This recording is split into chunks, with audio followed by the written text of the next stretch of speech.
Chapter 9. Concerning the insurrection of Absalom against David, and concerning Ahithophel and Hushai, and concerning Ziba and Shimei, and how Ahithophel hanged himself. 1. Now Absalom, upon this his success with the king, procured to himself a great many horses and many chariots, and that in a little time also.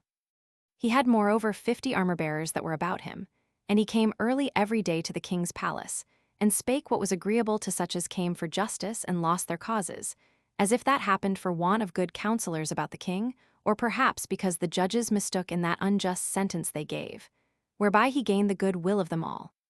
He told them that had he but such authority committed to him, he would distribute justice to them in a most equitable manner.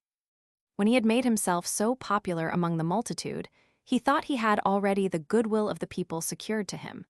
But when 4 years 16 had passed since his father's reconciliation to him, he came to him, and besought him to give him leave to go to Hebron and pay a sacrifice to God, because he vowed it to him when he fled out of the country. So when David had granted his request, he went thither, and great multitudes came running together to him, for he had sent to a great number so to do. 2 among them came Ahithophel the Gilonite, a counselor of David's, and 200 men out of Jerusalem itself, who knew not his intentions, but were sent for as to a sacrifice. So he was appointed king by all of them, which he obtained by this stratagem. As soon as this news was brought to David, and he was informed of what he did not expect from his son, he was affrighted at this his impious and bold undertaking, and wondered that he was so far from remembering how his offense had been so lately forgiven him, that he undertook much worse and more wicked enterprises. First, to deprive him of that kingdom which was given him of God, and secondly, to take away his own father's life. He therefore resolved to fly to the parts beyond Jordan. So he called his most intimate friends together, and communicated to them all that he had heard of his son's madness. He committed himself to God, to judge between them about all their actions, and left the care of his royal palace to his 10 concubines, and went away from Jerusalem, being willingly accompanied by the rest of the multitude, who went hastily away with him, and particularly by those 600 armed men, who had been with him from his first flight in the days of Saul. But he persuaded Abiathar and Zadok, the high priests who had determined to go away with him, as also all the Levites who were with the ark, to stay behind, as hoping that God would deliver him without its removal. But he charged them to let him know privately how all things went on. And he had their sons, Ahimaaz the son of Zadok, and Jonathan the son of Abiathar, for faithful ministers in all things. But Ittai the Gitrite went out with him whether David would let him or not, for he would have persuaded him to stay, and on that account he appeared the more friendly to him. But as he was ascending the Mount of Olives barefooted, and all his company were in tears, it was told him that Ahithophel was with Absalom, and was of his side. This hearing augmented his grief, and he besought God earnestly to alienate the mind of Absalom from Ahithophel, for he was afraid that he should persuade him to follow his pernicious counsel. For he was a prudent man, and very sharp in seeing what was advantageous. When David was gotten upon the top of the mountain, he took a view of the city, and prayed to God with abundance of tears, as having already lost his kingdom. And here it was that a faithful friend of his, whose name was Hushai, met him. When David saw him with his clothes rent, and having ashes all over his head, and in lamentation for the great change of affairs, he comforted him, and exhorted him to leave off grieving. Nay, at length he besought him to go back to Absalom, and appear as one of his party, and to fish out the secretest counsels of his mind, and to contradict the counsels of Ahithophel, for that he could not do him so much good by being with him as he might by being with Absalom. So he was prevailed on by David, and left him, and came to Jerusalem, whither Absalom himself came also a little while afterward. 3. When David was gone a little farther, there met him Ziba, the servant of Mephibosheth, whom he had sent to take care of the possessions which had been given him, as the son of Jonathan, the son of Saul, with a couple of asses, loaden with provisions, and desired him to take as much of them as he and his followers stood in need of. And when the king asked him where he had left Mephibosheth, he said he had left him in Jerusalem, expecting to be chosen king in the present confusions, in remembrance of the benefits Saul had conferred upon them. At this, the king had great indignation, and gave to Ziba all that he had formerly bestowed on Mephibosheth, for he determined that it was much fitter that he should have them than the other, at which Ziba greatly rejoiced. 4. When David was at Bahurim, a place so called, there came out a kinsman of Saul's, whose name was Shimei, and threw stones at him, and gave him reproachful words. And as his friends stood about the king and protected him, he persevered still more in his reproaches, and called him a bloody man, and the author of all sorts of mischief. He bade him also go out of the land as an impure and accursed wretch, and he thanked God for depriving him of his kingdom, and causing him to be punished for what injuries he had done to his master, and this by the means of his own son. Now when they were all provoked against him, and angry at him, and particularly Abishai, who had a mind to kill Shimei, David restrained his anger. "Let us not," said he, "bring upon ourselves another fresh misfortune to those we have already, for truly I have not the least regard nor concern for this dog that raves at me. I submit myself to God, by whose permission this man treats me in such a wild manner.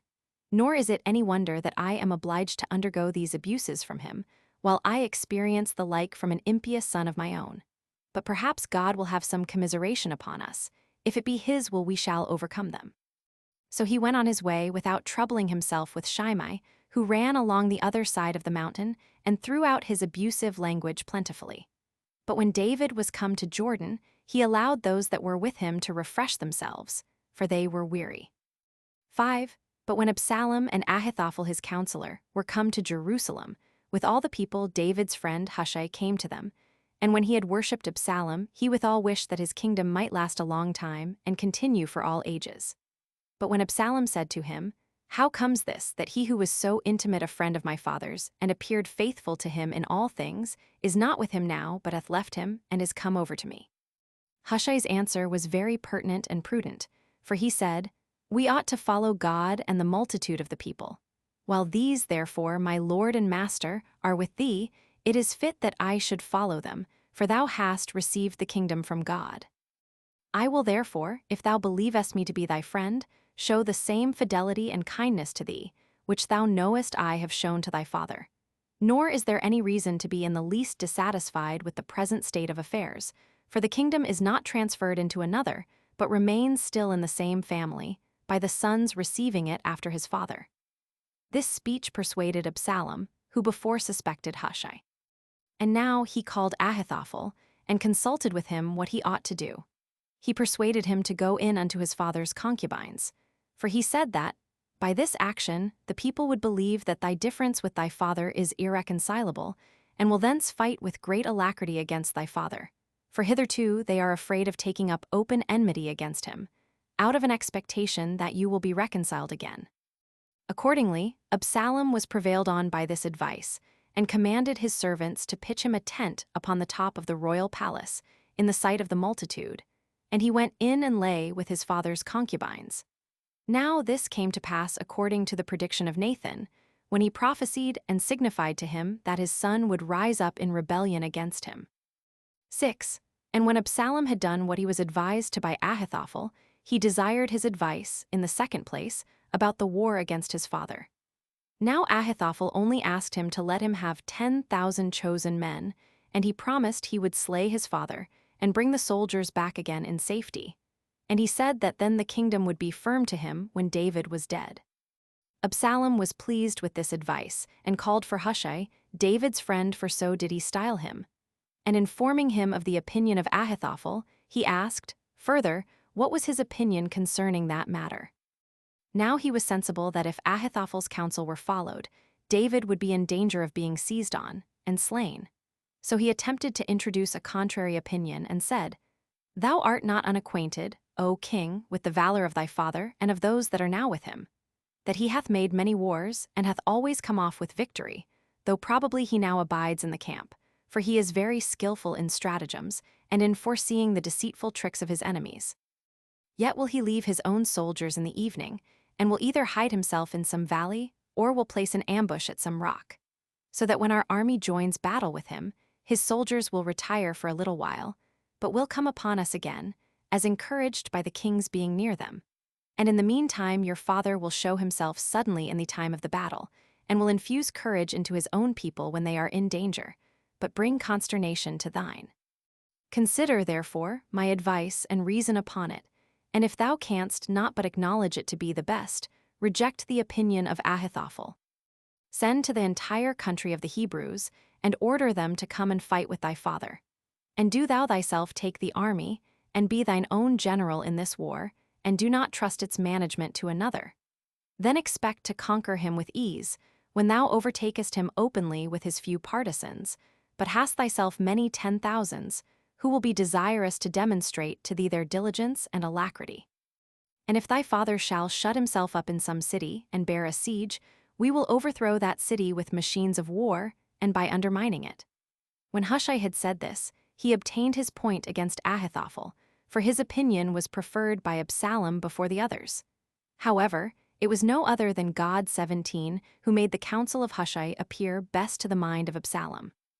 7. So Hushai made haste to the high priests, Zadok and Abiathar, and told them the opinion of Ahithophel and his own, and that the resolution was taken to follow this latter advice. He therefore bade them send to David and tell him of it, and to inform him of the counsels that had been taken, and to desire him further to pass quickly over Jordan, lest his son should change his mind, and make haste to pursue him, and so prevent him, and seize upon him before he be in safety. Now the high priests had their sons concealed in a proper place out of the city, that they might carry news to David of what was transacted.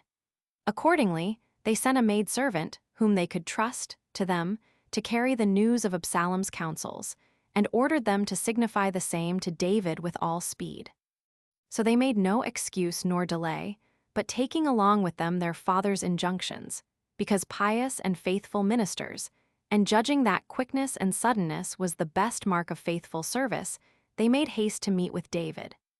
But certain horsemen saw them when they were 2 furlongs from the city, and informed Absalom of them, who immediately sent some to take them. But when the sons of the high priest perceived this, they went out of the road, and betook themselves to a certain village. That village was called Bahurim. There they desired a certain woman to hide them, and afford them security.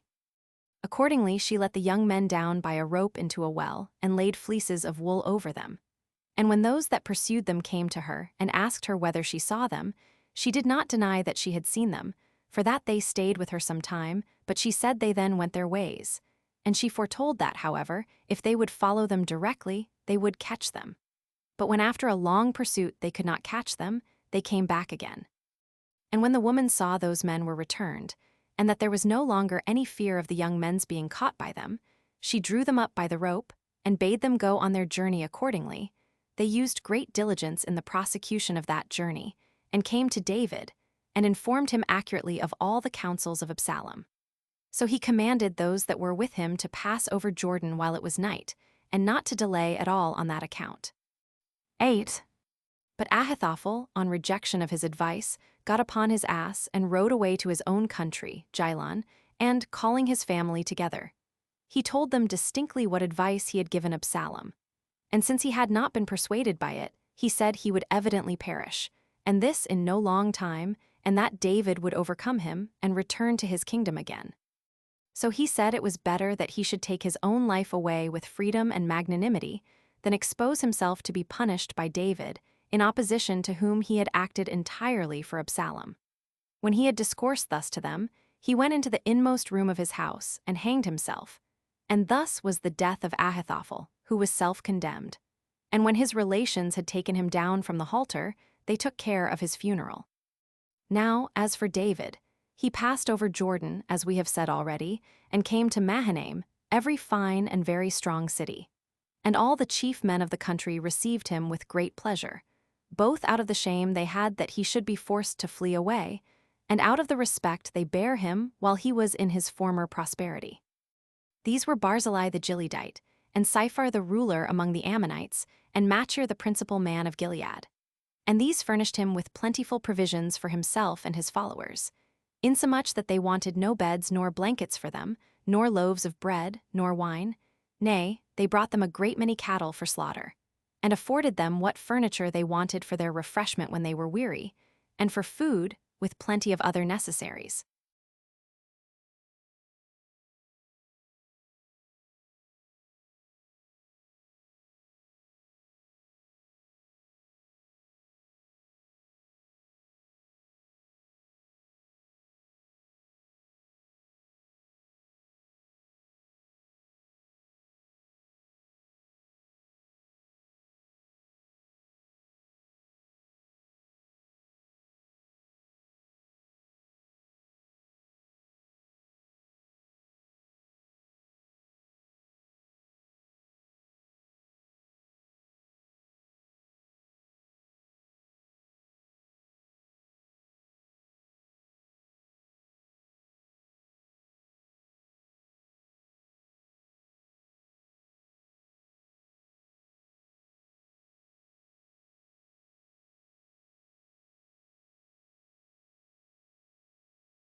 Chapter 10.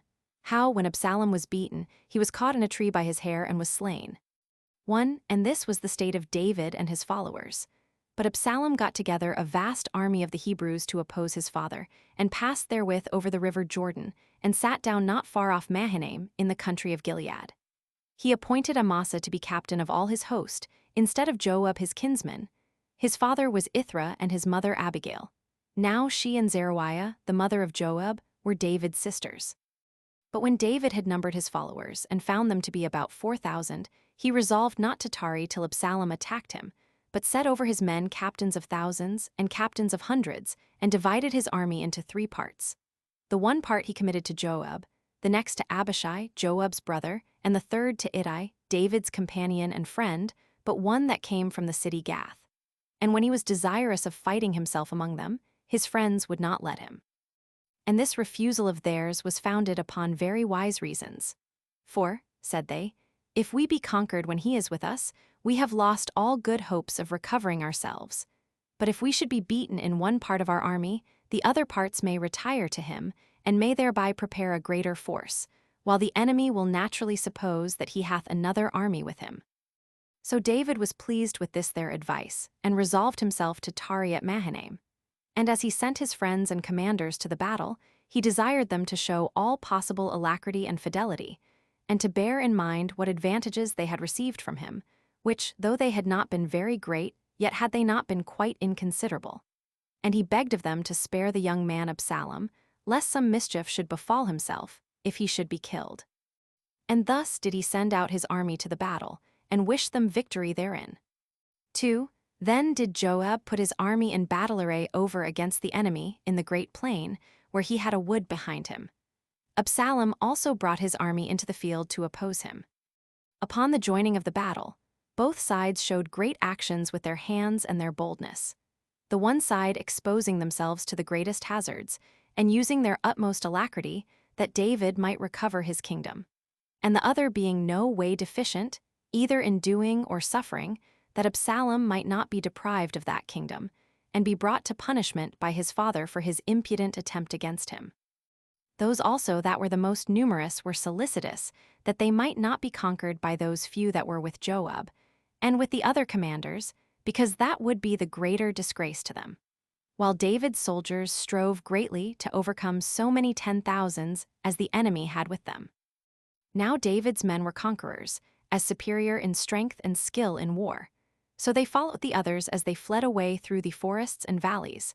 Some they took prisoners, and many they slew, and more in the flight than in the battle, for there fell about 20,000 that day. But all David's men ran violently upon Absalom, for he was easily known by his beauty and tallness. He was himself also afraid lest his enemies should seize on him, so he got upon the king's mule and fled. But as he was carried with violence, and noise, and a great motion, as being himself light, he entangled his hair greatly in the large boughs of a knotty tree that spread a great way, and there he hung after a surprising manner. And as for the beast, it went on farther, and that swiftly, as if his master had been still upon his back. But he, hanging in the air upon the boughs, was taken by his enemies. Now when one of David's soldiers saw this, he informed Joab of it. And when the general said that if he had shot at and killed Absalom, he would have given him 50 shekels, he replied, I would not have killed my master's son if thou wouldst have given me 1,000 shekels, especially when he desired that the young man might be spared in the hearing of us all. But Joab bade him show him where it was that he saw Absalom hang, whereupon he shot him to the heart and slew him. And Joab's armor-bearers stood round the tree, and pulled down his dead body, and cast it into a great chasm that was out of sight, and laid a heap of stones upon him, till the cavity was filled up, and had both the appearance and the bigness of a grave. Then Joab sounded a retreat, and recalled his own soldiers from pursuing the enemy's army, in order to spare their countrymen. 3. Now Absalom had erected for himself a marble pillar in the king's dale, 2 furlongs distant from Jerusalem, which he named Absalom's hand, saying that if his children were killed, his name would remain by that pillar. For he had 3 sons and 1 daughter, named Tamar, as we said before, who when she was married to David's grandson, Rehoboam, bare a son, Abijah by name, who succeeded his father in the kingdom. But of these we shall speak in a part of our history which will be more proper. After the death of Absalom, they returned every one to their own homes respectively. 4. But now Ahimaaz, the son of Zadok the high priest, went to Joab and desired he would permit him to go and tell David of this victory, and to bring him the good news that God had afforded his assistance and his providence to him. However, he did not grant his request, but said to him, Wilt thou, who hast always been the messenger of good news, now go and acquaint the king that his son is dead? So he desired him to desist. He then called Cushi, and committed the business to him, that he should tell the king what he had seen. But when Ahimaaz again desired him to let him go as a messenger, and assured him that he would only relate what concerned the victory, but not concerning the death of Absalom, he gave him leave to go to David. Now he took a nearer road than the former did, for nobody knew it but himself, and he came before Cushi.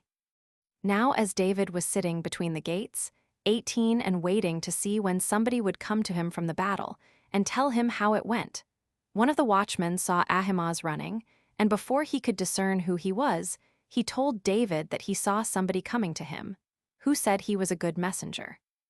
A little while after, he informed him that another messenger followed him. Whereupon the king said that he also was a good messenger.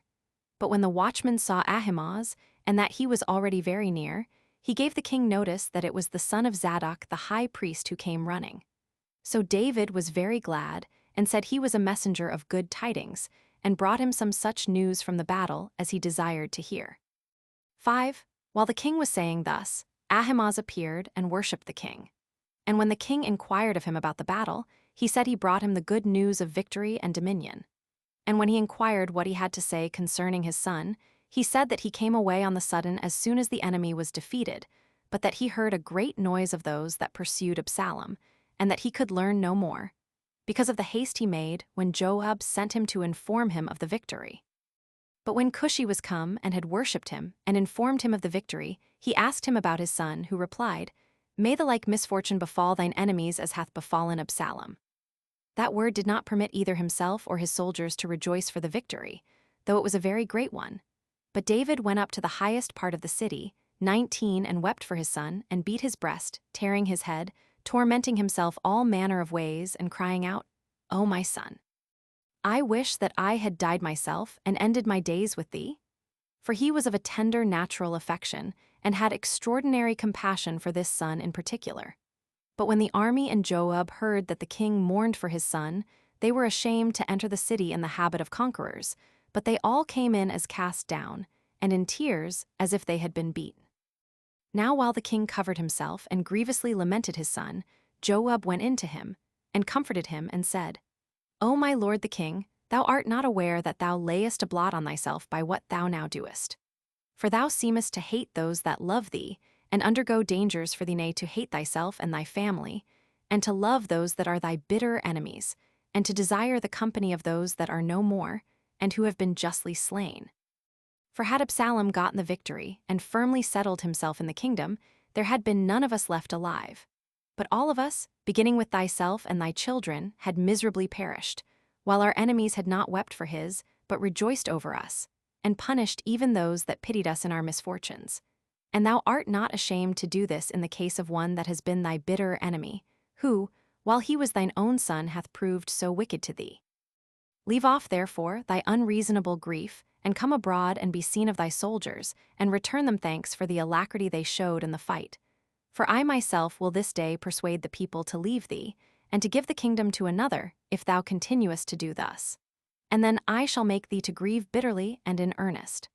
Upon Joab speaking thus to him, he made the king leave off his sorrow, and brought him to the consideration of his affairs.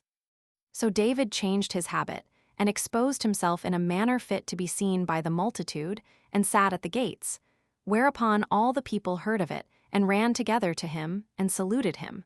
And this was the present state of David's affairs.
Chapter 11.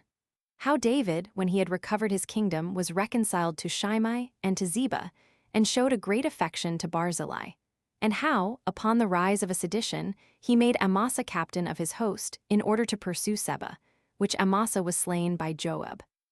1. Now those Hebrews that had been with Absalom, and had retired out of the battle, when they were all returned home, sent messengers to every city to put them in mind of what benefits David had bestowed upon them, and of that liberty which he had procured them, by delivering them from many and great wars. But they complained that whereas they had ejected him out of his kingdom, and committed it to another governor, which other governor, whom they had set up, was already dead, they did not now beseech David to leave off his anger at them, and to become friends with them, and, as he used to do, to resume the care of their affairs, and take the kingdom again. This was often told to David. And this notwithstanding, David sent to Zadok and Abiathar the high priests, that they should speak to the rulers of the tribe of Judah after the manner following: that it would be a reproach upon them to permit the other tribes to choose David for their king before their tribe. And this, said he, while you are akin to him, and of the same common blood. He commanded them also to say the same to Amasa the captain of their forces, that whereas he was his sister's son, he had not persuaded the multitude to restore the kingdom to David, that he might expect from him not only a reconciliation, for that was already granted, but that supreme command of the army also which Absalom had bestowed upon him. Accordingly the high priests, when they had discoursed with the rulers of the tribe, and said what the king had ordered them, persuaded Amasa to undertake the care of his affairs. So he persuaded that tribe to send immediately ambassadors to him, to beseech him to return to his own kingdom.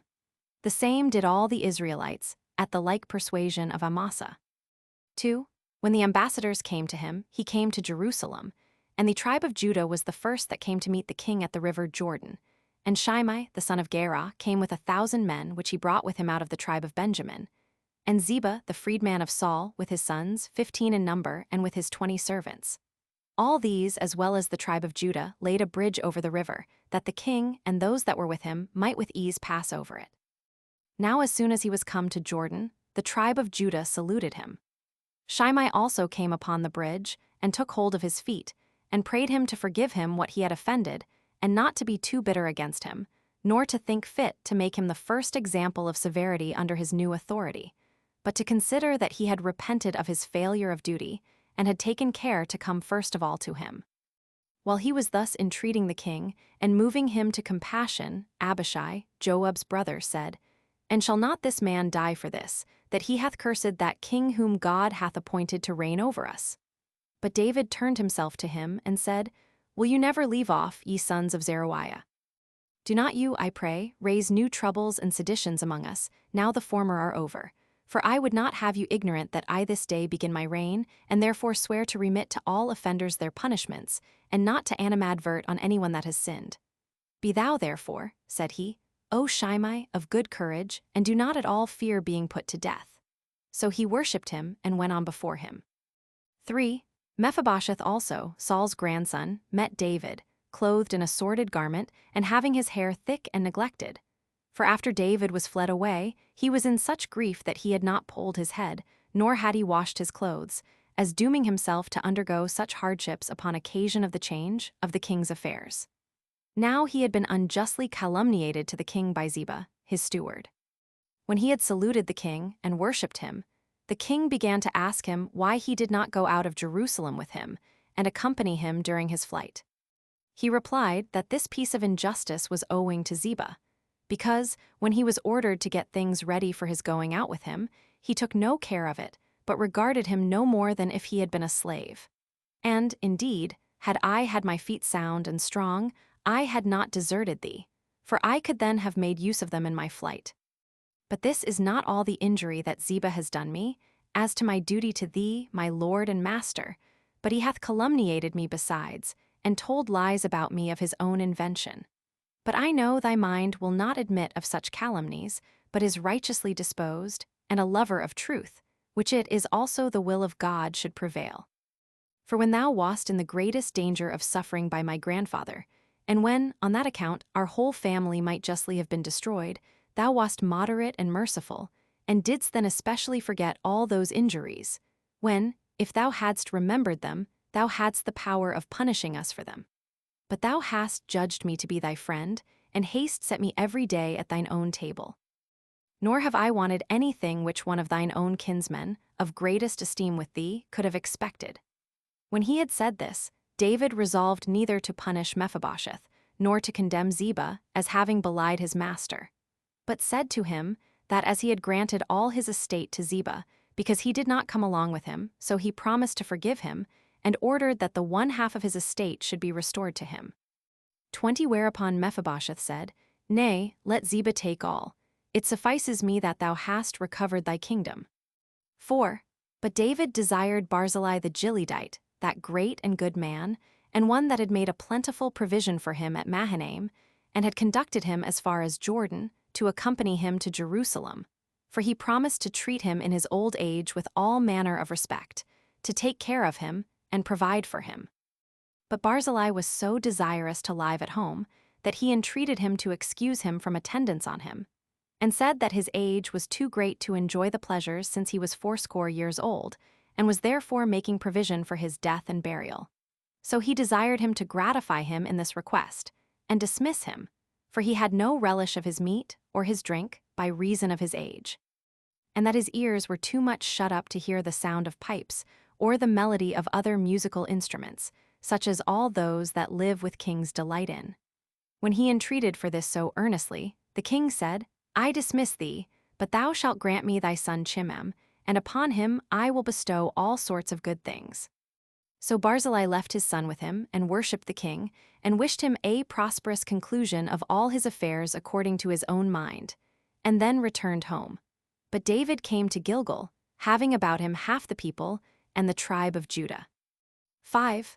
Now the principal men of the country came to Gilgal to him with a great multitude, and complained of the tribe of Judah that they had come to him in a private manner, whereas they ought all conjointly, and with one and the same intention, to have given him the meeting.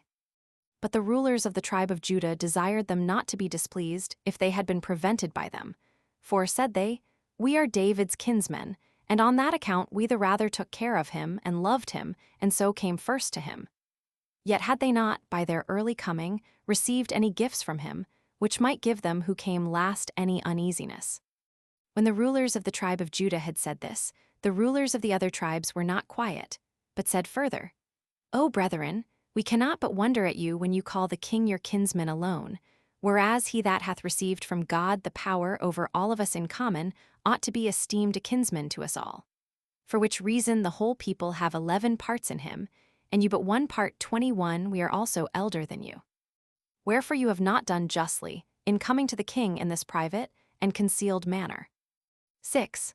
While these rulers were thus disputing one with another, a certain wicked man who took a pleasure in seditious practices, his name was Sheba, the son of Bichri of the tribe of Benjamin, stood up in the midst of the multitude and cried aloud and spake thus to them, We have no part in David, nor inheritance in the son of Jesse.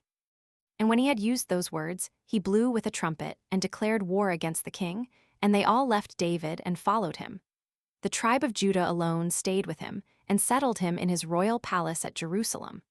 But as for his concubines, with whom Absalom his son had accompanied, truly he removed them to another house, and ordered those that had the care of them to make a plentiful provision for them, but he came not near them any more. He also appointed Amasa for the captain of his forces, and gave him the same high office which Joab before had.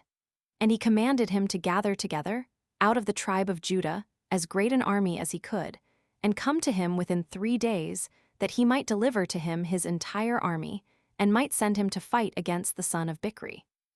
Now while Amasa was gone out, and made some delay in gathering the army together, and so was not yet returned, on the 3rd day the king said to Joab, It is not fit we should make any delay in this affair of Sheba, lest he get a numerous army about him, and be the occasion of greater mischief, and hurt our affairs more than did Absalom himself. Do not thou therefore wait any longer, but take such forces as thou hast at hand, and that body of 600 men, and thy brother Abishai with thee, and pursue after our enemy, and endeavor to fight him wheresoever thou canst overtake him. Make haste to prevent him, lest he seize upon some fenced cities, and cause us great labor and pains before we take him. 7. So Joab resolved to make no delay, but taking with him his brother, and those 600 men, and giving orders that the rest of the army which was at Jerusalem should follow him, he marched with great speed against Sheba. And when he was come to Jibon, which is a village 40 furlongs distant from Jerusalem, Amasa brought a great army with him, and met Joab. Now Joab was girded with a sword and his breastplate on, and when Amasa came near him to salute him, he took particular care that his sword should fall out, as it were, of its own accord. So he took it up from the ground, and while he approached Amasa, who was then near him, as though he would kiss him, he took hold of Amasa's beard with his other hand, and he smote him in his belly when he did not foresee it, and slew him. This impious and altogether profane action Joab did to a good young man and his kinsman, and one that had done him no injury, and this out of jealousy that he would obtain the chief command of the army, and be in equal dignity with himself about the king. And for the same cause it was that he killed Abner. But as to that former wicked action, the death of his brother Asahel, which he seemed to revenge, afforded him a decent pretense, and made that crime a pardonable one. But in this murder of Amasa there was no such covering for it. Now when Joab had killed this general, he pursued after Sheba, having left a man with the dead body, who was ordered to proclaim aloud to the army that Amasa was justly slain and deservedly punished. But, said he, if you be for the king, follow Joab his general and Abishai Joab's brother. But because the body lay on the road, and all the multitude came running to it, and, as is usual with the multitude, stood wondering a great while at it, he that guarded it removed it thence, and carried it to a certain place that was very remote from the road, and there laid it and covered it with his garment. When this was done, all the people followed Joab. Now as he pursued Sheba through all the country of Israel, one told him that he was in a strong city, called Abel-Beth-maachah. Hereupon Joab went thither, and set about it with his army, and cast up a bank round it, and ordered his soldiers to undermine the walls, and to overthrow them. And since the people in the city did not admit him, he was greatly displeased at them. 8.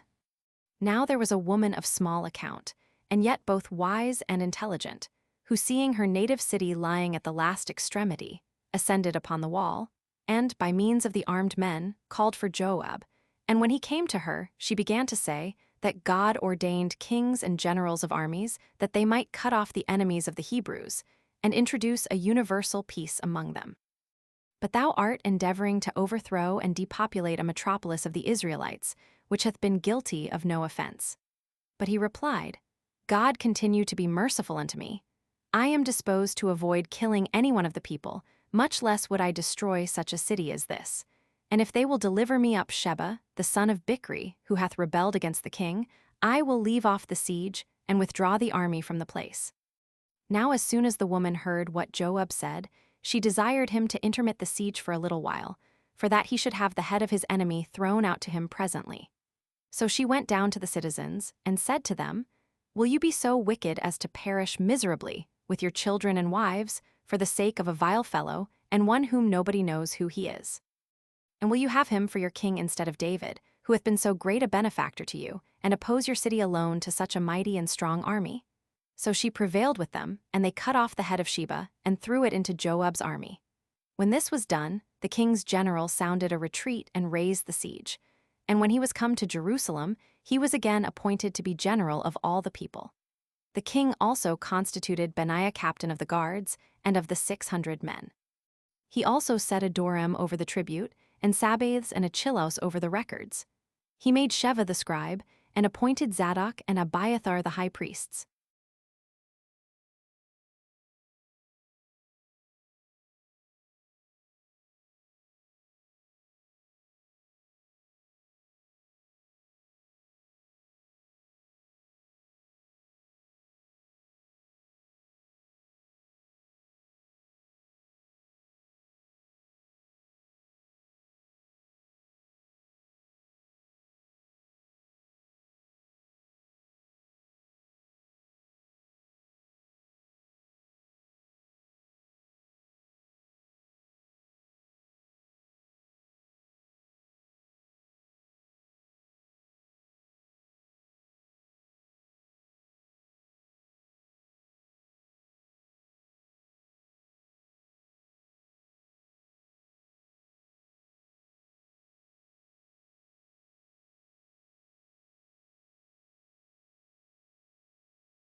Chapter 12. How the Hebrews were delivered from a famine when the Gibeonites had caused punishment to be inflicted for those of them that had been slain. As also, what great actions were performed against the Philistines by David and the men of valor about him. 1. After this, when the country was greatly afflicted with a famine, David besought God to have mercy on the people, and to discover to him what was the cause of it, and how a remedy might be found for that distemper. And when the prophets answered, that God would have the Gibeonites avenged whom Saul the king was so wicked as to betray to slaughter, and had not observed the oath which Joshua the general and the Senate had sworn to them. If therefore, said God, the king would permit such vengeance to be taken for those that were slain as the Gibeonites should desire, he promised that he would be reconciled to them, and free the multitude from their miseries. As soon therefore as the king understood that this it was which God sought, he sent for the Gibeonites, and asked them what it was they should have. And when they desired to have 7 sons of Saul delivered to them to be punished, he delivered them up, but spared Mephibosheth the son of Jonathan. So when the Gibeonites had received the men, they punished them as they pleased, upon which God began to send rain, and to recover the earth to bring forth its fruits as usual, and to free it from the foregoing drought, so that the country of the Hebrews flourished again. A little afterward the king made war against the Philistines, and when he had joined battle with them and put them to flight, he was left alone, as he was in pursuit of them. And when he was quite tired down, he was seen by one of the enemy. His name was Achmon, the son of Araph. He was one of the sons of the giants. He had a spear, the handle of which weighed 300 shekels, and a breastplate of chain work and a sword. He turned back and ran violently to slay their enemy's king, for he was quite tired out with labor. But Abishai, Joab's brother, appeared on the sudden, and protected the king with his shield, as he lay down and slew the enemy. Now the multitude were very uneasy at these dangers of the king, and that he was very near to be slain.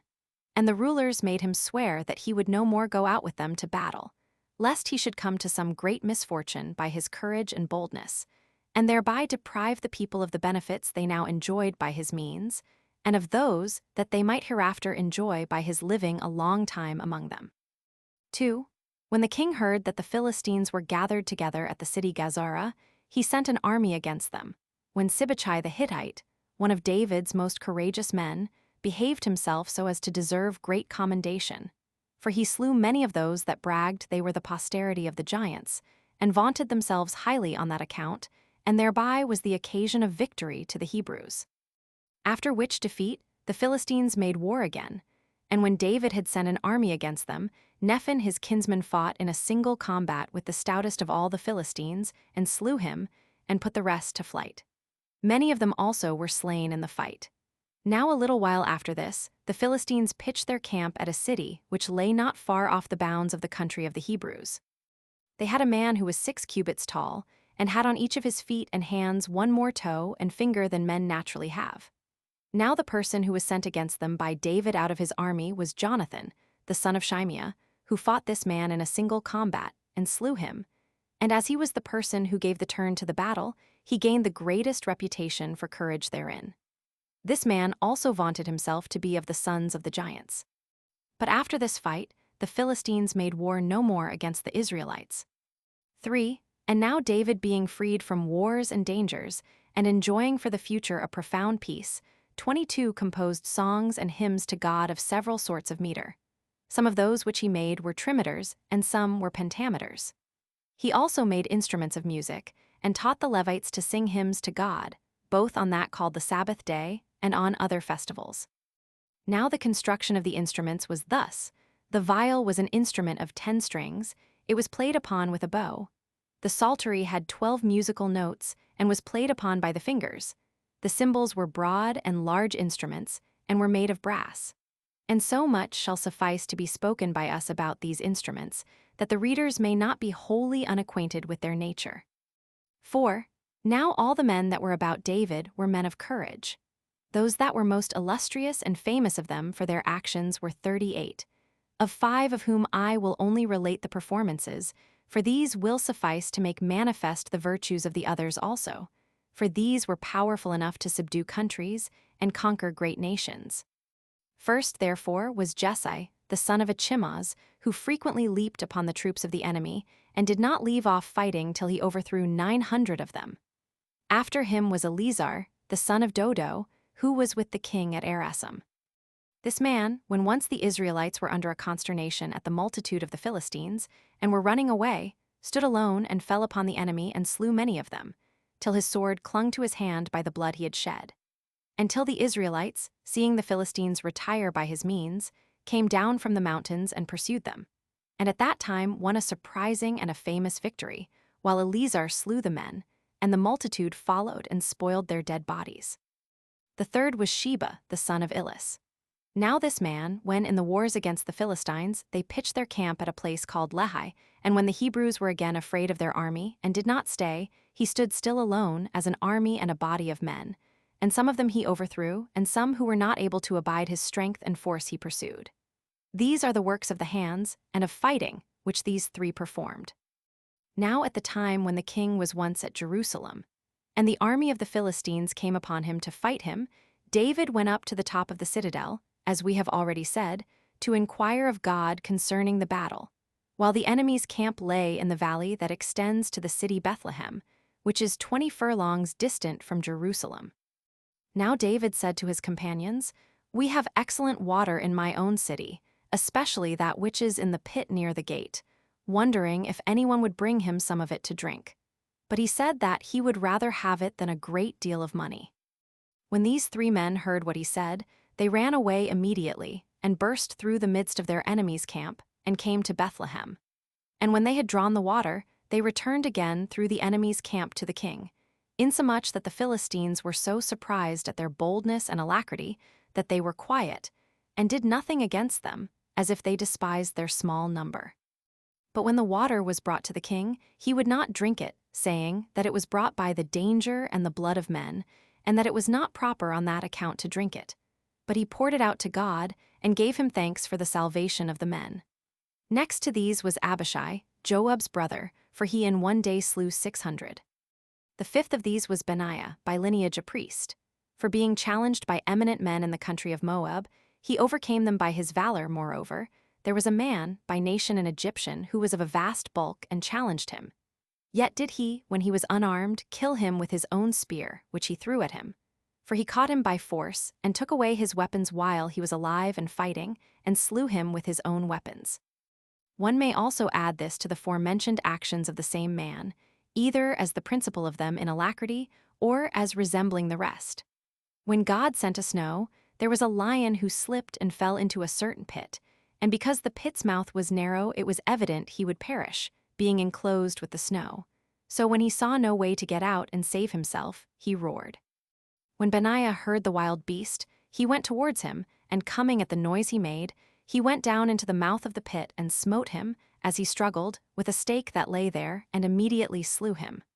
The other 33 were like these in valor also.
Chapter 13. That when David had numbered the people, they were punished, and how the divine compassion restrained that punishment. 1. Now King David was desirous to know how many 10,000s there were of the people, but forgot the commands of Moses, 23 who told them beforehand that if the multitude were numbered, they should pay half a shekel to God for every head. Accordingly, the king commanded Joab, the captain of his host, to go and number the whole multitude. But when he said there was no necessity for such enumeration, he was not persuaded, but he enjoined him to make no delay, but to go about the numbering of the Hebrews immediately. So Joab took with him the heads of the tribes and the scribes, and went over the country of the Israelites, and took notice how numerous the multitude were, and returned to Jerusalem to the king, after 9 months and 20 days. And he gave in to the king the number of the people, without the tribe of Benjamin, for he had not yet numbered that tribe, no more than the tribe of Levi, for the king repented of his having sinned against God. Now the number of the rest of the Israelites was 900,000 men, who were able to bear arms and go to war. But the tribe of Judah, by itself, was 400,000 men. 2. Now when the prophets had signified to David that God was angry at him, he began to entreat him, and to desire he would be merciful to him, and forgive his sin. But God sent Nathan the prophet to him, to propose to him the election of 3 things, that he might choose which he liked best. Whether he would have famine come upon the country for 7 years, or would have a war, and be subdued 3 months by his enemies. Or whether God should send a pestilence, and a distemper upon the Hebrews for 3 days. But as he was fallen to a fatal choice of great miseries, he was in trouble and sorely confounded. And when the prophet had said that he must of necessity make his choice, and had ordered him to answer quickly, that he might declare what he had chosen to God, the king reasoned with himself, that in case he should ask for famine, he would appear to do it for others, and without danger to himself, since he had a great deal of corn hoarded up, but to the harm of others. That in case he should choose to be overcome for 3 months, he would appear to have chosen war, because he had valiant men about him, and strong holds, and that therefore he feared nothing therefrom. So he chose that affliction which is common to kings and to their subjects, and in which the fear was equal on all sides, and said this beforehand, that it was much better to fall into the hands of God than into those of his enemies. 3. When the prophet had heard this, he declared it to God, who thereupon sent a pestilence and a mortality upon the Hebrews, nor did they die after one and the same manner, nor so that it was easy to know what the distemper was. Now the miserable disease was one indeed, but it carried them off by 10,000 causes and occasions, which those that were afflicted could not understand. For one died upon the neck of another, and the terrible malady seized them before they were aware, and brought them to their end suddenly, some giving up the ghost immediately with very great pains and bitter grief, and some were worn away by their distempers, and had nothing remaining to be buried, but as soon as ever they fell were entirely macerated. Some were choked, and greatly lamented their case, as being also stricken with a sudden darkness. Some there were who, as they were burying a relation, fell down dead, without finishing the rites of the funeral. Now there perished of this disease, which began with the morning, and lasted till the hour of dinner, 70,000. Nay, the angel stretched out his hand over Jerusalem, as sending this terrible judgment upon it. But David had put on sackcloth, and lay upon the ground, entreating God, and begging that the distemper might now cease, and that he would be satisfied with those that had already perished. And when the king looked up into the air, and saw the angel carried along thereby into Jerusalem, with his sword drawn, he said to God, that he might justly be punished, who was their shepherd, but that the sheep ought to be preserved, as not having sinned at all. And he implored God that he would send his wrath upon him, and upon all his family, but spare the people. 4. When God heard his supplication, he caused the pestilence to cease, and sent Gad the prophet to him, and commanded him to go up immediately to the thrashing floor of Araunah the Jebusite, and build an altar there to God, and offer sacrifices. When David heard that, he did not neglect his duty, but made haste to the place appointed him. Now Araunah was thrashing wheat, and when he saw the king and all his servants coming to him, he ran before and came to him and worshipped him. He was by his lineage a Jebusite, but a particular friend of David's, and for that cause it was that, when he overthrew the city, he did him no harm, as we informed the reader a little before. Now Araunah inquired, "Wherefore is my lord come to his servant?"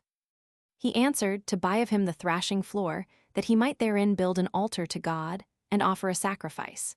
He replied, that he freely gave him both the thrashing floor and the plows and the oxen for a burnt offering, and he besought God graciously to accept his sacrifice. But the king made answer that he took his generosity and magnanimity loudly, and accepted his good will. But he desired him to take the price of them all, for that it was not just to offer a sacrifice that cost nothing.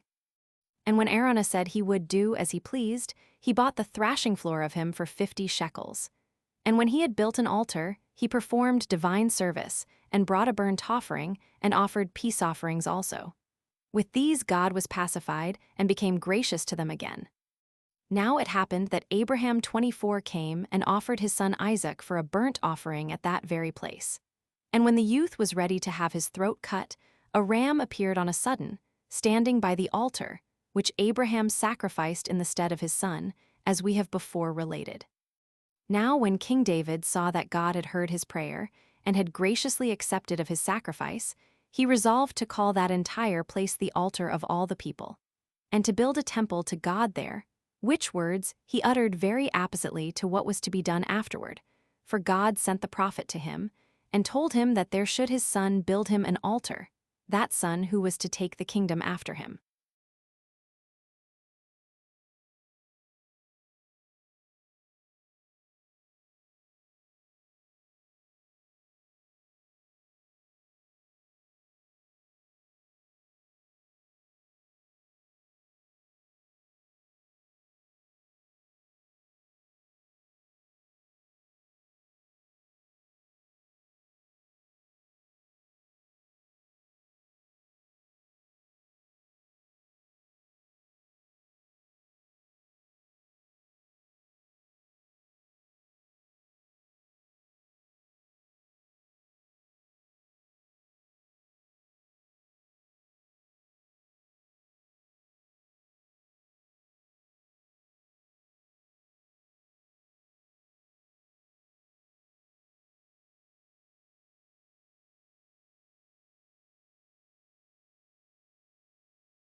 Chapter 14.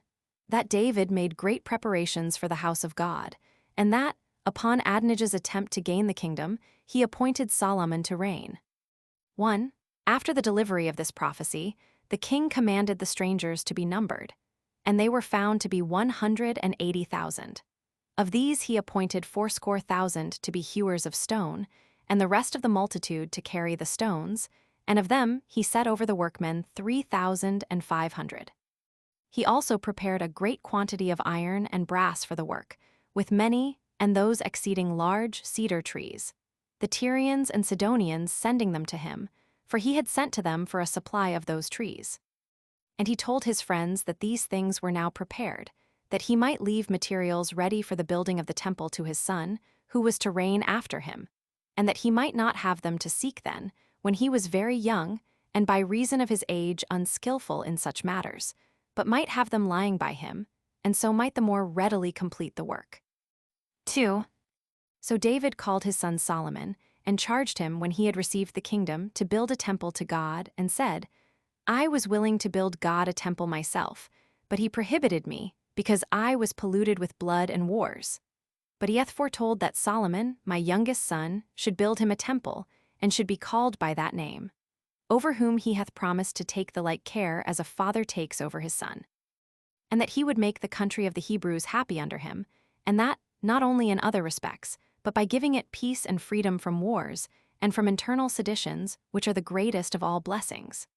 Since therefore, says he, thou wast ordained king by God himself before thou wast born, endeavor to render thyself worthy of this his providence, as in other instances, so particularly in being religious and righteous and courageous.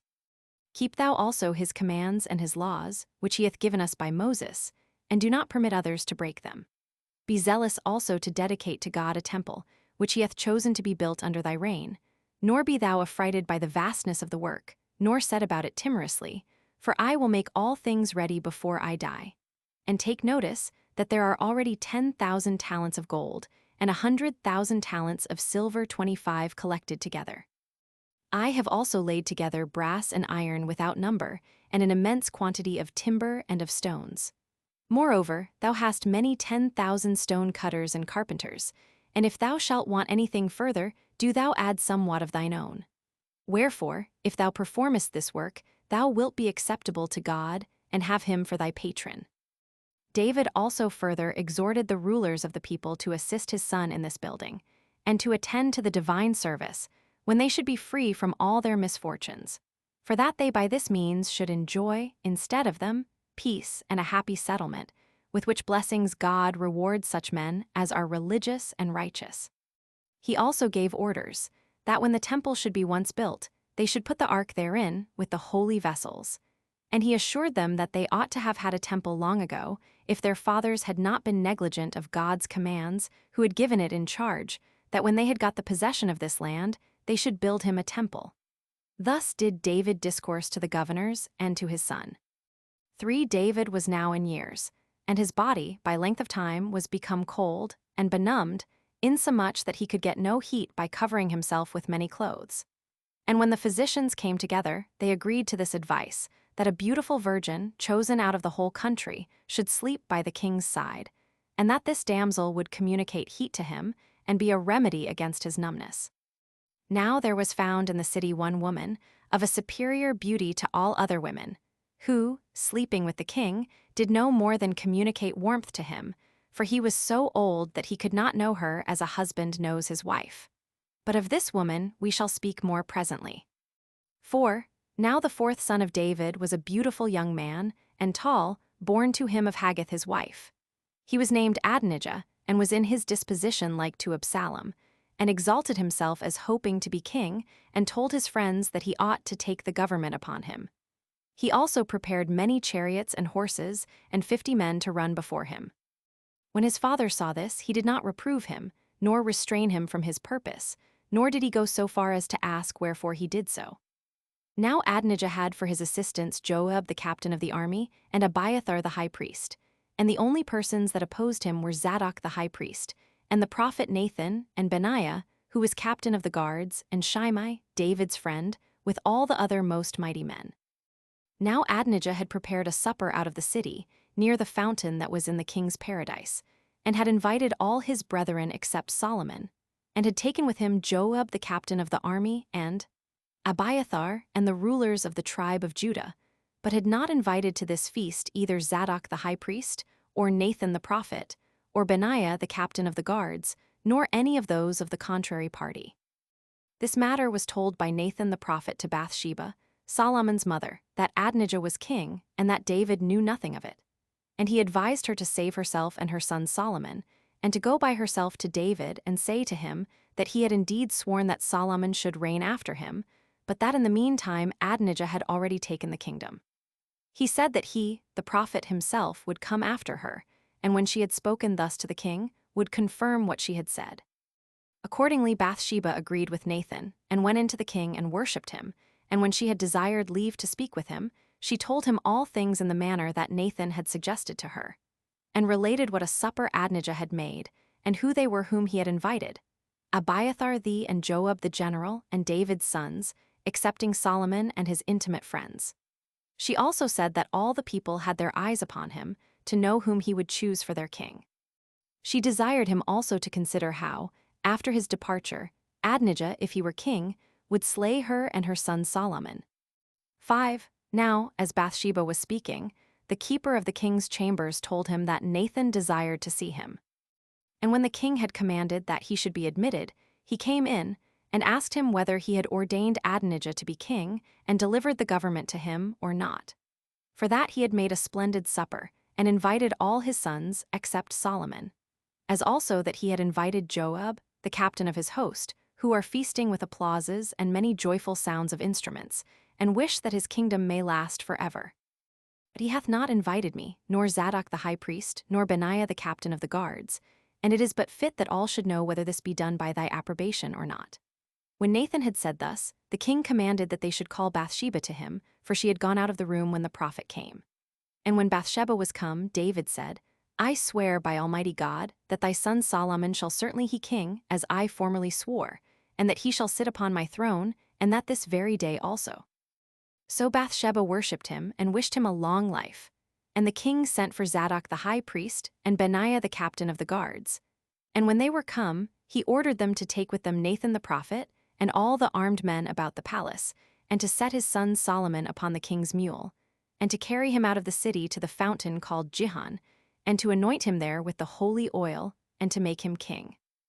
This he charged Zadok the high priest and Nathan the prophet to do, and commanded them to follow Solomon through the midst of the city, and to sound the trumpets, and wish aloud that Solomon the king may sit upon the royal throne forever, that so all the people may know that he is ordained king by his father. He also gave Solomon a charge concerning his government, to rule the whole nation of the Hebrews, and particularly the tribe of Judah, religiously and righteously. And when Benaiah had prayed to God to be favorable to Solomon, without any delay they set Solomon upon the mule, and brought him out of the city to the fountain, and anointed him with oil, and brought him into the city again, with acclamations and wishes that his kingdom might continue a long time. And when they had introduced him into the king's house, they set him upon the throne. Whereupon all the people betook themselves to make merry, and to celebrate a festival, dancing and delighting themselves with musical pipes, till both the earth and the air echoed with the multitude of the instruments of music. 6. Now when Adonijah and his guests perceived this noise, they were in disorder. And Joab the captain of the host said he was not pleased with these echoes, and the sound of these trumpets. And when supper was set before them, nobody tasted of it, but they were all very thoughtful what would be the matter. Then Jonathan, the son of Abiathar the high priest, came running to them.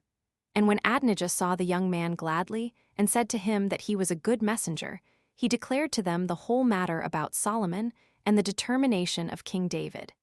Hereupon both Adonijah and all the guests rose hastily from the feast, and every one fled to their own homes.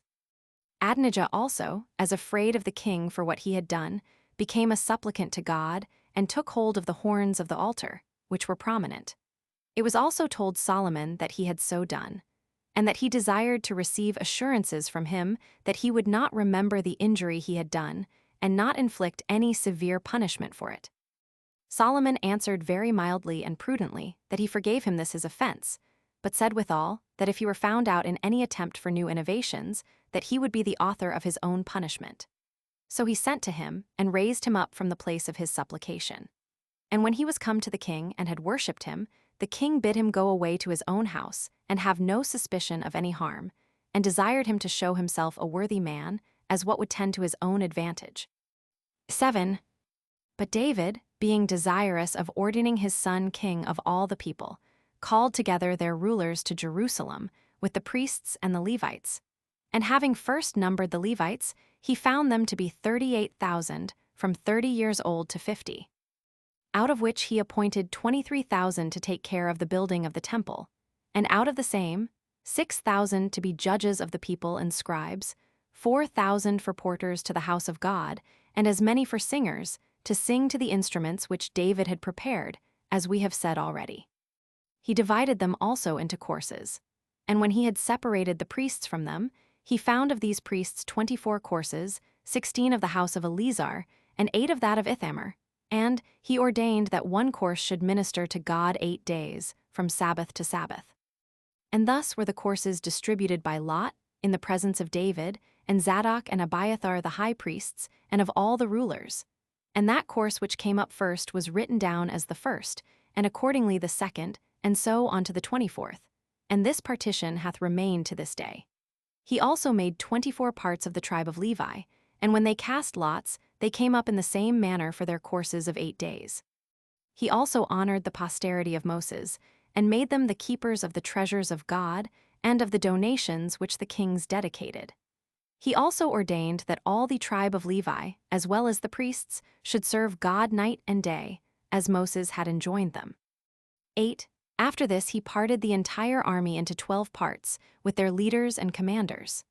Now every part had 24,000, which were ordered to wait on Solomon, by 30 days at a time, from the first day till the last, with the captains of thousands and captains of hundreds. He also set rulers over every part, such as he knew to be good and righteous men.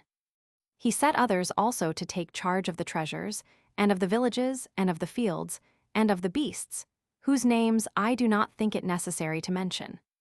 When David had ordered all these officers after the manner before mentioned, he called the rulers of the Hebrews, and their heads of tribes, and the officers over the several divisions, and those that were appointed over every work, and every possession.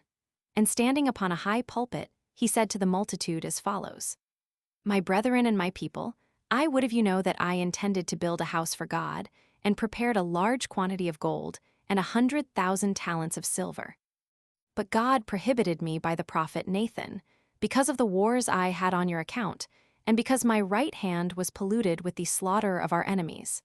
But he commanded that my son, who was to succeed me in the kingdom, should build a temple for him. Now therefore, since you know that of the 12 sons whom Jacob our forefather had, Judah was appointed to be king, and that I was preferred before my 6 brethren, and received the government from God, and that none of them were uneasy at it, so do I also desire that my sons be not seditious one against another. Now Solomon has received the kingdom, but to bear him cheerfully for their Lord, as knowing that God hath chosen him. For it is not a grievous thing to obey even a foreigner as a ruler, if it be God's will, but it is fit to rejoice when a brother hath obtained that dignity, since the rest partake of it with him. And I pray that the promises of God may be fulfilled, and that this happiness which he hath promised to bestow upon King Solomon over all the country may continue therein for all time to come. And these promises, O son, will be firm, and come to a happy end, if thou showest thyself to be a religious and a righteous man, and an observer of the laws of thy country. But if not, expect adversity upon thy disobedience to them. 9. Now when the king had said this, he left off, but gave the description and pattern of the building of the temple in the sight of them all to Solomon, of the foundations and of the chambers, inferior and superior, how many they were to be, and how large in height and in breadth, as also he determined the weight of the golden and silver vessels. Moreover, he earnestly excited them with his words to use the utmost alacrity about the work. He exhorted the rulers also, and particularly the tribe of Levi, to assist him, both because of his youth, and because God had chosen him to take care of the building of the temple and of the government of the kingdom. He also declared to them that the work would be easy and not very laborious to them, because he had prepared for it many talents of gold, and more of silver, with timber, and a great many carpenters and stone cutters, and a large quantity of emeralds, and all sorts of precious stones. And he said that even now he would give of the proper goods of his own dominion 200 talents, and 300 other talents of pure gold, for the most holy place, and for the chariot of God, the cherubim, which are to stand over and cover the ark. Now when David had done speaking, there appeared great alacrity among the rulers, and the priests, and the Levites, who now contributed and made great and splendid promises for a future contribution. For they undertook to bring of gold 5,000 talents, and 10,000 drams, and of silver 10,000 talents, and many 10,000 talents of iron. And if anyone had a precious stone, he brought it, and bequeathed it to be put among the treasures. Of which Jachiel, one of the posterity of Moses, had the care. 10. Upon this occasion all the people rejoiced, as in particular did David, when he saw the zeal and forward ambition of the rulers, and the priests, and of all the rest. And he began to bless God with a loud voice, calling him the Father and Parent of the universe, and the author of human and divine things, with which he had adorned Solomon, the patron and guardian of the Hebrew nation, and of its happiness, and of that kingdom which he hath given his son. Besides this, he prayed for happiness to all the people, and to Solomon his son, a sound and a righteous mind, and confirmed in all sorts of virtue, and then he commanded the multitude to bless God, upon which they all fell down upon the ground and worshipped him. They also gave thanks to David, on account of all the blessings which they had received ever since he had taken the kingdom. On the next day he presented sacrifices to God, 1,000 bullocks, and as many lambs, which they offered for burnt offerings. They also offered peace offerings, and slew many 10,000 sacrifices. And the king feasted all day, together with all the people. And they anointed Solomon a second time with the oil, and appointed him to be king, and Zadok to be the high priest of the whole multitude. And when they had brought Solomon to the royal palace, and had set him upon his father's throne, They were obedient to him from that day.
Chapter 15. What charge David gave to his son Solomon at the approach of his death, and how many things he left him for the building of the temple. When a little afterward David also fell into a distemper, by reason of his age, and perceiving that he was near to death, he called his son Solomon and discoursed to him thus. I am now, O my son, going to my grave and to my father's, which is the common way which all men that now are, or shall be hereafter, must go, from which way it is no longer possible to return, and to know anything that is done in this world.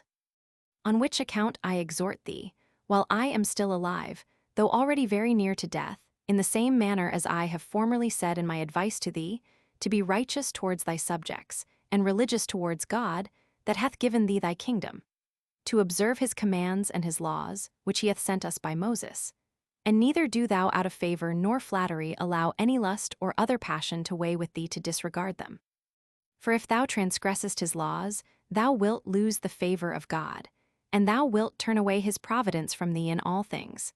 But if thou behave thyself so as it behooves thee, and as I exhort thee, thou wilt preserve our kingdom to our family, and no other house will bear rule over the Hebrews but we ourselves for all ages. Be thou also mindful of the transgressions of Joab, 26 the captain of the host, who hath slain 2 generals out of envy, and those righteous and good men, Abner the son of Ner, and Amasa the son of Jether. Whose death do thou avenge as shall seem good to thee, since Joab hath been too hard for me, and more potent than myself, and so hath escaped punishment hitherto. I also commit to thee the son of Barzillai the Gileadite, whom, in order to gratify me, thou shalt have in great honor, and take great care of. For we have not done good to him first, but we only repay that debt which we owe to his father for what he did to me in my flight. There is also Shimei the son of Gera, of the tribe of Benjamin, who, after he had cast many reproaches upon me, when, in my flight, I was going to Mahanaim, met me at Jordan, and received assurances that he should then suffer nothing. Do thou now seek out for some just occasion, and punish him. 2. When David had given these admonitions to his son about public affairs, and about his friends, and about those whom he knew to deserve punishment, he died, having lived 70 years, and reigned 7 years and 6 months in Hebron over the tribe of Judah, and 33 years in Jerusalem over all the country. This man was of an excellent character, and was endowed with all virtues that were desirable in a king, and in one that had the preservation of so many tribes committed to him. For he was a man of valor in a very extraordinary degree, and went readily and first of all into dangers, when he was to fight for his subjects, as exciting the soldiers to action by his own labors, and fighting for them, and not by commanding them in a despotic way. He was also of very great abilities in understanding, and apprehension of present and future circumstances, when he was to manage any affairs. He was prudent and moderate, and kind to such as were under any calamities. He was righteous and humane, which are good qualities, peculiarly fit for kings. Nor was he guilty of any offense in the exercise of so great an authority, but in the business of the wife of Uriah. He also left behind him greater wealth than any other king, either of the Hebrews or of other nations, ever did. 3. He was buried by his son Solomon in Jerusalem with great magnificence and with all the other funeral pomp which kings used to be buried with. Moreover, he had great and immense wealth buried with him, the vastness of which may be easily conjectured at by what I shall now say. For 1,300 years afterward Hyrcanus the high priest, when he was besieged by Antiochus, that was called the Pious, the son of Demetrius, and was desirous of giving him money to get him to raise the siege and draw off his army, and having no other method of compassing the money, opened one room of David's sepulchre, and took out 3,000 talents, and gave part of that sum to Antiochus, and by this means caused the siege to be raised, as we have informed the reader elsewhere. Nay, after him, and that many years, Herod the king opened another room, and took away a great deal of money, and yet neither of them came at the coffins of the kings themselves, for their bodies were buried under the earth so artfully, that they did not appear to even those that entered into their monuments. But so much shall suffice us to have said concerning these matters.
Chapter 1.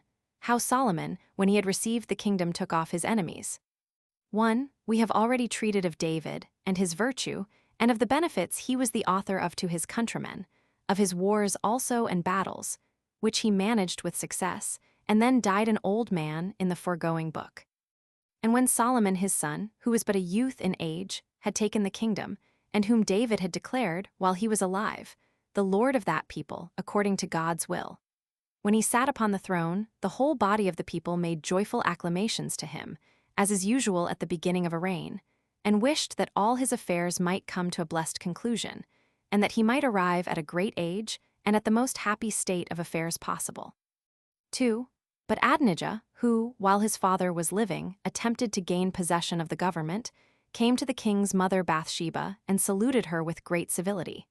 And when she asked him whether he came to her as desiring her assistance in anything or not, and bade him tell her if that were the case, for that she would cheerfully afford it him, he began to say that she knew herself that the kingdom was his, both on account of his elder age and of the disposition of the multitude, and that yet it was transferred to Solomon her son, according to the will of God. He also said that he was contented to be a servant under him, and was pleased with the present settlement. But he desired her to be a means of obtaining a favor from his brother to him, and to persuade him to bestow on him in marriage Abishag, who had indeed slept by his father, but because his father was too old, he did not lie with her, and she was still a virgin. So Bathsheba promised him to afford him her assistance very earnestly, and to bring this marriage about, because the king would be willing to gratify him in such a thing, and because she would press it to him very earnestly. Accordingly, he went away in hopes of succeeding in this match. So Solomon's mother went presently to her son, to speak to him about what she had promised, upon Adonijah's supplication to her. And when her son came forward to meet her, and embraced her, and when he had brought her into the house where his royal throne was set, he sat thereon, and bid them set another throne on the right hand for his mother. When Bathsheba was set down, she said, O my son, grant me one request that I desire of thee, and do not anything to me that is disagreeable or ungrateful, which thou wilt do if thou deniest me.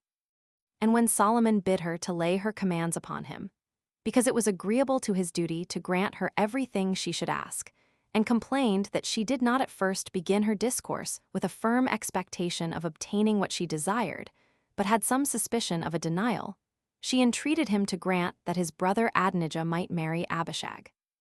3. But the king was greatly offended at these words, and sent away his mother, and said that Adonijah aimed at great things, and that he wondered that she did not desire him to yield up the kingdom to him as to his elder brother, since she desired that he might marry Abishag, and that he had potent friends, Joab the captain of the host, and Abiathar the priest. So he called for Benaiah, the captain of the guards, and ordered him to slay his brother Adonijah. He also called for Abiathar the priest, and said to him, I will not put thee to death because of those other hardships which thou hast endured with my father, and because of the ark which thou hast borne along with him. But I inflict this following punishment upon thee, because thou wast among Adonijah's followers, and wast of his party. Do not thou continue here, nor come any more into my sight, but go to thine own town, and live on thy own fields, and there abide all thy life. For thou hast offended so greatly, that it is not just that thou shouldst retain thy dignity any longer. For the forementioned cause, therefore, it was that the house of Ithamar was deprived of the sacerdotal dignity, as God had foretold to Eli, the grandfather of Abiathar. So it was transferred to the family of Phinehas to Zadok. Now those that were of the family of Phinehas, but lived privately during the time that the high priesthood was transferred to the house of Ithamar, of which family Eli was the first that received it, were these that follow. Buki, the son of Abishua the high priest, his son was Jotham. Jotham's son was Marioth. Marioth's son was Araphias. Araphias's son was Ahitub, and Ahitub's son was Zadok, who was first made high priest in the reign of David. 4. Now when Joab the captain of the host heard of the slaughter of Adonijah, he was greatly afraid, for he was a greater friend to him than to Solomon. And suspecting, not without reason, that he was in danger, on account of his favor to Adonijah, he fled to the altar, and supposed he might procure safety thereby to himself, because of the king's piety towards God. But when some told the king what Joab's supposal was, he sent Benaiah, and commanded him to raise him up from the altar, and bring him to the judgment seat, in order to make his defense. However, Joab said he would not leave the altar, but would die there rather than in another place. And when Benaiah had reported his answer to the king, Solomon commanded him to cut off his head thereone, and let him take that as a punishment for those 2 captains of the host whom he had wickedly slain, and to bury his body, that his sins might never leave his family, but that himself and his father, by Joab's death, might be guiltless. And when Benaiah had done what he was commanded to do, he was himself appointed to be captain of the whole army.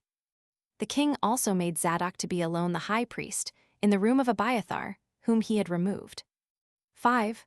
But as to Shimei, Solomon commanded that he should build him a house and stay at Jerusalem and attend upon him, and should not have authority to go over the brook Cedron, and that if he disobeyed that command, death should be his punishment. He also threatened him so terribly that he compelled him to take all oath that he would obey. Accordingly, Shimei said that he had reason to thank Solomon for giving him such an injunction, and added an oath that he would do as he bade him. And leaving his own country, he made his abode in Jerusalem. But 3 years afterwards, when he heard that 2 of his servants were run away from him, and were in Gath, he went for his servants in haste. And when he was come back with them, the king perceived it, and was much displeased that he had contemned his commands, and, what was more, had no regard to the oaths he had sworn to God. So he called him, and said to him, Didst not thou swear never to leave me, nor to go out of this city to another?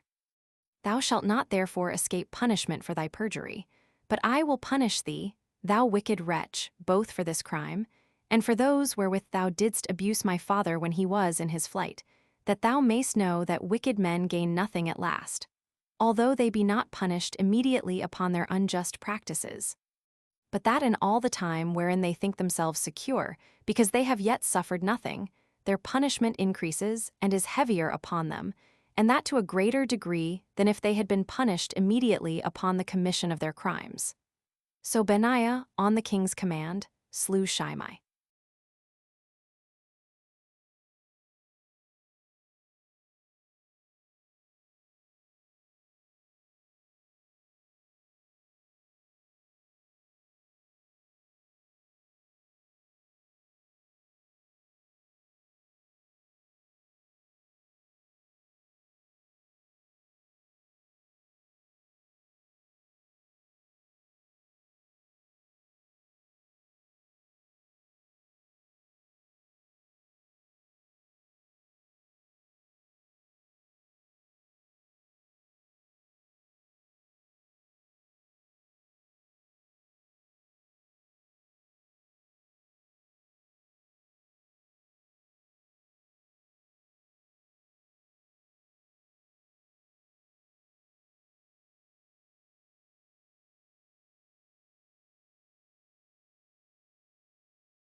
Chapter 2. Concerning the wife of Solomon, concerning his wisdom and riches, and concerning what he obtained of Hiram for the building of the temple. 1. Solomon having already settled himself firmly in his kingdom, and having brought his enemies to punishment, he married the daughter of Pharaoh king of Egypt, and built the walls of Jerusalem much larger and stronger than those that had been before. 2. And thenceforward he managed public affairs very peaceably. Nor was his youth any hindrance in the exercise of justice, or in the observation of the laws, or in the remembrance of what charges his father had given him at his death. But he discharged every duty with great accuracy, that might have been expected from such as are aged, and of the greatest prudence. He now resolved to go to Hebron, and sacrifice to God upon the brazen altar that was built by Moses. Accordingly, he offered their burnt offerings in number 1,000. And when he had done this, he thought he had paid great honor to God. For as he was asleep that very night God appeared to him, and commanded him to ask of him some gifts, which he was ready to give him as a reward for his piety. So Solomon asked of God what was most excellent, and of the greatest worth in itself, what God would bestow with the greatest joy, and what it was most profitable for man to receive. For he did not desire to have bestowed upon him either gold or silver, or any other riches, as a man and a youth might naturally have done. For these are the things that generally are esteemed by most men, as alone of the greatest worth, and the best gifts of God. But said he, Give me, O Lord, a sound mind and a good understanding, whereby I may speak and judge the people according to truth and righteousness. With these petitions God was well pleased, and promised to give him all those things that he had not mentioned in his option: riches, glory, victory over his enemies, and in the first place, understanding and wisdom, and this in such a degree as no other mortal man, neither kings nor ordinary persons, ever had. He also promised to preserve the kingdom to his posterity for a very long time, if he continued righteous and obedient to him, and imitated his father in those things wherein he excelled. When Solomon heard this from God, he presently leaped out of his bed, and when he had worshipped him, he returned to Jerusalem. And after he had offered great sacrifices before the tabernacle, he feasted all his own family. 2. In these days a hard cause came before him in judgment, which it was very difficult to find any end of. And I think it necessary to explain the fact about which the contest was, that such as light upon my writings may know what a difficult cause Solomon was to determine. And those that are concerned in such matters may take this sagacity of the king for a pattern, that they may the more easily give sentence about such questions. There were 2 women who were harlots in the course of their lives that came to him, of whom she that seemed to be injured began to speak first, and said, O king, I and this other woman dwell together in one room. Now it came to pass that we both bore a son at the same hour of the same day. And on the 3rd day this woman overlaid her son, and killed it, and then took my son out of my bosom, and removed him to herself, and as I was asleep she laid her dead son in my arms. Now, when in the morning I was desirous to give the breast to the child, I did not find my own, but saw the woman's dead child lying by me, for I considered it exactly and found it so to be.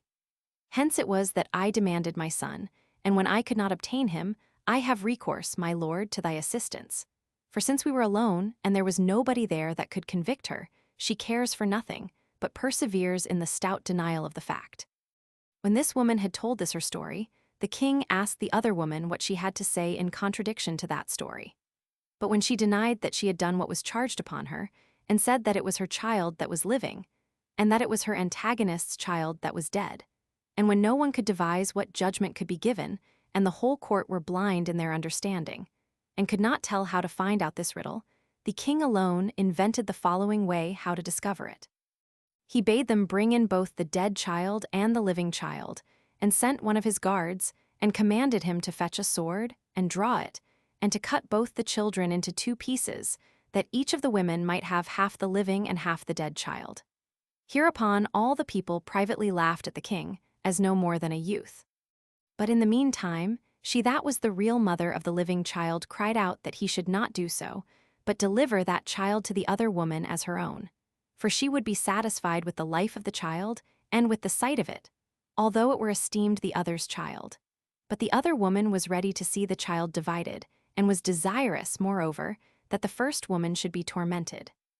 When the king understood that both their words proceeded from the truth of their passions, He adjudged the child to her that cried out to save it, for that she was the real mother of it. And he condemned the other as a wicked woman, who had not only killed her own child, but was endeavoring to see her friend's child destroyed also. Now, the multitude looked on this determination as a great sign and demonstration of the king's sagacity and wisdom, and after that day attended to him as to one that had a divine mind. 3 Now the captains of his armies and officers appointed over the whole country were these: over the lot of Ephraim was yours, over the toparchy of Bethlehem was Dioclerius. Abinadab, who married Solomon's daughter, had the region of Dora and the seacoast under him. The great plain was under Benaiah, the son of Achillas. He also governed all the country as far as Jordan.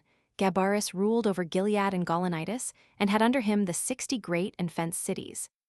Achinadab managed the affairs of all Galilee as far as Sidon, and had himself also married a daughter of Solomon's, whose name was Basema. Banachates had the seacoast about Ars, as had Shaphat Mount Tabor, and Carmel, and Galilee as far as the river Jordan. 1 man was appointed over all this country. Shimei was entrusted with the lot of Benjamin, and Gabers had the country beyond Jordan, over whom there was again 1 governor appointed. Now the people of the Hebrews, and particularly the tribe of Judah, received a wonderful increase when they betook themselves to husbandry and the cultivation of their grounds. For as they enjoyed peace, and were not distracted with wars and troubles, and having, besides, an abundant fruition of the most desirable liberty, everyone was busy in augmenting the product of their own lands, and making them worth more than they had formerly been. 4. The king had also other rulers, who were over the land of Syria and of the Philistines, which reached from the river Euphrates to Egypt, and these collected his tributes of the nations. Now these contributed to the king's table, and to his supper every day 330 cori of fine flour, and 60 of meal, as also 10 fat oxen, and 20 oxen out of the pastures, and 100 fat lambs. All these were besides what were taken by hunting harts and buffaloes, and birds and fishes, which were brought to the king by foreigners day by day. Solomon had also so great a number of chariots, that the stalls of his horses for those chariots were 40,000. And besides these, he had 12,000 horsemen, the 1/2 of which waited upon the king in Jerusalem, and the rest were dispersed abroad, and dwelt in the royal villages. But the same officer who provided for the king's expenses supplied also the fodder for the horses, and still carried it to the place where the king abode at that time. 5. Now the sagacity and wisdom which God had bestowed on Solomon was so great that he exceeded the ancients, insomuch that he was no way inferior to the Egyptians, who are said to have been beyond all men in understanding. Nay, indeed, it is evident that their sagacity was very much inferior to that of the kings. He also excelled and distinguished himself in wisdom above those who were most eminent among the Hebrews at that time for shrewdness. Those I mean were Ethan, and Heman, and Chalcol, and Darda, the sons of Mahal. He also composed books of odes and songs 1,005, of parables and similitudes 3,000. For he spake a parable upon every sort of tree, from the hyssop to the cedar, and in like manner also about beasts, about all sorts of living creatures, whether upon the earth, or in the seas, or in the air. For he was not unacquainted with any of their natures, nor omitted inquiries about them, but described them all like a philosopher, and demonstrated his exquisite knowledge of their several properties. God also enabled him to learn that skill which expels demons, for which is a science useful and sanative to men. He composed such incantations also by which distempers are alleviated. And he left behind him the manner of using exorcisms, by which they drive away demons, so that they never return. And this method of cure is of great force unto this day. For I have seen a certain man of my own country, whose name was Eleazar, releasing people that were demoniacal in the presence of Vespasian, and his sons, and his captains, and the whole multitude of his soldiers. The manner of the cure was this. He put a ring that had a foot of one of those sorts mentioned by Solomon to the nostrils of the demoniac, after which he drew out the demon through his nostrils, and when the man fell down immediately, he abjured him to return into him no more, making still mention of Solomon, and reciting the incantations which he composed. And when Eleazar would persuade and demonstrate to the spectators that he had such a power, he set a little way off a cup or basin full of water, and commanded the demon, as he went out of the man, to overturn it, and thereby to let the spectators know that he had left the man. And when this was done, the skill and wisdom of Solomon was shown very manifestly. For which reason it is that all men may know the vastness of Solomon's abilities, and how he was beloved of God, and that the extraordinary virtues of every kind with which this king was endowed may not be unknown to any people under the sun. For this reason, I say, it is that we have proceeded to speak so largely of these matters. 6. Moreover, Hiram, king of Tyre, when he had heard that Solomon succeeded to his father's kingdom, was very glad of it, for he was a friend of David's. So he sent ambassadors to him, and saluted him, and congratulated him on the present happy state of his affairs. Upon which Solomon sent him an epistle, the contents of which here follow. Solomon to King Hiram. 5. Know thou that my father would have built a temple to God, but was hindered by wars and continual expeditions. For he did not leave off to overthrow his enemies till he made them all subject to tribute. But I give thanks to God for the peace I at present enjoy, and on that account I am at leisure, and design to build a house to God. For God foretold to my father that such a house should be built by me.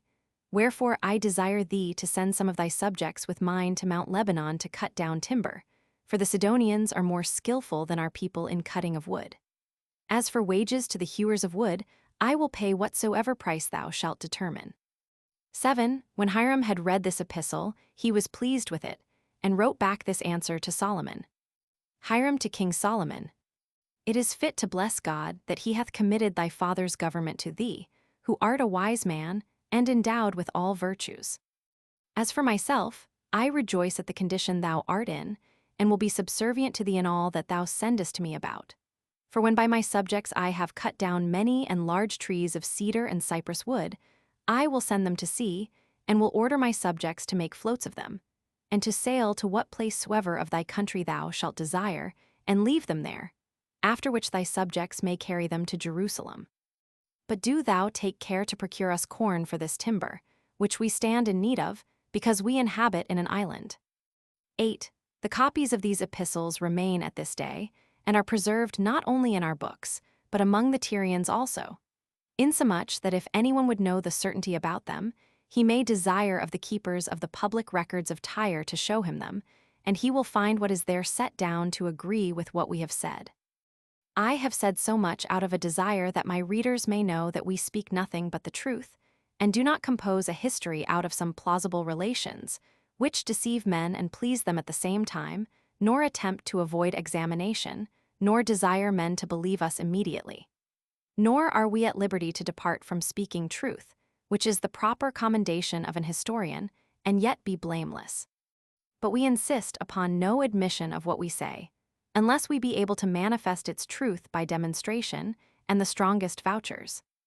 9. Now King Solomon, as soon as this epistle of the king of Tyre was brought him, commended the readiness and good will he declared therein, and repaid him in what he desired, and sent him yearly 20,000 cori of wheat, and as many baths of oil. Now the bath is able to contain 72 sextaries. He also sent him the same measure of wine. So the friendship between Hiram and Solomon hereby increased more and more, and they swore to continue it forever. And the king appointed a tribute to be laid on all the people, of 30,000 laborers, whose work he rendered easy to them by prudently dividing it among them. For he made 10,000 cut timber in Mount Lebanon for 1 month, and then to come home and rest 2 months, until the time when the other 20,000 had finished their task at the appointed time. And so afterward it came to pass that the first 10,000 returned to their work every 4th month. And it was Adoram who was over this tribute. There were also of the strangers who were left by David, who were to carry the stones and other materials, 70,000, and of those that cut the stones, 80,000. Of these 3,300 were rulers over the rest. He also enjoined them to cut out large stones for the foundations of the temple, and that they should fit them and unite them together in the mountain, and so bring them to the city. This was done not only by our own country workmen, but by those workmen whom Hiram sent also. 6.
Chapter 3 of the building of this temple.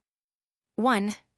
Solomon began to build the temple in the 4th year of his reign, on the 2nd month, which the Macedonians call Artemisius, and the Hebrews Jur, 592 years after the exodus out of Egypt, but 1,020 years from Abraham's coming out of Mesopotamia into Canaan, and after the deluge 1,440 years. And from Adam, the first man who was created, until Solomon built the temple, there had passed in all 3,102 years. Now that year on which the temple began to be built was already the 11th year of the reign of Hiram. But from the building of Tyre to the building of the temple, there had passed 240 years. 2. Now, therefore, the king laid the foundations of the temple very deep in the ground, and the materials were strong stones, and such as would resist the force of time. These were to unite themselves with the earth, and become a basis and a sure foundation for that superstructure which was to be erected over it. They were to be so strong, in order to sustain with ease those vast superstructures and precious ornaments, whose own weight was to be not less than the weight of those other high and heavy buildings, which the king designed to be very ornamental and magnificent. They erected its entire body, quite up to the roof, of white stone. Its height was 60 cubits, and its length was the same, and its breadth 20. There was another building erected over it, equal to it in its measures, so that the entire altitude of the temple was 120 cubits. Its front was to the east. As to the porch, they built it before the temple. Its length was 20 cubits, and it was so ordered that it might agree with the breadth of the house, and it had 12 cubits in latitude, and its height was raised as high as 120 cubits. He also built round about the temple 30 small rooms, which might include the whole temple, by their closeness one to another, and by their number and outward position round it. He also made passages through them, that they might come into on through another. Every one of these rooms had 5 cubits in breadth, 7 and the same in length, but in height 20.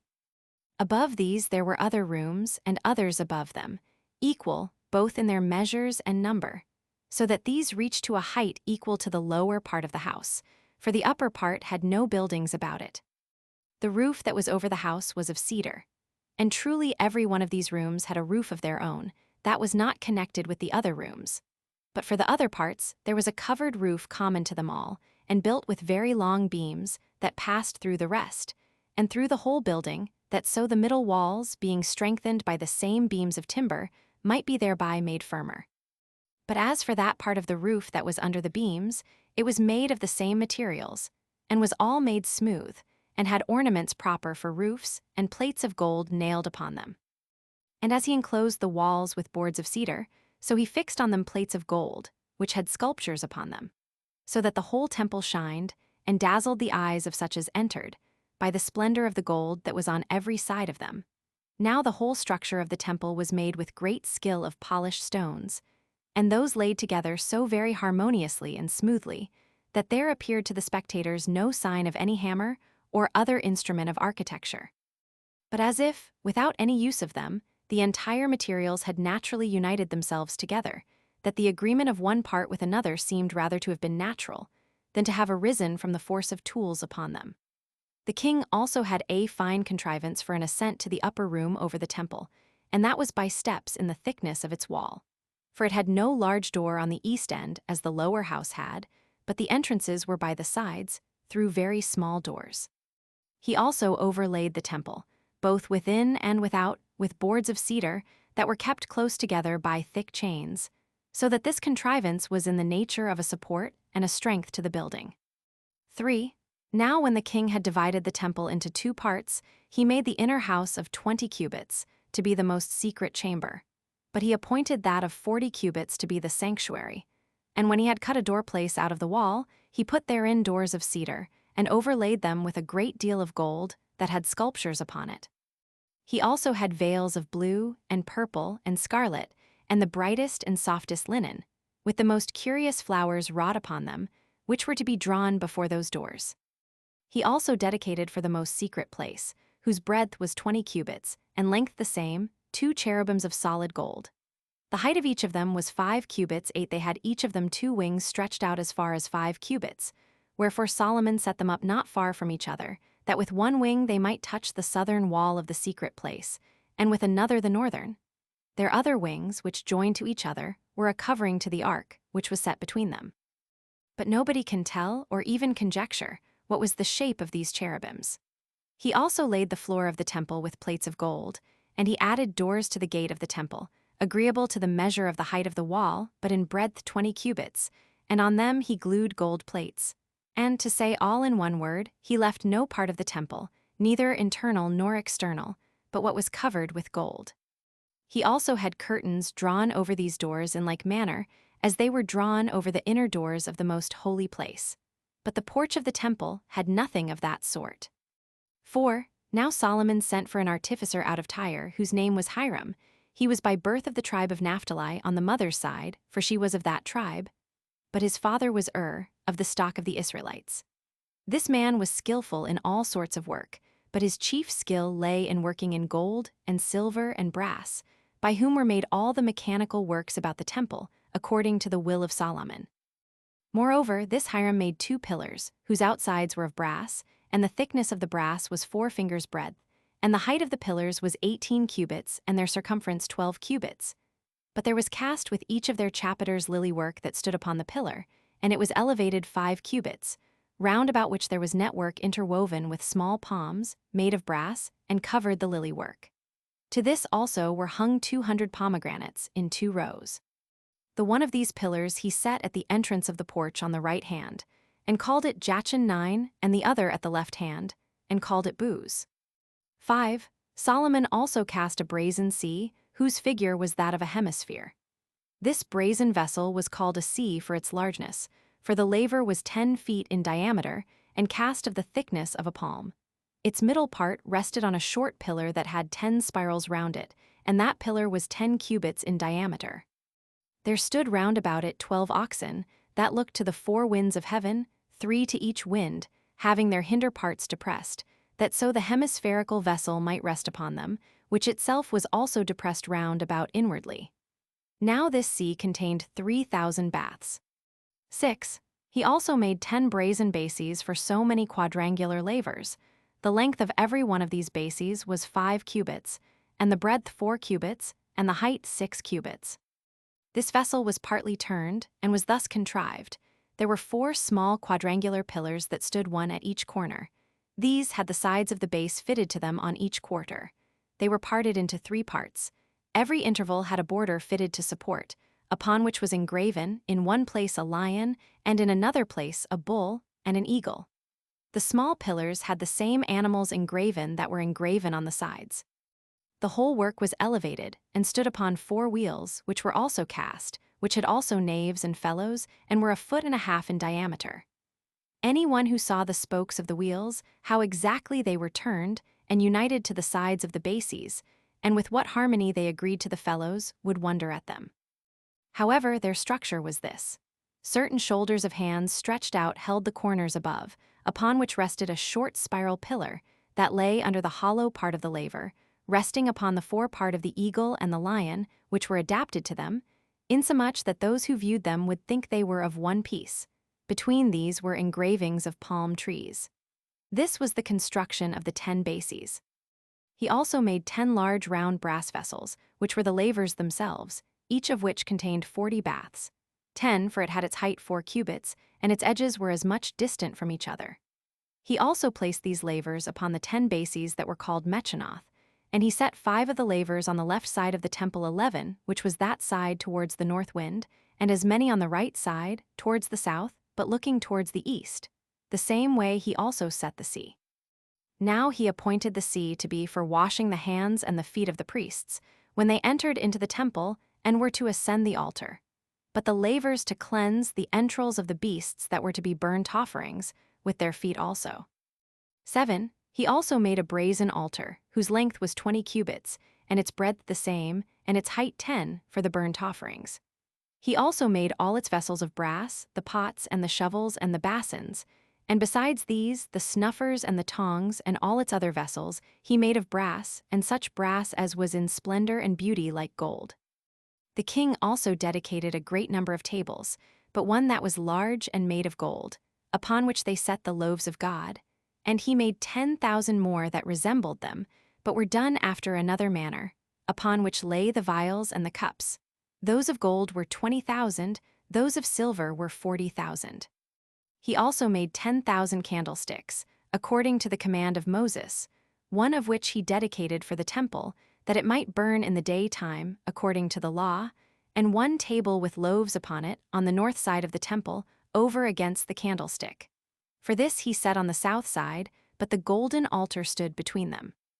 All these vessels were contained in that part of the holy house, which was 40 cubits long, and were before the veil of that most secret place wherein the ark was to be set. 8.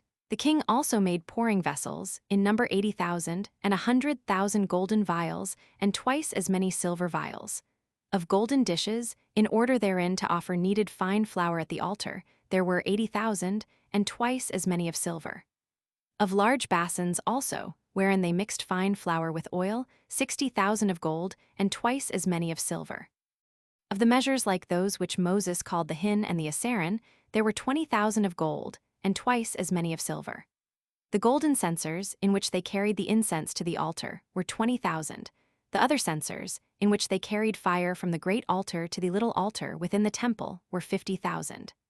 The sacerdotal garments which belonged to the high priest, with the long robes and the oracle and the precious stones, were 1,000. But the crown upon which Moses wrote was only one, and hath remained to this very day. He also made 10,000 sacerdotal garments of fine linen, with purple girdles for every priest, and 200,000 trumpets, according to the command of Moses. Also 200,000 garments of fine linen for the singers that were Levites. And he made musical instruments, and such as were invented for singing of hymns, called Nabal and Sindri, which were made of electrum, 40,000. 9. Solomon made all these things for the honor of God, with great variety and magnificence, sparing no cost, but using all possible liberality in adorning the temple. And these things he dedicated to the treasures of God. He also placed a partition round about the temple, which in our tongue we call Jisun, but it is called thrigkos by the Greeks, and he raised it up to the height of 3 cubits. And it was for the exclusion of the multitude from coming into the temple, and showing that it was a place that was free and open only for the priests. He also built beyond this court a temple, whose figure was that of a quadrangle, and erected for it great and broad cloisters. This was entered into by very high gates, each of which had its front exposed to one of the winds, and were shut by golden doors. Into this temple all the people entered that were distinguished from the rest by being pure and observant of the laws. But he made that temple which was beyond this a wonderful one indeed, and such as exceeds all description in words. Nay, if I may so say, is hardly believed upon sight. For when he had filled up great valleys with earth, which on account of their immense depth could not be looked on, when you bended down to see them, without pain, and had elevated the ground 400 cubits, he made it to be on a level with the top of the mountain, on which the temple was built. And by this means the outmost temple, which was exposed to the air, was even with the temple itself. He encompassed this also with a building of a double row of cloisters, which stood on high upon pillars of native stone, while the roofs were of cedar, and were polished in a manner proper for such high roofs, but he made all the doors of this temple of silver. 12.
Chapter 4. How Solomon removed the ark into the temple, how he made supplication to God, and offered public sacrifices to him. 1. When King Solomon had finished these works, these large and beautiful buildings, and had laid up his donations in the temple, and all this in the interval of 7 years, and had given a demonstration of his riches and alacrity therein, insomuch that anyone who saw it would have thought it must have been an immense time ere it could have been finished, and would be surprised that so much should be finished in so short a time. Short, I mean, if compared with the greatness of the work. He also wrote to the rulers and elders of the Hebrews, and ordered all the people to gather themselves together to Jerusalem, both to see the temple which he had built, and to remove the ark of God into it. And when this invitation of the whole body of the people to come to Jerusalem was everywhere carried abroad, it was the 7th month before they came together, which month is by our countrymen called Thisri, but by the Macedonians Hyperbaritotes. The Feast of Tabernacles happened to fall at the same time, which was celebrated by the Hebrews as a most holy and most eminent feast. So they carried the ark and the tabernacle which Moses had pitched, and all the vessels that were for ministration, to the sacrifices of God, and removed them to the temple. 13. The king himself and all the people and the Levites went before, rendering the ground moist with sacrifices and drink offerings, and the blood of a great number of oblations, and burning an immense quantity of incense. And this till the very air itself everywhere round about was so full of these odors, that it met, in a most agreeable manner, persons at a great distance, and was an indication of God's presence. And as men's opinion was, of his habitation with them in this newly built and consecrated place.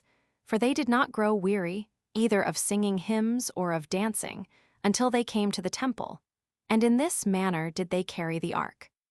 But when they should transfer it into the most secret place, the rest of the multitude went away, and only those priests that carried it set it between the 2 cherubims, which embracing it with their wings, for so were they framed by the artificer, they covered it, as under a tent or a cupola.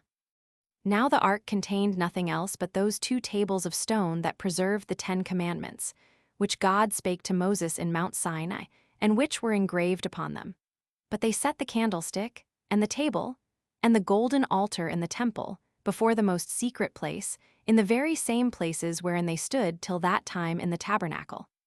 So they offered up the daily sacrifices.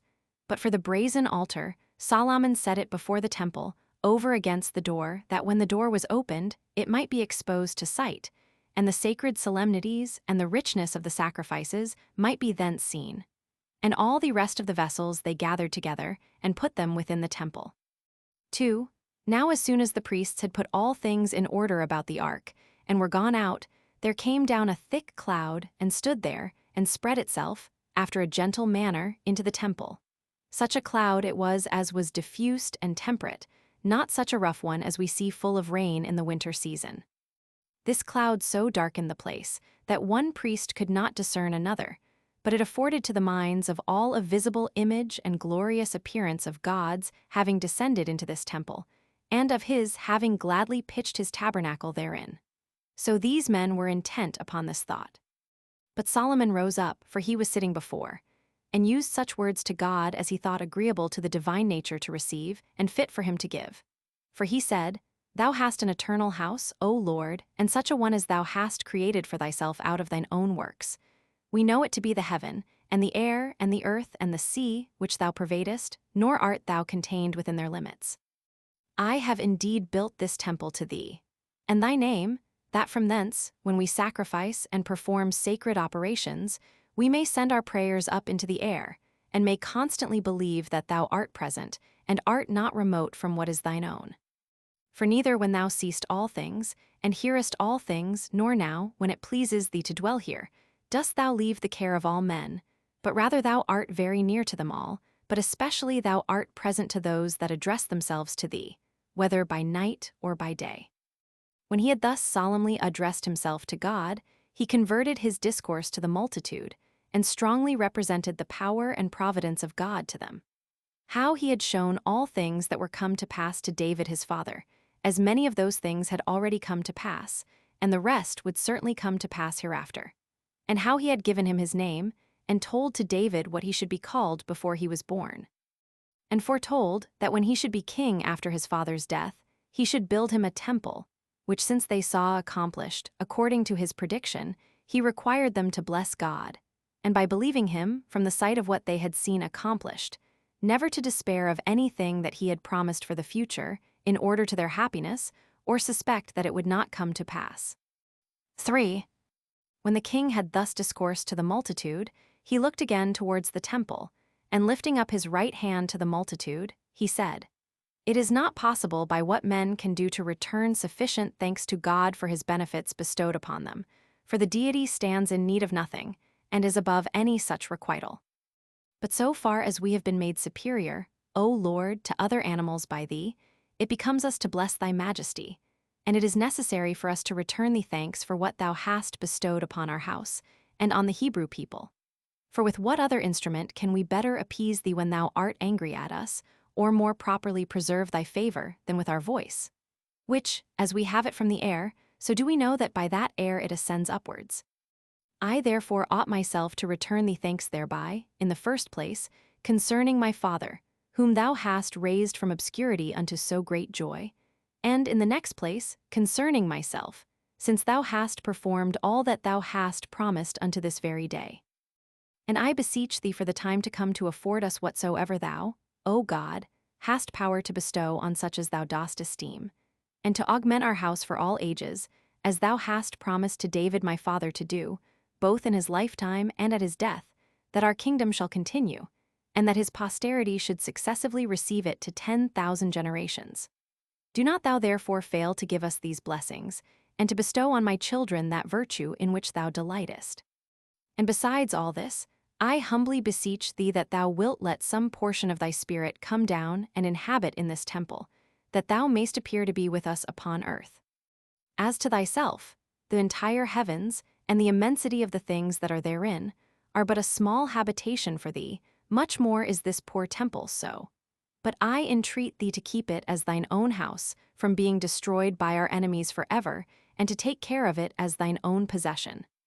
But if this people be found to have sinned, and be thereupon afflicted by thee with any plague, because of their sin, as with dearth or pestilence, or any other affliction which thou usest to inflict on those that transgress any of thy holy laws, and if they fly all of them to this temple, beseeching thee and begging of time to deliver them, then do thou hear their prayers, as being within thine house, and have mercy upon them, and deliver them from their afflictions.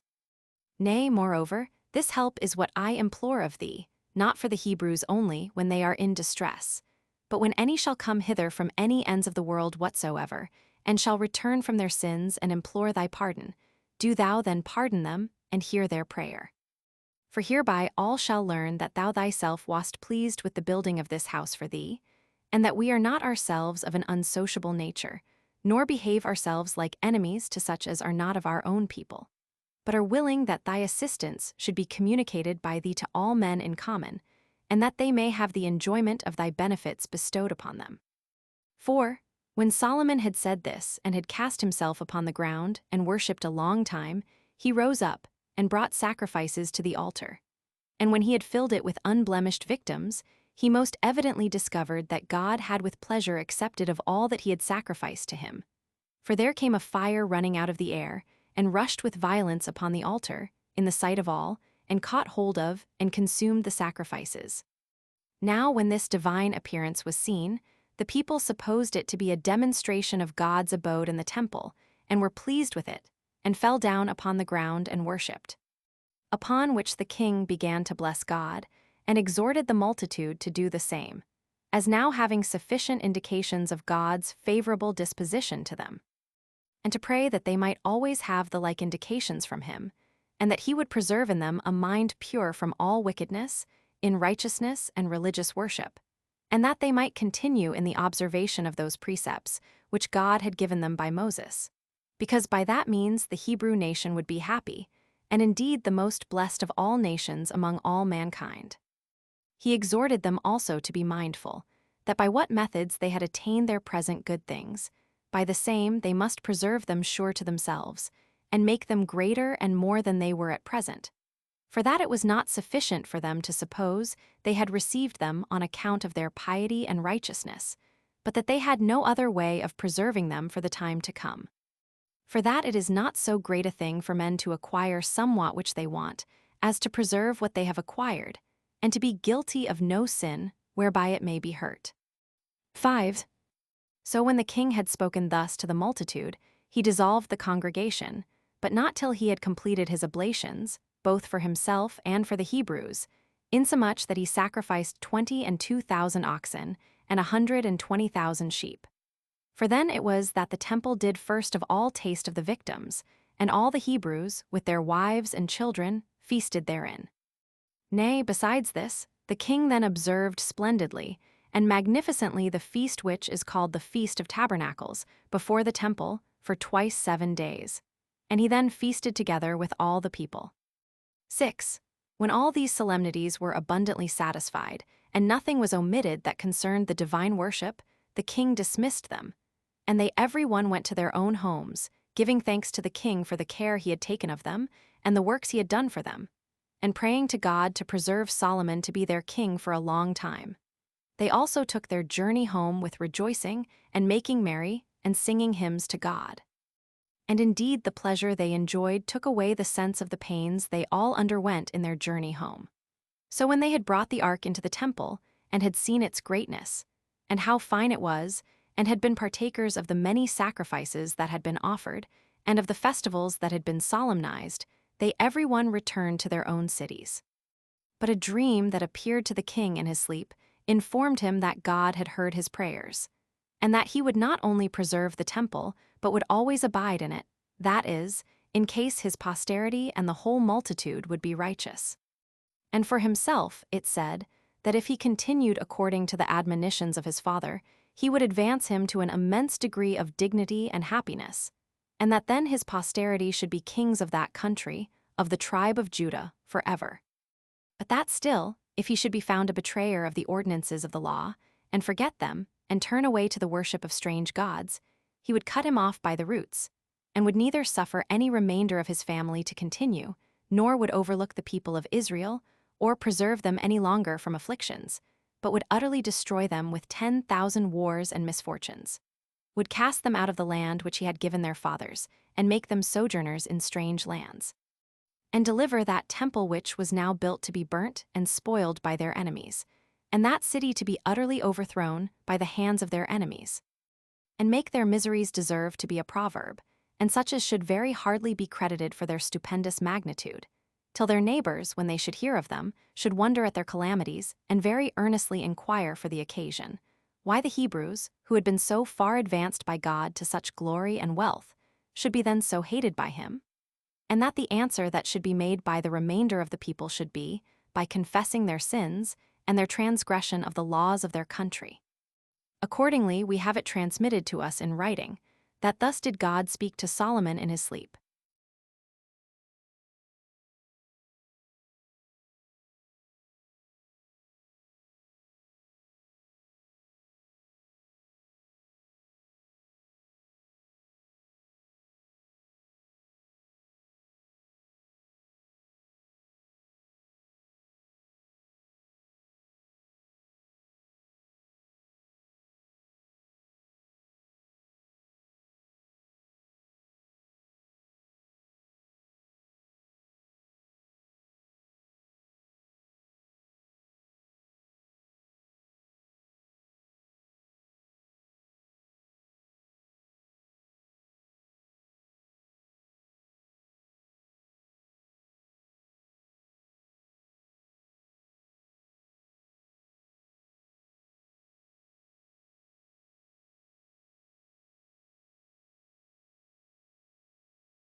Chapter 5.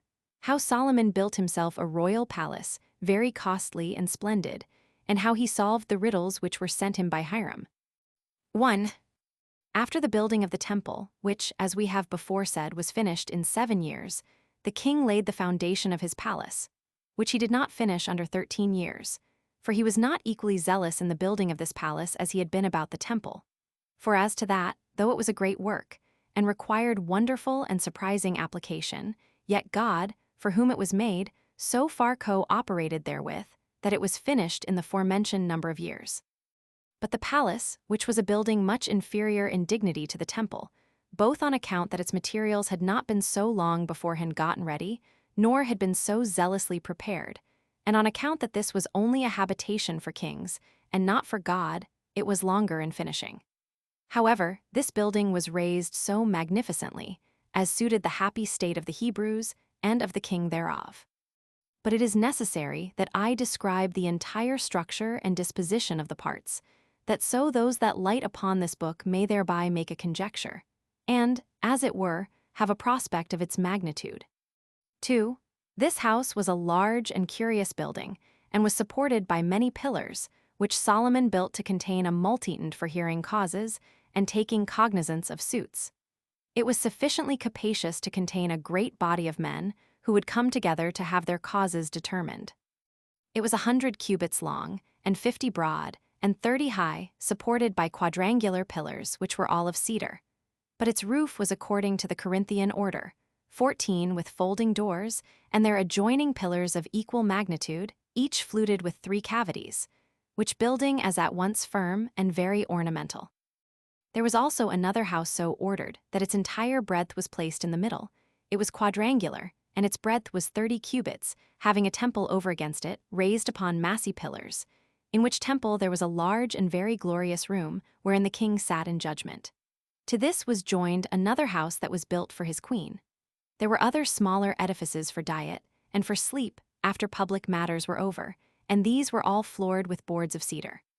Some of these Solomon built with stones of 10 cubits, and wainscoted the walls with other stones that were sawed, and were of great value, such as are dug out of the earth for the ornaments of temples, and to make fine prospects in royal palaces, and which make the mines whence they are dug famous. Now the contexture of the curious workmanship of these stones was in 3 rows, but the 4th row would make one admire its sculptures, whereby were represented trees and all sorts of plants, with the shades that arose from their branches and leaves that hung down from them. Those trees and plants covered the stone that was beneath them, and their leaves were wrought so prodigious thin and subtle that you would think they were in motion. But the other part up to the roof was plastered over, and, as it were, embroidered with colors and pictures. He, moreover, built other edifices for pleasure, as also very long cloisters, and those situate in an agreeable place of the palace, and among them a most glorious dining room, for feastings and competitions, and full of gold, and such other furniture as so fine a room ought to have for the conveniency of the guests, and where all the vessels were made of gold. Now it is very hard to reckon up the magnitude and the variety of the royal apartments, how many rooms there were of the largest sort, how many of a bigness inferior to those, and how many that were subterraneous and invisible, the curiosity of those that enjoyed the fresh air, and the groves for the most delightful prospect, for the avoiding the heat and covering of their bodies. And, to say all in brief, Solomon made the whole building entirely of white stone, and cedar wood, and gold and silver. He also adorned the roofs and walls with stones set in gold, and beautified them thereby in the same manner as he had beautified the temple of God with the like stones. He also made himself a throne of prodigious bigness of ivory, constructed as a seat of justice, and having 6 steps to it, on every one of which stood on each end of the step 2 lions, 2 other lions standing above also.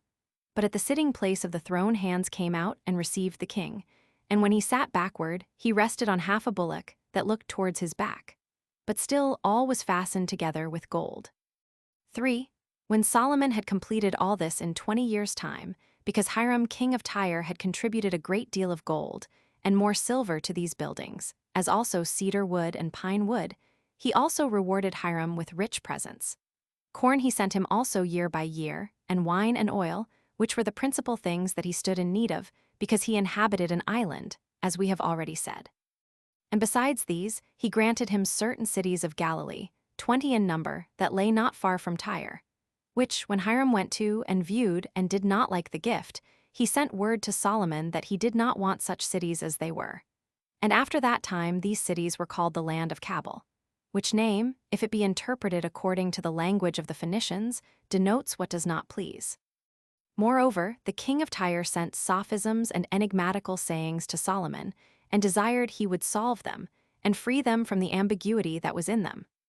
Now so sagacious and understanding was Solomon, that none of these problems were too hard for him, but he conquered them all by his reasonings, and discovered their hidden meaning, and brought it to light. Menander also, one who translated the Tyrian archives out of the dialect of the Phoenicians into the Greek language, makes mention of these two kings, where he says thus: When Abibalus was dead, his son Hiram received the kingdom from him, who, when he had lived 53 years, reigned 34. He raised a bank in the large place, and dedicated the golden pillar which is in Jupiter's temple. He also went and cut down materials of timber out of the mountain called Libanus for the roof of temples, and when he had pulled down the ancient temples, he both built the temple of Hercules and that of Astarte, and he first set up the temple of Hercules in the month Peritius. He also made an expedition against the Utii, or Titii, who did not pay their tribute, and when he had subdued them to himself, he returned. Under this king there was Abdaman, a very youth in age, who always conquered the difficult problems which Solomon, king of Jerusalem, commanded him to explain. Dius also makes mention of him, where he says thus: When Abibalus was dead, his son Hiram reigned. He raised the eastern parts of the city higher and made the city itself larger. He also joined the temple of Jupiter, which before stood by itself, to the city, by raising a bank in the middle between them, and he adorned it with donations of gold. Moreover, he went up to Mount Libanus and cut down materials of wood for the building of the temples. He says also that Solomon, who was then king of Jerusalem, sent riddles to Hiram and desired to receive the like from him, but that he who could not solve them should pay money to them that did solve them, and that Hiram accepted the conditions. And when he was not able to solve the riddles proposed by Solomon, he paid a great deal of money for his fine, but that he afterward did solve the proposed riddles by means of Abdaman, a man of Tyre. And that Hiram proposed other riddles, which, when Solomon could not solve, he paid back a great deal of money to Hiram. This it is which Dius wrote.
Chapter 6.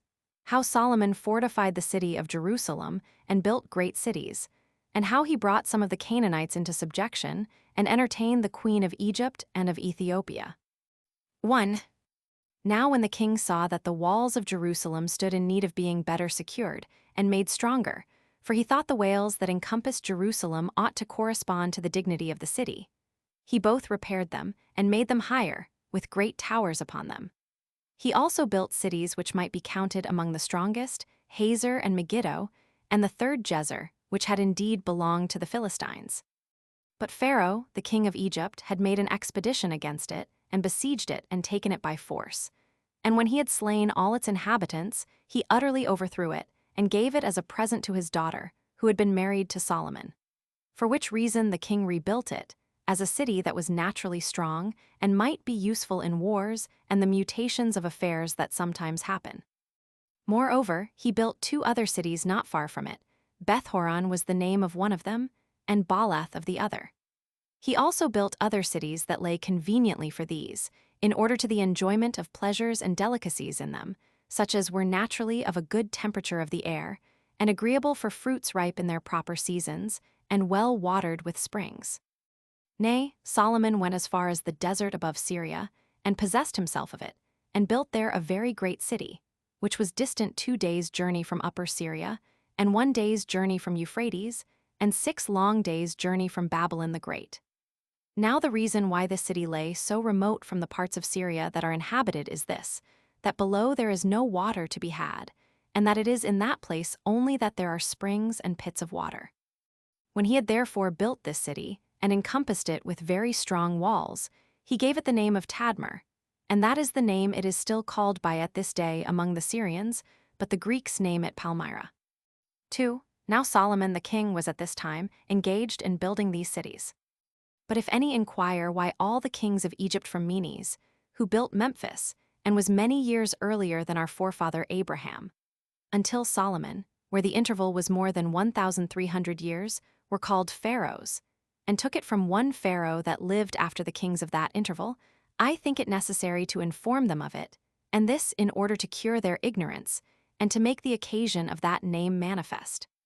Pharaoh in the Egyptian tongue signifies a king 15, but I suppose they made use of other names from their childhood.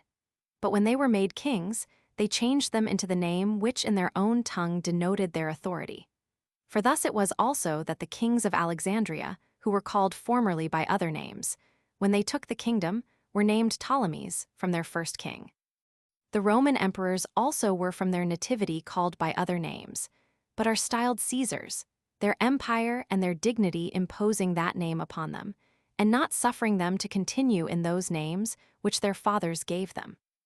I suppose also that Herodotus of Halicarnassus, when he said there were 330 kings of Egypt after Menes, who built Memphis, did therefore not tell us their names, because they were in common called pharaohs.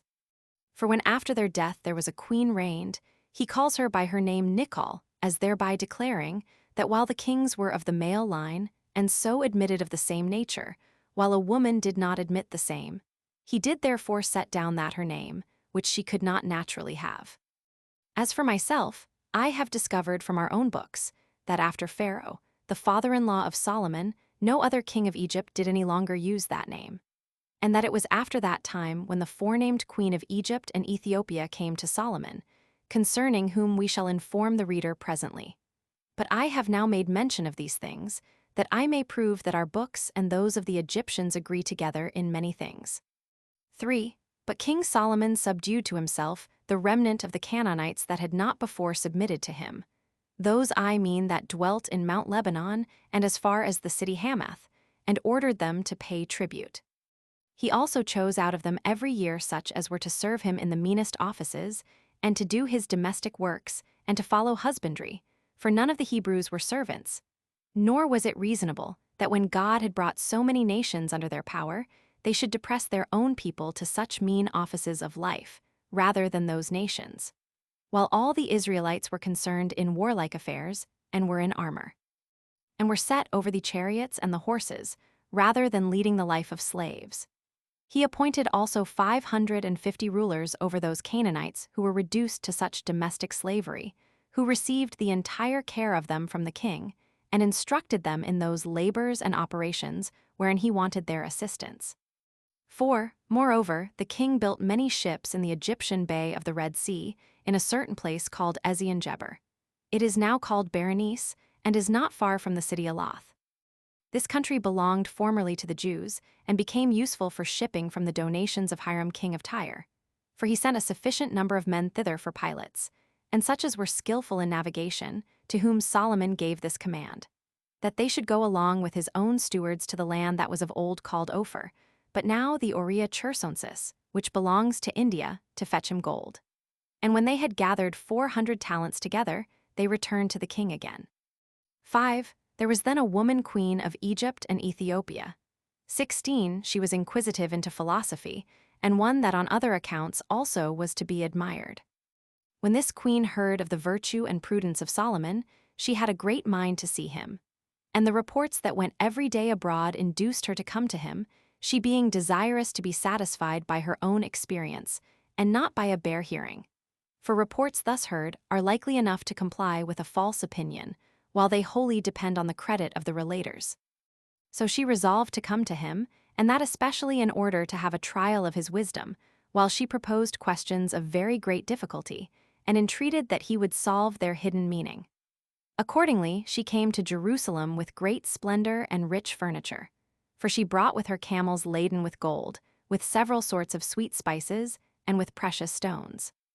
Now, upon the king's kind reception of her, he both showed a great desire to please her, and easily comprehending in his mind the meaning of the curious questions she propounded to him, he resolved them sooner than anybody could have expected.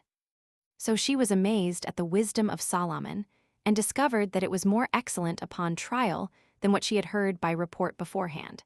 And especially she was surprised at the fineness and largeness of his royal palace, and not less so at the good order of the apartments, for she observed that the king had therein shown great wisdom. But she was beyond measure astonished at the house, which was called the Forest of Lebanon, as also at the magnificence of his daily table, and the circumstances of its preparation and ministration, with the apparel of his servants that waited, and the skillful and decent management of their attendants. Nor was she less affected with those daily sacrifices which were offered to God, and the careful management which the priests and Levites used about them. When she saw this done every day, she was in the greatest admiration imaginable, insomuch that she was not able to contain the surprise she was in, but openly confessed how wonderfully she was affected. For she proceeded to discourse with the king, and thereby owned that she was overcome with admiration at the things before related, and said, "All things indeed, O king, that came to our knowledge by report, came with uncertainty as to our belief of them. But as to those good things that to thee appertain, both such as thou thyself possessest, I mean wisdom and prudence, and the happiness thou hast from thy kingdom, certainly the same that came to us was no falsity.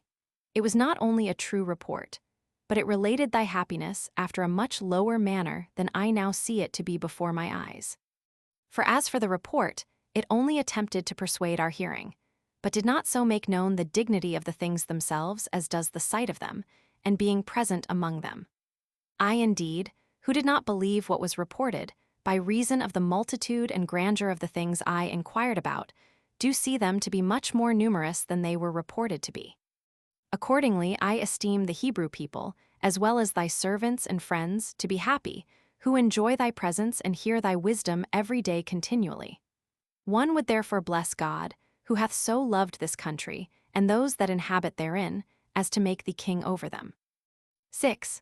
Now when the queen had thus demonstrated in words how deeply the king had affected her, her disposition was known by certain presents, for she gave him 20 talents of gold, and an immense quantity of spices and precious stones. They say also that we possess the root of that balsam which our country still bears by this woman's gift. 17. Solomon also repaid her with many good things, and principally by bestowing upon her what she chose of her own inclination, for there was nothing that she desired which he denied her. And as he was very generous and liberal in his own temper, so did he show the greatness of his soul in bestowing on her what she herself desired of him. So when this queen of Ethiopia had obtained what we have already given an account of, and had again communicated to the king what she brought with her, she returned to her own kingdom.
Chapter 7. How Solomon grew rich and fell desperately in love with women, and how God, being incensed at it, raised up Adur and Jeroboam against him. Concerning the death of Solomon. 1.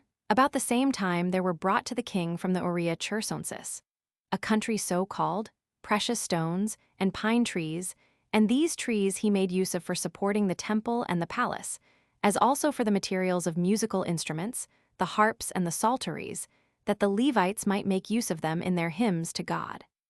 The wood which was brought to him at this time was larger and finer than any that had ever been brought before.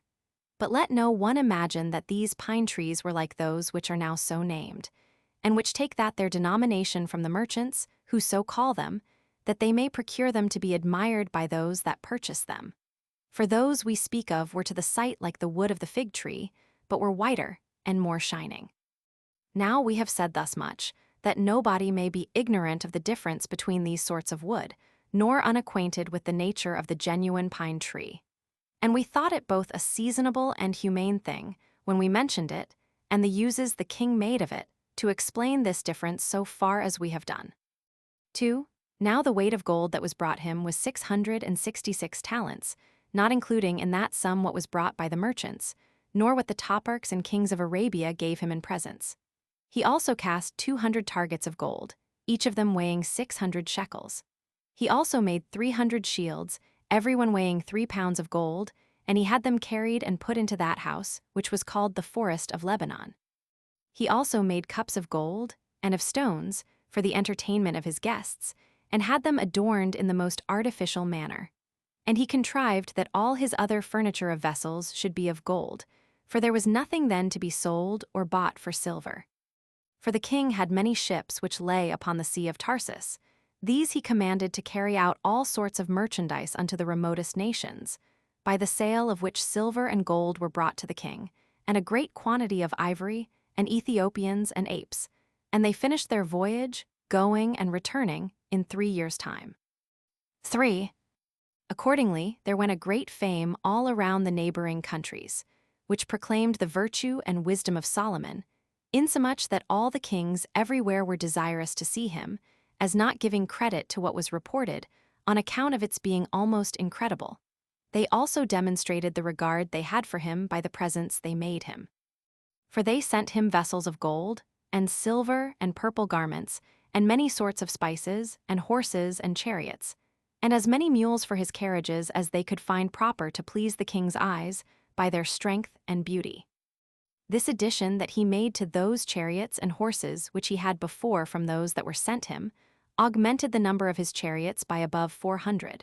For he had 1,000 before, and augmented the number of his horses by 2,000, for he had 20,000 before. These horses also were so much exercised, in order to their making a fine appearance and running swiftly, that no others could, upon the comparison, appear either finer or swifter.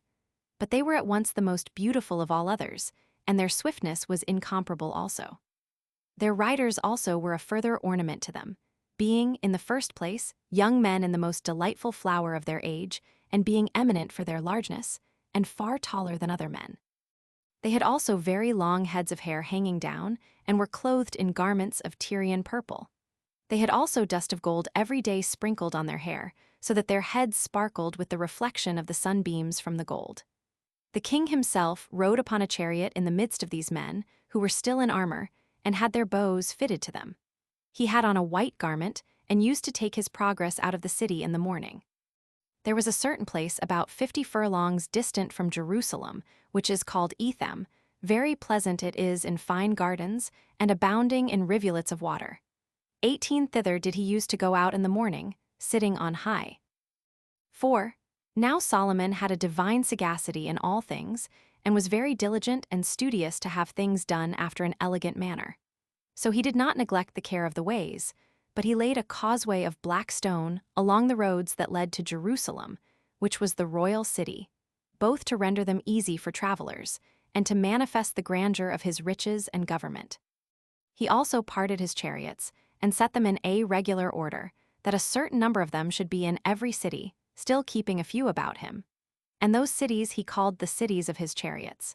And the king made silver as plentiful in Jerusalem as stones in the street, and so multiplied cedar trees in the plains of Judea, which did not grow there before, that they were like the multitude of common sycamore trees. He also ordained the Egyptian merchants that brought him their merchandise to sell him a chariot, with a pair of horses, for 600 drachmae of silver. And he sent them to the kings of Syria, and to those kings that were beyond Euphrates. 5. But although Solomon was become the most glorious of kings, and the best beloved by God, and had exceeded in wisdom and riches those that had been rulers of the Hebrews before him, yet did not he persevere in this happy state till he died. Nay, he forsook the observation of the laws of his fathers, and came to an end no way suitable to our foregoing history of him. He grew mad in his love of women, and laid no restraint on himself in his lusts. Nor was he satisfied with the women of his country alone, but he married many wives out of foreign nations, Sidontans and Tyrians and Ammonites and Edomites, and he transgressed the laws of Moses, which forbade Jews to marry any but those that were of their own people. He also began to worship their gods, which he did in order to the gratification of his wives, and out of his affection for them. This very thing our legislator suspected, and so admonished us beforehand, that we should not marry women of other countries, lest we should be entangled with foreign customs, and apostatize from our own, lest we should leave off to honor our own God, and should worship their gods. But Solomon was headlong into unreasonable pleasures, and regarded not those admonitions. For when he had married 700 wives, 19 the daughters of princes and of eminent persons, and 300 concubines, and those besides the king of Egypt's daughter, he soon was governed by them, till he came to imitate their practices. He was forced to give them this demonstration of his kindness and affection to them, to live according to the laws of their countries. And as he grew into years, and his reason became weaker by length of time, it was not sufficient to recall to his mind the institutions of his own country. So he still more and more contemned his own God, and continued to regard the gods that his marriages had introduced. Nay, before this happened, he sinned, and fell into an error about the observation of the laws, when he made the images of brazen oxen that supported the brazen sea, 20, and the images of lions about his own throne. For these he made, although it was not agreeable to piety so to do, and this he did, notwithstanding that he had his father as a most excellent and domestic pattern of virtue, and knew what a glorious character he had left behind him because of his piety towards God. Nor did he imitate David, although God had twice appeared to him in his sleep, and exhorted him to imitate his father. So he died ingloriously. There came therefore a prophet to him, who was sent by God, and told him that his wicked actions were not concealed from God, and threatened him that he should not long rejoice in what he had done. That, indeed, the kingdom should not be taken from him while he was alive, because God had promised to his father David that he would make him his successor, but that he would take care that this should befall his son when he was dead. Not that he would withdraw all the people from him, but that he would give 10 tribes to a servant of his, and leave only 2 tribes to David's grandson for his sake, because he loved God, and for the sake of the city of Jerusalem, wherein he should have a temple. 6. When Solomon heard this, he was grieved, and greatly confounded, upon this change of almost all that happiness which had made him to be admired, into so bad a state. Nor had there much time passed after the prophet had foretold what was coming before God raised up an enemy against him, whose name was Adur, who took the following occasion of his enmity to him. He was a child of the stock of the Edomites, and of the blood royal. And when Joab, the captain of David's host, laid waste the land of Edom and destroyed all that were men grown, and able to bear arms for 6 months' time, this Hadad fled away, and came to Pharaoh the king of Egypt, who received him kindly, and assigned him a house to dwell in, and a country to supply him with food. And when he was grown up, he loved him exceedingly, insomuch that he gave him his wife's sister, whose name was Tapines, to wife, by whom he had a son, who was brought up with the king's children. When Hadad heard in Egypt that both David and Joab were dead, he came to Pharaoh, and desired that he would permit him to go to his own country. Upon which the king asked what it was that he wanted, and what hardship he had met with, that he was so desirous to leave him. And when he was often troublesome to him, and entreated him to dismiss him, he did not then do it. But at the time when Solomon's affairs began to grow worse, on account of his forementioned transgressions 21 and God's anger against him for the same, Hadad, by Pharaoh's permission, came to Edom. And when he was not able to make the people forsake Solomon, for it was kept under by many garrisons, and an innovation was not to be made with safety, he removed thence, and came into Syria. There he lighted upon one Rezon, who had run away from Hadadezer, king of Zobah, his master, and was become a robber in that country, and joined friendship with him, who had already a band of robbers about him. So he went up, and seized upon that part of Syria, and was made king thereof. He also made incursions into the land of Israel, and did it no small mischief, and spoiled it, and that in the lifetime of Solomon. And this was the calamity which the Hebrews suffered by Hadad. 7. There was also one of Solomon's own nation that made an attempt against him, Jeroboam the son of Nebat, who had an expectation of rising, from a prophecy that had been made to him long before.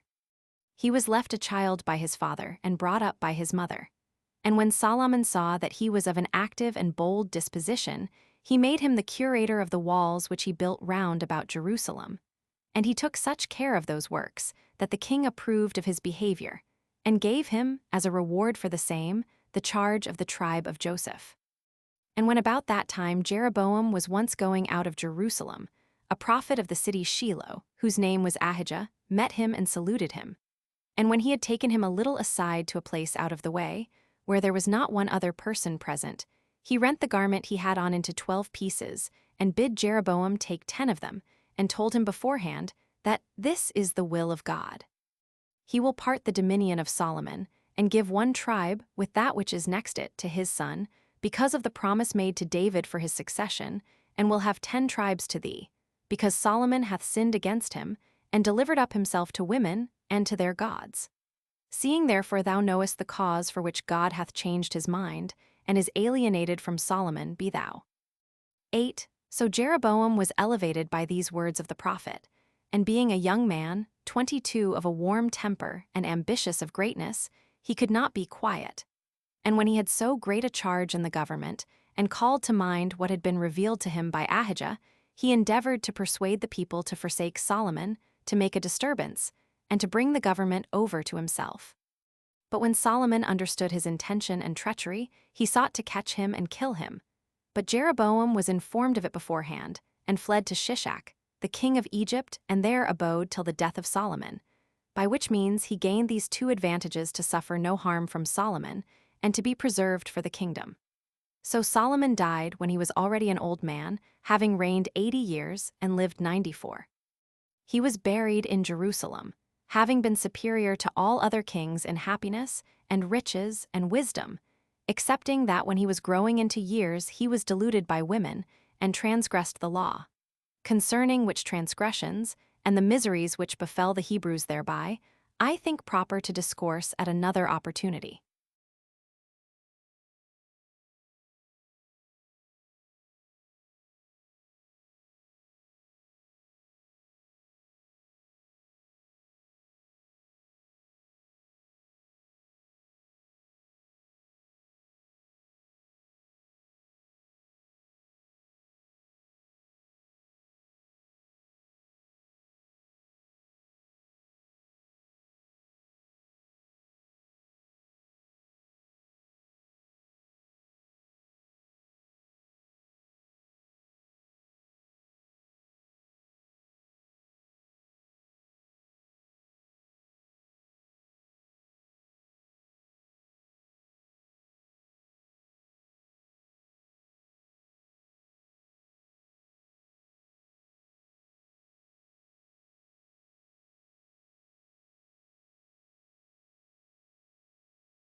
Chapter 8. How, upon the death of Solomon, the people forsook his son Rehoboam, and ordained Jeroboam king over the 10 tribes. 1. Now when Solomon was dead, and his son Rehoboam, who was born of an Ammonite wife, whose name was Naamah, had succeeded him in the kingdom, the rulers of the multitude sent immediately into Egypt, and called back Jeroboam. And when he was come to them, to the city Shechem, Rehoboam came to it also, for he had resolved to declare himself king to the Israelites while they were there gathered together.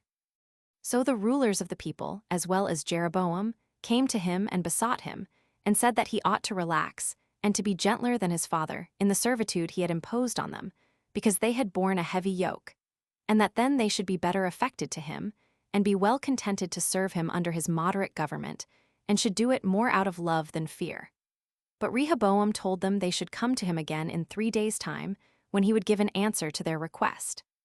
This delay gave occasion to a present suspicion, since he had not given them a favorable answer to their mind immediately, for they thought that he should have given them a humane answer offhand, especially since he was but young. However, they thought that this consultation about it, and that he did not presently give them a denial, afforded them some good hope of success. 2. Rehoboam now called his father's friends, and advised with them what sort of answer he ought to give to the multitude. Upon which they gave him the advice which became friends, and those that knew the temper of such a multitude. They advised him to speak in a way more popular than suited the grandeur of a king, because he would thereby oblige them to submit to him with good will, it being most agreeable to subjects that their kings should be almost upon the level with them.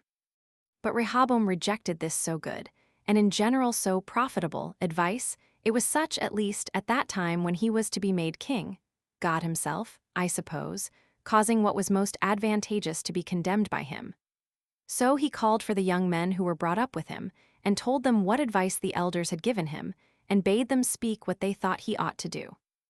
They advised him to give the following answer to the people, for neither their youth nor God himself suffered them to discern what was best: that his little finger should be thicker than his father's loins, and if they had met with hard usage from his father, they should experience much rougher treatment from him. And if his father had chastised them with whips, they must expect that he would do it with scorpions. 23. The king was pleased with this advice, and thought it agreeable to the dignity of his government to give them such an answer. Accordingly, when the multitude was come together to hear his answer on the 3rd day, all the people were in great expectation, and very intent to hear what the king would say to them, and supposed they should hear somewhat of a kind nature. But he passed by his friends, and answered as the young men had given him counsel. Now this was done according to the will of God, that what Ahijah had foretold might come to pass. 3. By these words the people were struck as it were by an iron hammer, and were so grieved at the words, as if they had already felt the effects of them, and they had great indignation at the king, and all cried out aloud, and said, We will have no longer any relation to David or his posterity after this day. And they said further, We only leave to Rehoboam the temple which his father built. And they threatened to forsake him. Nay, they were so bitter, and retained their wrath so long, that when he sent Adoram, which was over the tribute, that he might pacify them, and render them milder, and persuade them to forgive him. If he had said anything that was rash or grievous to them in his youth, they would not hear it, but threw stones at him and killed him. When Rehoboam saw this, he thought himself aimed at by those stones with which they had killed his servant, and feared lest he should undergo the last of punishments in earnest. So he got immediately into his chariot, and fled to Jerusalem, where the tribe of Judah and that of Benjamin ordained him king. But the rest of the multitude forsook the sons of David from that day, and appointed Jeroboam to be the ruler of their public affairs. Upon this Rehoboam, Solomon's son, assembled a great congregation of those 2 tribes that submitted to him, and was ready to take 180,000 chosen men out of the army, to make an expedition against Jeroboam and his people, that he might force them by war to be his servants. But he was forbidden of God by the prophet to go to war, for that it was not just that brethren of the same country should fight one against another. He also said that this defection of the multitude was according to the purpose of God. So he did not proceed in this expedition. And now I will relate first the actions of Jeroboam, the king of Israel, after which we will relate what are therewith connected, the actions of Rehoboam, the king of the 2 tribes. By this means we shall preserve the good order of the history entire.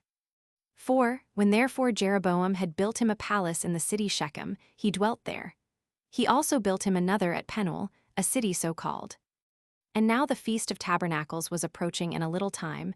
Jeroboam considered that if he should permit the multitude to go to worship God at Jerusalem, and there to celebrate the festival, they would probably repent of what they had done, and be enticed by the temple, and by the worship of God there performed, and would leave him, and return to their first kings. And if so, he should run the risk of losing his own life. So he invented this contrivance. He made 2 golden heifers, and built 2 little temples for them, the one in the city Bethel, and the other in Dan, which last was at the fountains of the lesser Jordan 24, and he put the heifers into both the little temples in the forementioned cities. And when he had called those 10 tribes together over whom he ruled, he made a speech to the people in these words: I suppose, my countrymen, that you know this, that every place hath God in it. Nor is there any one determinate place in which he is, but he everywhere hears and sees those that worship him. On which account I do not think it right for you to go so long a journey to Jerusalem, which is an enemy's city, to worship him. It was a man that built the temple. I have also made 2 golden heifers, dedicated to the same God, and the one of them I have consecrated in the city Bethel, and the other in Dan, to the end that those of you that dwell nearest those cities may go to them, and worship God there. And I will ordain for you certain priests and Levites from among yourselves, that you may have no want of the tribe of Levi, or of the sons of Aaron. But let him that is desirous among you of being a priest bring to God a bullock and a ram, which they say Aaron the first priest brought also. When Jeroboam had said this, he deluded the people, and made them to revolt from the worship of their forefathers, and to transgress their laws. This was the beginning of miseries to the Hebrews, and the cause why they were overcome in war by foreigners, and so fell into captivity. But we shall relate those things in their proper places hereafter. 5. When the feast was just approaching, Jeroboam was desirous to celebrate it himself in Bethel, as did the 2 tribes celebrate it in Jerusalem. Accordingly, he built an altar before the heifer, and undertook to be high priest himself.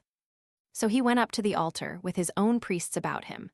But when he was going to offer the sacrifices and the burnt offerings in the sight of all the people, a prophet, whose name was Jadon, was sent by God, and came to him from Jerusalem, who stood in the midst of the multitude, and in the hearing of the king, and directing his discourse to the altar, said thus: God foretells that there shall be a certain man of the family of David, Josiah by name, who shall slay upon thee those false priests that shall live at that time, and upon thee shall burn the bones of those deceivers of the people, those impostors and wicked wretches.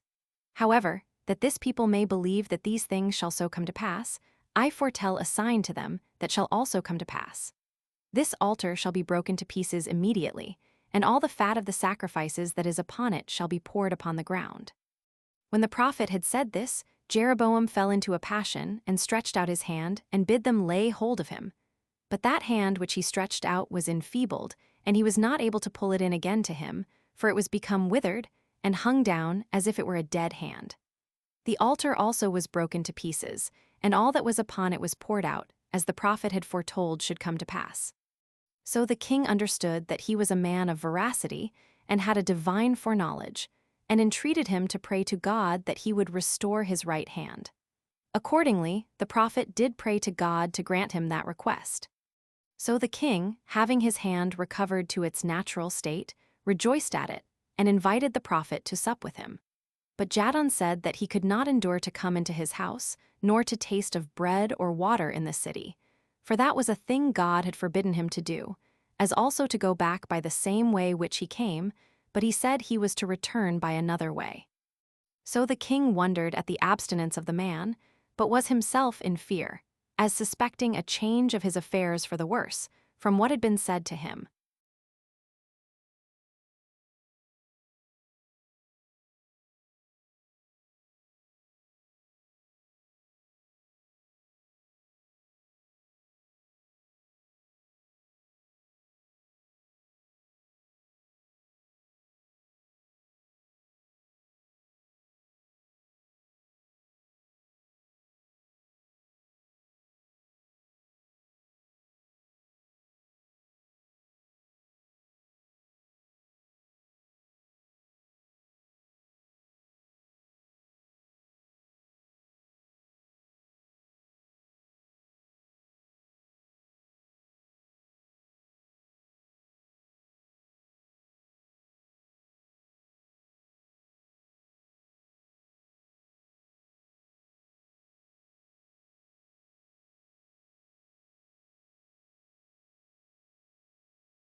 Chapter 9.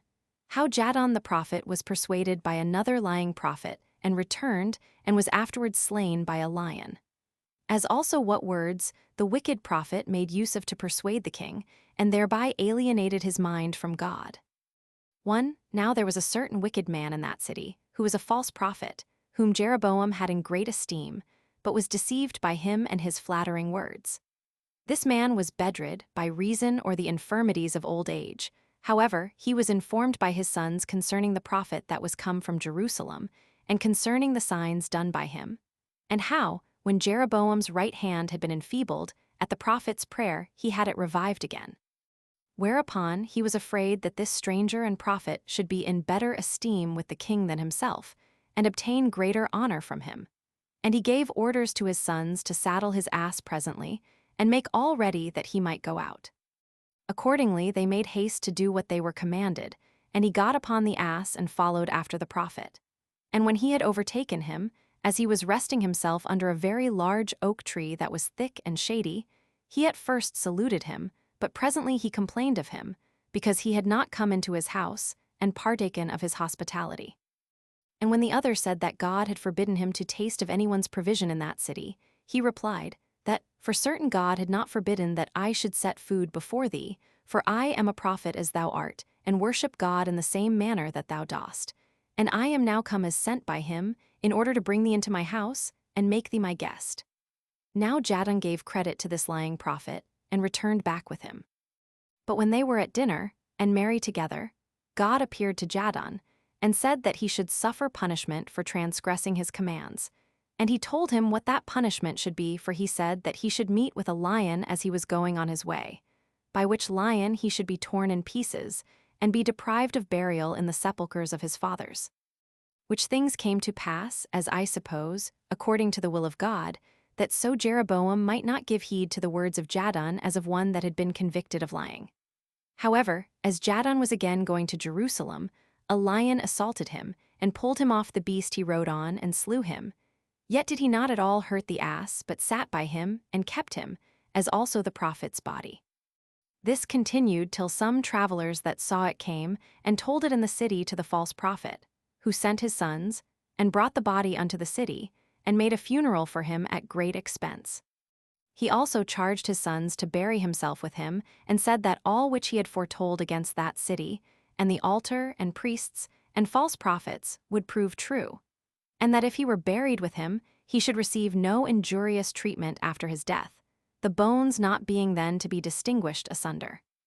But now, when he had performed those funeral rites to the prophet, and had given that charge to his sons, as he was a wicked and an impious man, he goes to Jeroboam, and says to him, And wherefore is it now that thou art disturbed at the words of this silly fellow?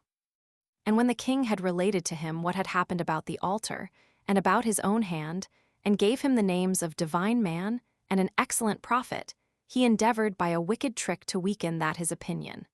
And by using plausible words concerning what had happened, he aimed to injure the truth that was in them. For he attempted to persuade him that his hand was enfeebled by the labor it had undergone in supporting the sacrifices, and that upon its resting a while it returned to its former nature again. And that, as to the altar, it was but new, and had borne abundance of sacrifices, and those large ones too, and was accordingly broken to pieces, and fallen down by the weight of what had been laid upon it. He also informed him of the death of him that had foretold those things, and how he perished. He had not anything in him of a prophet, nor spake anything like one.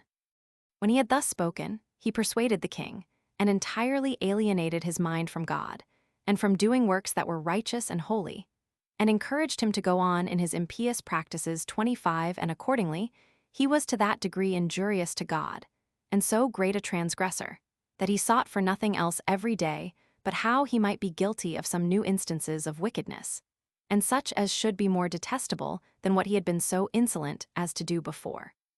And so much shall at present suffice to have said concerning Jeroboam.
Chapter 10. Concerning Rehoboam, and how God inflicted punishment upon him for his impiety by Shishak. 1. Now Rehoboam, the son of Solomon, who, as we said before, was king of the two tribes, built strong and large cities, Bethlehem and Eder and Tekoa and Bethzur and Shoko, and Adullam and Ipan and Mersha and Ziph and Adorlam and Lachish and Azekah and Zorah and Ajalon and Hebron. These he built first of all in the tribe of Judah. He also built other large cities in the tribe of Benjamin, and walled them about, and put garrisons in them all, and captains, and a great deal of corn, and wine, and oil. And he furnished every one of them plentifully with other provisions that were necessary for sustenance. Moreover, he put therein shields and spears for many 10,000 men. The priests also that were in all Israel, and the Levites, and if there were any of the multitude that were good and righteous men, they gathered themselves together to him, having left their own cities, that they might worship God in Jerusalem. For they were not willing to be forced to worship the heifers which Jeroboam had made, and they augmented the kingdom of Rehoboam for 3 years. And after he had married a woman of his own kindred, and had by her 3 children born to him, he married also another of his own kindred, who was daughter of Absalom by Tamar, whose name was Maachah, and by her he had a son, whom he named Abijah. He had moreover many other children by other wives, but he loved Maachah above them all. Now he had 18 legitimate wives and 30 concubines, and he had borne to him 28 sons and 80 daughters. But he appointed Abijah, whom he had by Maachah, to be his successor in the kingdom, and entrusted him already with the treasures and the strongest cities. 2. Now I cannot but think that the greatness of a kingdom, and its change into prosperity, often become the occasion of mischief and of transgression to men. For when Rehoboam saw that his kingdom was so much increased, he went out of the right way unto unrighteous and irreligious practices, and he despised the worship of God, till the people themselves imitated his wicked actions. For so it usually happens, that the manners of subjects are corrupted at the same time with those of their governors, which subjects then lay aside their own sober way of living, as a reproof of their governors' intemperate courses, and follow their wickedness as if it were virtue. For it is not possible to show that men approve of the actions of their kings, unless they do the same actions with them. Agreeable whereto it now happened to the subjects of Rehoboam. For when he was grown impious, and a transgressor himself, they endeavored not to offend him by resolving still to be righteous. But God sent Shishak, king of Egypt, to punish them for their unjust behavior towards him, concerning whom Herodotus was mistaken, and applied his actions to Sesostris. For this Shishak, 26 in the 5th year of the reign of Rehoboam, made an expedition with many 10,000 men. For he had 1,200 chariots in number that followed him, and 70,000 horsemen, and 400,000 footmen. These he brought with him, and they were the greatest part of them Libyans and Ethiopians. Now therefore, when he fell upon the country of the Hebrews, he took the strongest cities of Rehoboam's kingdom without fighting, and when he had put garrisons in them, he came last of all to Jerusalem. 3. Now when Rehoboam and the multitude with him were shut up in Jerusalem by the means of the army of Shishak, and when they besought God to give them victory and deliverance, they could not persuade God to be on their side. But Shemaiah the prophet told them that God threatened to forsake them, as they had themselves forsaken his worship. When they heard this, they were immediately in a consternation of mind, and seeing no way of deliverance, they all earnestly set themselves to confess that God might justly overlook them, since they had been guilty of impiety towards him, and had let his laws lie in confusion. So when God saw them in that disposition, and that they acknowledged their sins, he told the prophet that he would not destroy them, but that he would, however, make them servants to the Egyptians, that they may learn whether they will suffer less by serving men or God.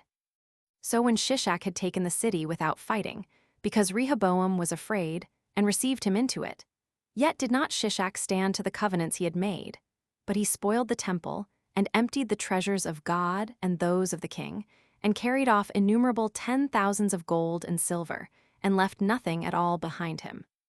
He also took away the bucklers of gold, and the shields which Solomon the king had made. Nay, he did not leave the golden quivers which David had taken from the king of Zobah, and had dedicated to God. And when he had thus done, he returned to his own kingdom. Now Herodotus of Halicarnassus mentions this expedition, having only mistaken the king's name.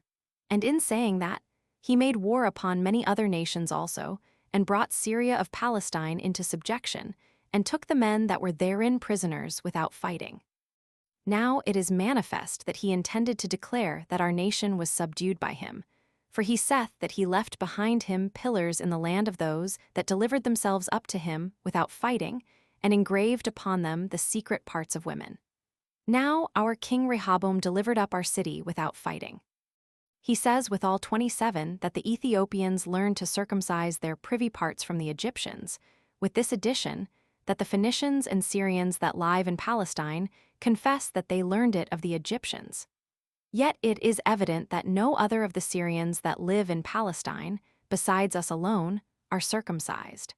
But as to such matters, let every one speak what is agreeable to his own opinion. For, when Shishak was gone away, King Rehoboam made bucklers and shields of brass instead of those of gold, and delivered the same number of them to the keepers of the king's palace. So, instead of warlike expeditions, and that glory which results from those public actions, he reigned in great quietness, though not without fear, as being always an enemy to Jeroboam, and he died when he had lived 57 years and reigned 17. He was in his disposition a proud and a foolish man, and lost dominions by not hearkening to his father's friends. He was buried in Jerusalem, in the sepulchres of the kings, and his son Abijah succeeded him in the kingdom, and this in the 18th year of Jeroboam's reign over the 10 tribes, and this was the conclusion of these affairs. It must be now our business to relate the affairs of Jeroboam, and how he ended his life. For he ceased not nor rested to be injurious to God, but every day raised up altars upon high mountains, and went on making priests out of the multitude.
Chapter 11.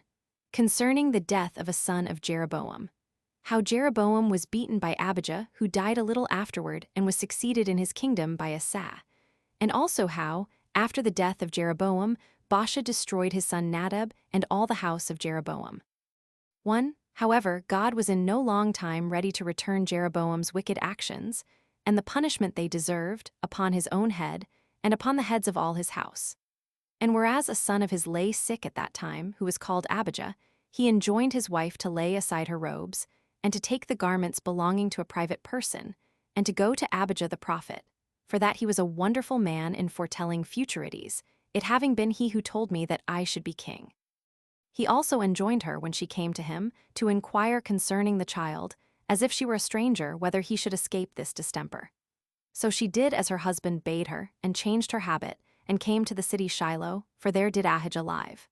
And as she was going into his house, his eyes being then dim with age, God appeared to him, and informed him of 2 things, that the wife of Jeroboam was come to him, and what answer he should make to her inquiry. Accordingly, as the woman was coming into the house like a private person and a stranger, he cried out, Come in, O thou wife of Jeroboam. Why concealest thou thyself? Thou art not concealed from God, who hath appeared to me, and informed me that thou wast coming, and hath given me in command what I shall say to thee. So he said that she should go away to her husband and speak to him thus. Since I made thee a great man when thou wast little, or rather wast nothing, and rent the kingdom from the house of David, and gave it to thee, and thou hast been unmindful of these benefits, hast left off my worship, hast made thee molten gods and honored them, I will in like manner cast thee down again, and will destroy all thy house, and make them food for the dogs and the fowls. For a certain king is rising up, by appointment, over all this people, who shall leave none of the family of Jeroboam remaining. The multitude also shall themselves partake of the same punishment, and shall be cast out of this good land, and shall be scattered into the places beyond Euphrates, because they have followed the wicked practices of their king, and have worshipped the gods that he made, and forsaken my sacrifices. But do thou, O woman, make haste back to thy husband, and tell him this message. But thou shalt then find thy son dead, for as thou enterest the city he shall depart this life. Yet shall he be buried with the lamentation of all the multitude, and honored with a general mourning, for he was the only person of goodness of Jeroboam's family. When the prophet had foretold these events, the woman went hastily away with a disordered mind, and greatly grieved at the death of the forenamed child. So she was in lamentation as she went along the road, and mourned for the death of her son, that was just at hand. She was indeed in a miserable condition at the unavoidable misery of his death, and went apace, but in circumstances very unfortunate because of her son. For the greater haste she made, she would the sooner see her son dead, yet was she forced to make such haste on account of her husband. Accordingly, when she was come back, she found that the child had given up the ghost, as the prophet had said, and she related all the circumstances to the king. 2. Yet did not Jeroboam lay any of these things to heart, but he brought together a very numerous army, and made a warlike expedition against Abijah, the son of Rehoboam, who had succeeded his father in the kingdom of the 2 tribes, for he despised him because of his age. But when he heard of the expedition of Jeroboam, he was not affrighted at it, but proved of a courageous temper of mind, superior both to his youth and to the hopes of his enemy. So he chose him an army out of the 2 tribes, and met Jeroboam at a place called Mount Zemaraim, and pitched his camp near the other, and prepared everything necessary for the fight. His army consisted of 400,000, but the army of Jeroboam was double to it. Now as the armies stood in array, ready for action and dangers, and were just going to fight, Abijah stood upon an elevated place, and beckoning with his hand, he desired the multitude and Jeroboam himself to hear first with silence what he had to say. And when silence was made, he began to speak and told them, God had consented that David and his posterity should be their rulers for all time to come, and this you yourselves are not unacquainted with. But I cannot but wonder how you should forsake my father, and join yourselves to his servant Jeroboam, and are now here with him to fight against those who, by God's own determination, are to reign, and to deprive them of that dominion which they have still retained. For as to the greater part of it, Jeroboam is unjustly in possession of it. However, I do not suppose he will enjoy it any longer. But when he hath suffered that punishment which God thinks due to him for what is past, he will leave off the transgressions he hath been guilty of, and the injuries he hath offered to him, and which he hath still continued to offer, and hath persuaded you to do the same.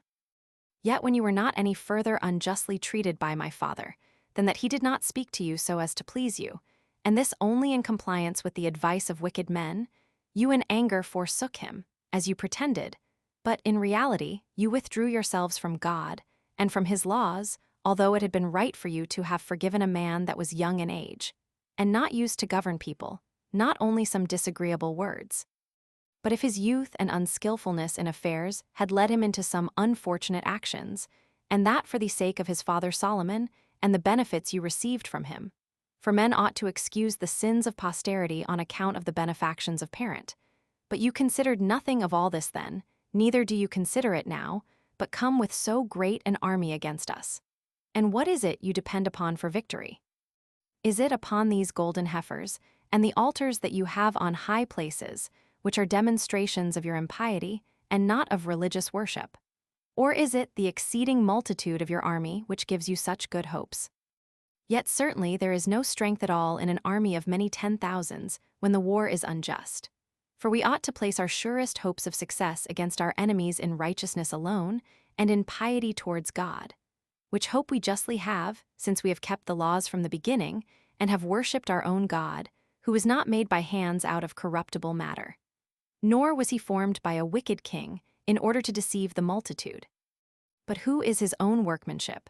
28 And the beginning and end of all things. I therefore give you counsel even now to repent, and to take better advice, and to leave off the prosecution of the war, to call to mind the laws of your country, and to reflect what it hath been that hath advanced you to so happy a state as you are now in. 3 This was the speech which Abijah made to the multitude. But while he was still speaking, Jeroboam sent some of his soldiers privately to encompass Abijah round about, on certain parts of the camp that were not taken notice of. And when he was thus within the compass of the enemy, his army was affrighted, and their courage failed them. But Abijah encouraged them, and exhorted them to place their hopes on God, for that he was not encompassed by the enemy. So they all at once implored the divine assistance, while the priests sounded with the trumpet, and they made a shout, and fell upon their enemies. And God brake the courage, and cast down the force of their enemies, and made Ahijah's army superior to them. For God vouchsafed to grant them a wonderful and very famous victory. And such a slaughter was now made of Jeroboam's army 29 as is never recorded to have happened in any other war, whether it were of the Greeks or of the barbarians, for they overthrew 500,000 of their enemies, and they took their strongest cities by force, and spoiled them. And besides those, they did the same to Bethel and her towns, and Jeshanah and her towns. And after this defeat Jeroboam never recovered himself during the life of Abijah, who yet did not long survive, for he reigned but 3 years, and was buried in Jerusalem in the sepulchres of his forefathers.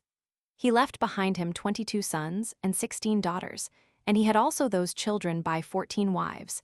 And Asa his son succeeded in the kingdom, and the young man's mother was Micaiah. Under his reign, the country of the Israelites enjoyed peace for 10 years. 4 And so far concerning Abijah, the son of Rehoboam, the son of Solomon, as his history hath come down to us. But Jeroboam, the king of the 10 tribes, died when he had governed them 22 years, whose son Nadab succeeded him, in the 2nd year of the reign of Asa. Now Jeroboam's son governed 2 years, and resembled his father in impiety and wickedness. In these 2 years he made an expedition against Gibbethon, a city of the Philistines, and continued the siege in order to take it. But he was conspired against while he was there by a friend of his, whose name was Baasha, the son of Ahijah, and was slain. Which Baasha took the kingdom after the other's death, and destroyed the whole house of Jeroboam. It also came to pass, according as God had foretold, that some of Jeroboam's kindred that died in the city were torn to pieces and devoured by dogs, and that others of them that died in the fields were torn and devoured by the fowls. So the house of Jeroboam suffered the just punishment of his impiety and of his wicked actions.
Chapter 12. How Zerah, king of the Ethiopians, was beaten by Asa, and how Asa, upon Baasha's making war against him, invited the king of the Damascens to assist him, and how, on the destruction of the house of Baasha, Zimri got the kingdom, as did his son Ahab after him. 1. Now Asa, the king of Jerusalem, was of an excellent character, and had a regard to God, and neither did nor designed anything but what had relation to the observation of the laws. He made a reformation of his kingdom, and cut off whatsoever was wicked therein, and purified it from every impurity. Now he had an army of chosen men that were armed with targets and spears. Out of the tribe of Judah 300,000, and out of the tribe of Benjamin, that bore shields and drew bows, 250,000. But when he had already reigned 10 years, Zerah, king of Ethiopia, 30 made an expedition against him, with a great army of 900,000 footmen and 100,000 horsemen and 300 chariots, and came as far as Mersha, a city that belonged to the tribe of Judah. Now when Zerah had passed so far with his own army, Asa met him, and put his army in array over against him, in a valley called Zephathah, not far from the city. And when he saw the multitude of the Ethiopians, he cried out, and besought God to give him the victory, and that he might kill many 10,000s of the enemy. For, said he, 31 I depend on nothing else but that assistance which I expect from thee, which is able to make the fewer superior to the more numerous, and the weaker to the stronger. And thence it is alone that I venture to meet Zerah, and fight him. 2. While Asa was saying this, God gave him a signal of victory, and joining battle cheerfully on account of what God had foretold about it, he slew a great many of the Ethiopians. And when he had put them to flight, he pursued them to the country of Gerar.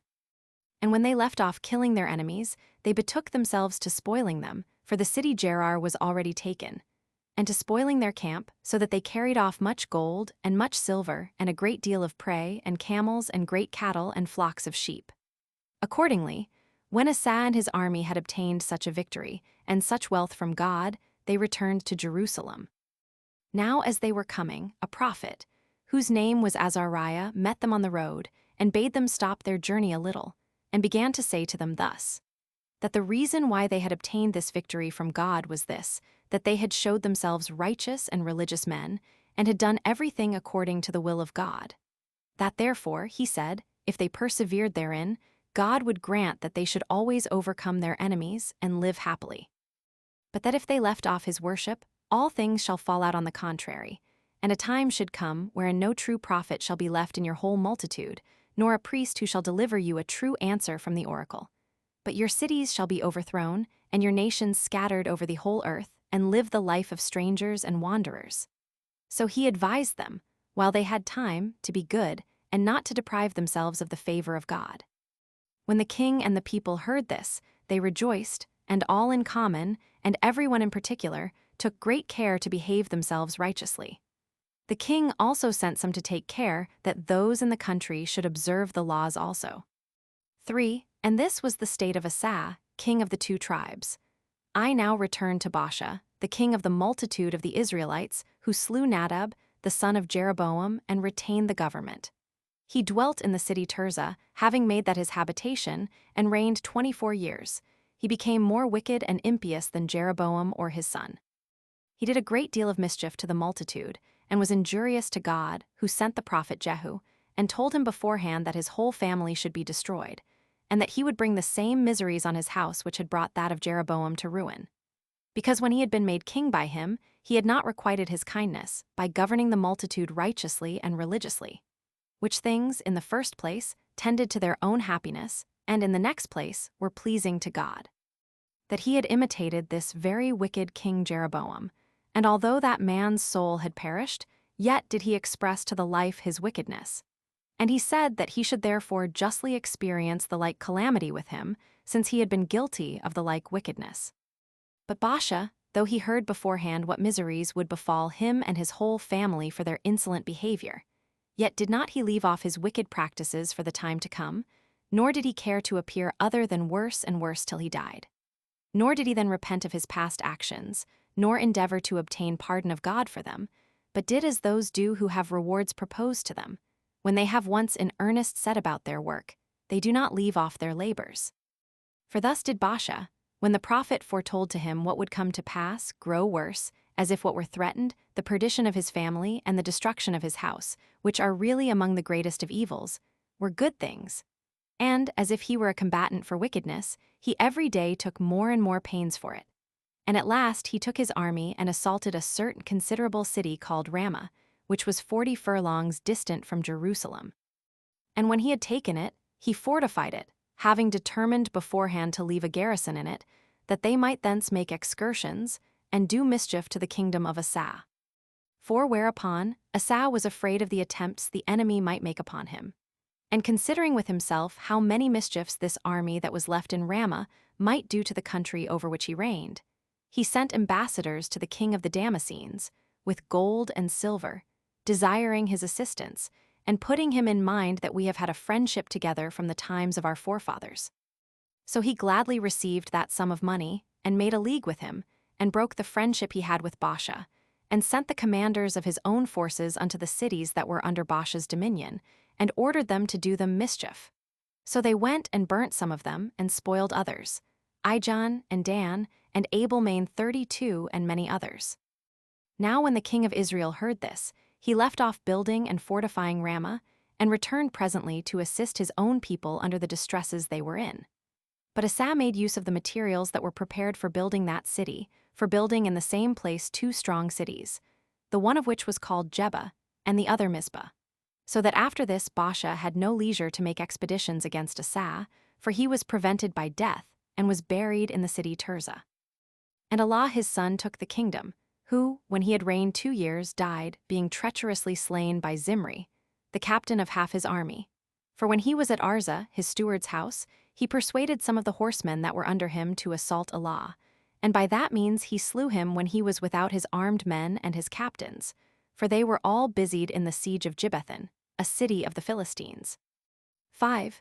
When Zimri, the captain of the army, had killed Elah, he took the kingdom himself, and, according to Jehu's prophecy, slew all the house of Baasha.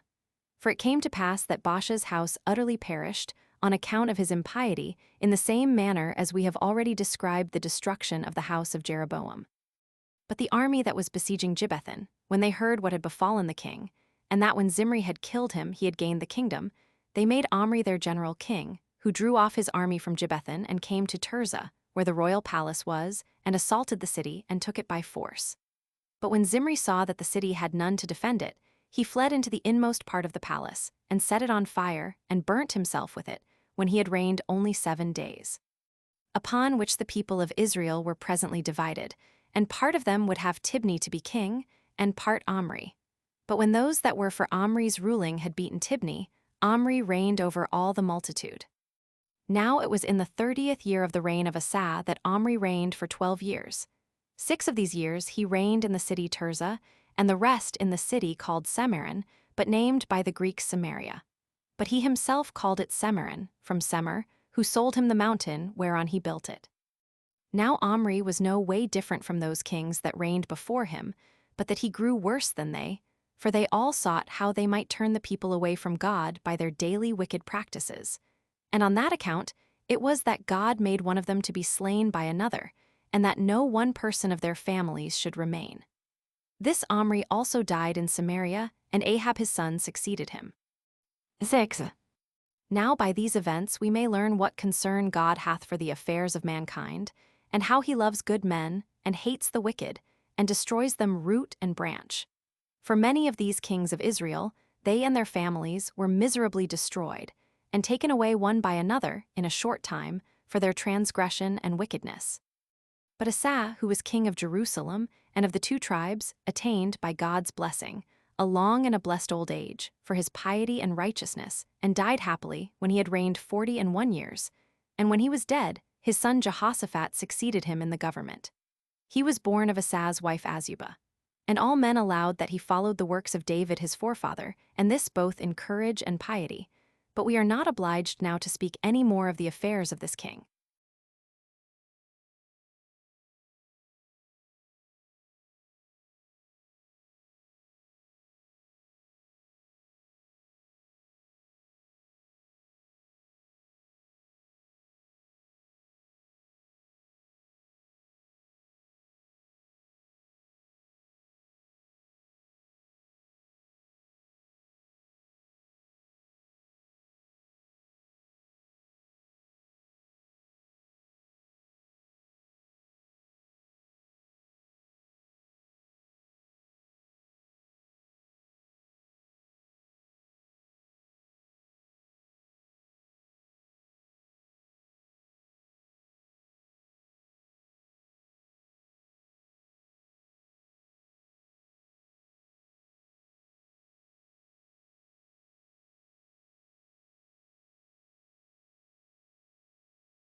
Chapter 13.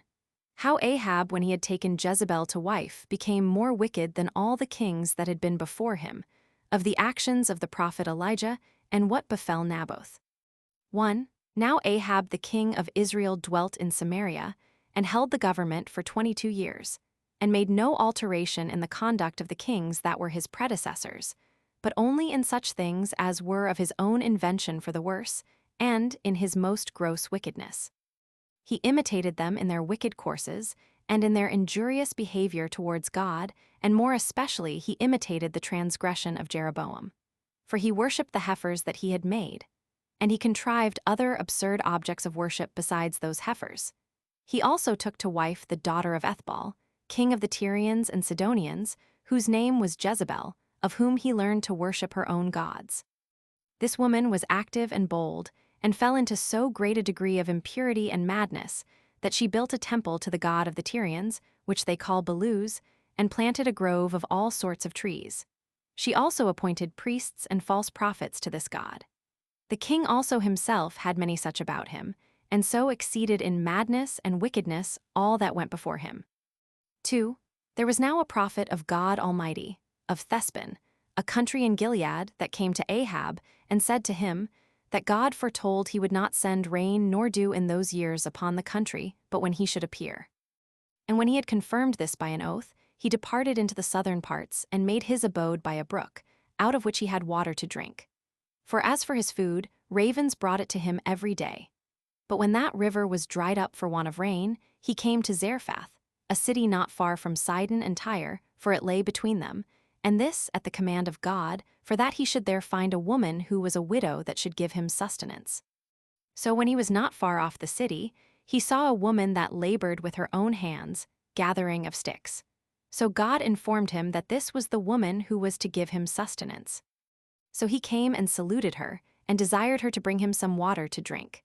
But as she was going so to do, he called to her, and would have her to bring him a loaf of bread also. Whereupon she affirmed upon oath that she had at home nothing more than 1 handful of meal and a little oil, and that she was going to gather some sticks, that she might knead it, and make bread for herself and her son. After which, she said, they must perish, and be consumed by the famine, for they had nothing for themselves any longer. Hereupon he said, go on with good courage, and hope for better things, and first of all make me a little cake, and bring it to me, for I foretell to thee that this vessel of meal and this cruse of oil shall not fail until God send rain. When the prophet had said this, she came to him, and made him the before-named cake, of which she had part for herself, and gave the rest to her son, and to the prophet also, nor did anything of this fall until the drought ceased. Now Menander mentions this drought in his account of the acts of Ethbal, king of the Tyrians, where he says thus, under him there was a want of rain from the month Hyperberetmus till the month Hyperberetmus of the year following. But when he made supplications, there came great thunders. This Ethbal built the city Botries in Phoenicia, and the city Azza in Libya. By these words he designed the want of rain that was in the days of Ahab. For at that time it was that Ethbal also reigned over the Tyrians, as Menander informs us. 3 Now this woman, of whom we spake before, that sustained the prophet, when her son was fallen into a distemper till he gave up the ghost, and appeared to be dead, came to the prophet weeping and beating her breasts with her hands, and sending out such expressions as her passions dictated to her, and complained to him that he had come to her to reproach her for her sins, and that on this account it was that her son was dead. But he bid her be of good cheer, and deliver her son to him, for that he would deliver him again to her alive.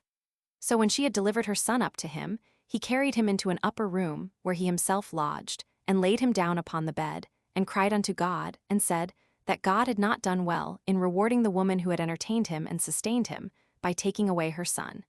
And he prayed that he would send again the soul of the child into him, and bring him to life again.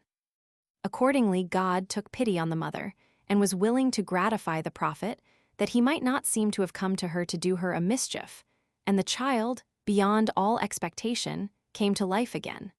So the mother returned the prophet thanks, and said she was then clearly satisfied that God did converse with him. 4. After a little while Elijah came to King Ahab, according to God's will, to inform him that rain was coming. Now the famine had seized upon the whole country, and there was a great want of what was necessary for sustenance, insomuch that it was after the recovery of the widow's son of Sarepta, God sent not only men that wanted it, but the earth itself also, which did not produce enough for the horse and the other beasts of what was useful for them to feed on, by reason of the drought. So the king called for Obadiah, who was steward over his cattle, and said to him that he would have him go to the fountains of water, and to the brooks, that if any herbs could be found for them, they might mow it down, and reserve it for the beasts. And when he had sent persons all over the habitable earth 33 to discover the prophet Elijah, and they could not find him, he bade Obadiah accompany him. So it was resolved they should make a progress, and divide the ways between them, and Obadiah took one road, and the king another. Now it happened that the same time when Queen Jezebel slew the prophets, that this Obadiah had hidden 100 prophets, and had fed them with nothing but bread and water. But when Obadiah was alone, and absent from the king, the prophet Elijah met him, and Obadiah asked him who he was, and when he had learned it from him, he worshipped him. Elijah then bid him go to the king, and tell him that I am here ready to wait on him. But Obadiah replied, What evil have I done to thee, that thou sendest me to one who seeketh to kill thee, and hath sought over all the earth for thee? Or was he so ignorant as not to know that the king had left no place untouched unto which he had not sent persons to bring him back, in order, if they could take him, to have him put to death? For he told him he was afraid lest God should appear to him again, and he should go away into another place. And that when the king should send him for Elijah, and he should miss of him, and not be able to find him anywhere upon earth, he should be put to death. He desired him therefore to take care of his preservation, and told him how diligently he had provided for those of his own profession, and had saved 100 prophets, when Jezebel slew the rest of them, and had kept them concealed, and that they had been sustained by him. But Elijah bade him fear nothing, but go to the king, and he assured him upon oath that he would certainly show himself to Ahab that very day. 5. So when Obadiah had informed the king that Elijah was there, Ahab met him, and asked him, in anger, if he were the man that afflicted the people of the Hebrews, and was the occasion of the drought they lay under. But Elijah, without any flattery, said that he was himself the man, he and his house, which brought such sad afflictions upon them, and that by introducing strange gods into their country, and worshipping them, and by leaving their own, who was the only true God, and having no manner of regard to him. However, he bade him go his way, and gather together all the people to him to Mount Carmel, with his own prophets, and those of his wife, telling him how many there were of them, as also the prophets of the groves, about 400 in number.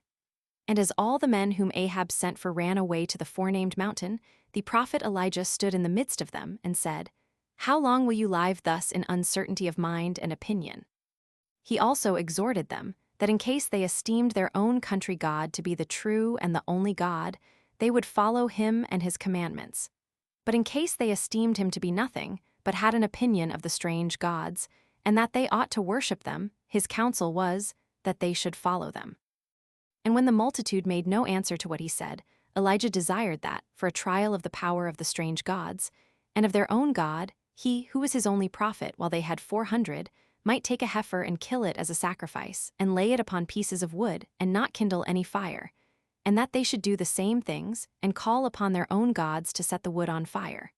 For if that were done, they would thence learn the nature of the true God. This proposal pleased the people.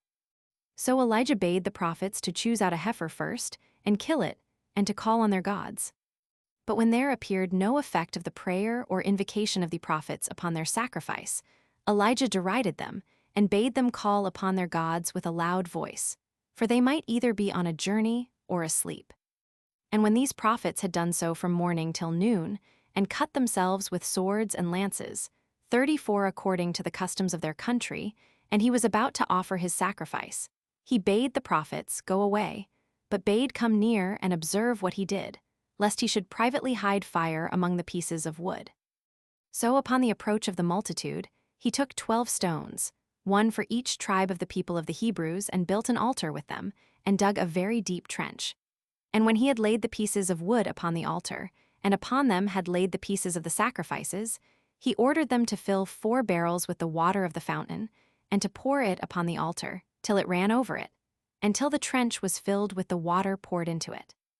When he had done this, he began to pray to God, and to invocate him to make manifest his power to a people that had already been in an error a long time. Upon which words a fire came on a sudden from heaven in the sight of the multitude, and fell upon the altar, and consumed the sacrifice, till the very water was set on fire, and the place was become dry. 6. Now when the Israelites saw this, they fell down upon the ground and worshipped one God, and called him the great and the only true God, but they called the others mere names, framed by the evil and vile opinions of men.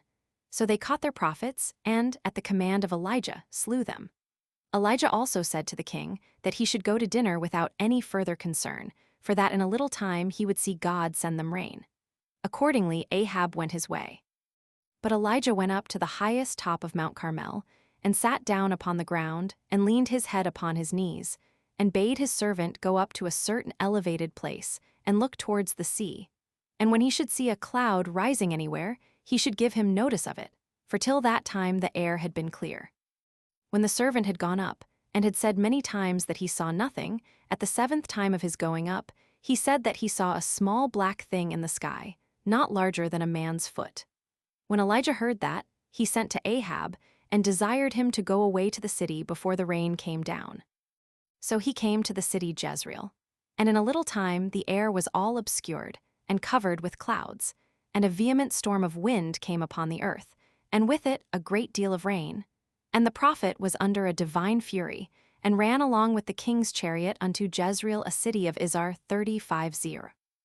7. When Jezebel the wife of Ahab understood what signs Elijah had wrought, and how he had slain her prophets, she was angry and sent messengers to him, and by them threatened to kill him, as he had destroyed her prophets. At this Elijah was affrighted, and fled to the city called Beersheba, which is situate at the utmost limits of the country belonging to the tribe of Judah, towards the land of Edom, and there he left his servant, and went away into the desert.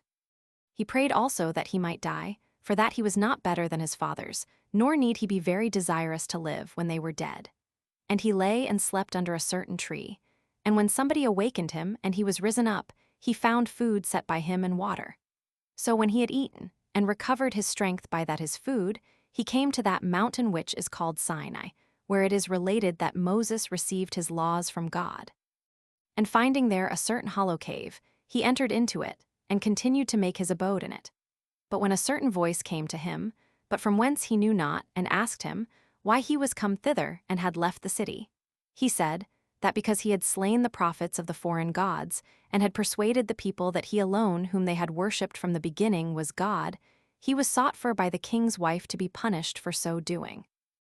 And when he had heard another voice, telling him that he should come out the next day into the open air, and should thereby know what he was to do, he came out of the cave the next day accordingly, when he both heard an earthquake, and saw the bright splendor of a fire. And after a silence made, a divine voice exhorted him not to be disturbed with the circumstances he was in, for that none of his enemies should have power over him. The voice also commanded him to return home, and to ordain Jehu, the son of Nimshi, to be king over their own multitude, and Hazael of Damascus to be over the Syrians, and Elisha of the city Abel to be a prophet in his stead, and that of the impious multitude, some should be slain by Hazael, and others by Jehu. So Elijah, upon hearing this charge, returned into the land of the Hebrews. And when he found Elisha, the son of Shaphat, plowing and certain others with him, driving 12 yoke of oxen, he came to him, and cast his own garment upon him. Upon which Elisha began to prophesy presently, and leaving his oxen, he followed Elijah. And when he desired leave to salute his parents, Elijah gave him leave so to do. And when he had taken his leave of them, he followed him, and became the disciple and the servant of Elijah all the days of his life. And thus have I dispatched the affairs in which this prophet was concerned. 8. Now there was one Naboth of the city Izar, who had a field adjoining to that of the king. The king would have persuaded him to sell him that his field, which lay so near to his own lands, at what price he pleased, that he might join them together, and make them one farm. And if he would not accept of money for it, he gave him leave to choose any of his other fields in its stead. But Naboth said he would not do so, but would keep the possession of that land of his own, which he had by inheritance from his father. Upon this the king was grieved, as if he had received an injury when he could not get another man's possession, and he would neither wash himself nor take any food. And when Jezebel asked him what it was that troubled him, and why he would neither wash himself nor eat either dinner or supper, he related to her the perverseness of Naboth, and how, when he had made use of gentle words to him, and such as were beneath the royal authority, he had been affronted, and had not obtained what he desired. However, she persuaded him not to be cast down at this accident, but to leave off his grief, and return to the usual care of his body, for that she would take care to have Naboth punished. And she immediately sent letters to the rulers of the Israelites in Ahab's name, and commanded them to fast and to assemble a congregation, and to set Naboth at the head of them, because he was of an illustrious family, and to have 3 bold men ready to bear witness that he had blasphemed God and the king, and then to stone him and slay him in that manner. Accordingly, when Naboth had been thus testified against, as the queen had written to them, that he had blasphemed against God and Ahab the king, she desired him to take possession of Naboth's vineyard on free cost. So Ahab was glad at what had been done, and rose up immediately from the bed whereon he lay to go to see Naboth's vineyard. But God had great indignation at it, and sent Elijah the prophet to the field of Naboth, to speak to Ahab, and to say to him that he had slain the true owner of that field unjustly. And as soon as he came to him, and the king had said that he might do with him what he pleased, for he thought it a reproach to him to be thus caught in his sin, Elijah said that in that very place in which the dead body of Naboth was eaten by dogs both his own blood and that of his wife's should be shed, and that all his family should perish, because he had been so insolently wicked, and had slain a citizen unjustly, and contrary to the laws of his country. Hereupon Ahab began to be sorry for the things he had done, and to repent of them, and he put on sackcloth and went barefoot 36 and would not touch any food. He also confessed his sins, and endeavored thus to appease God.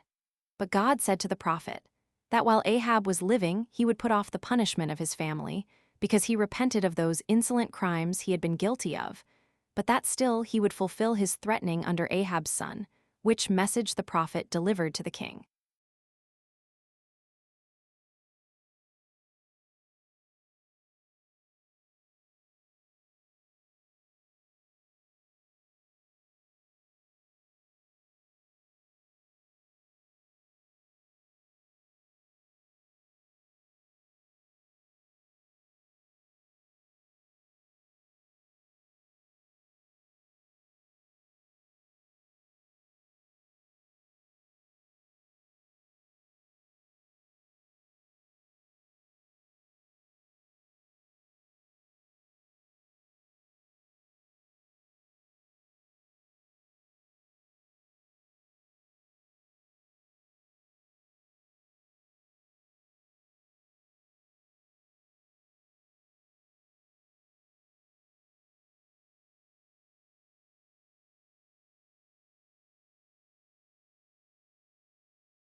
Chapter 14.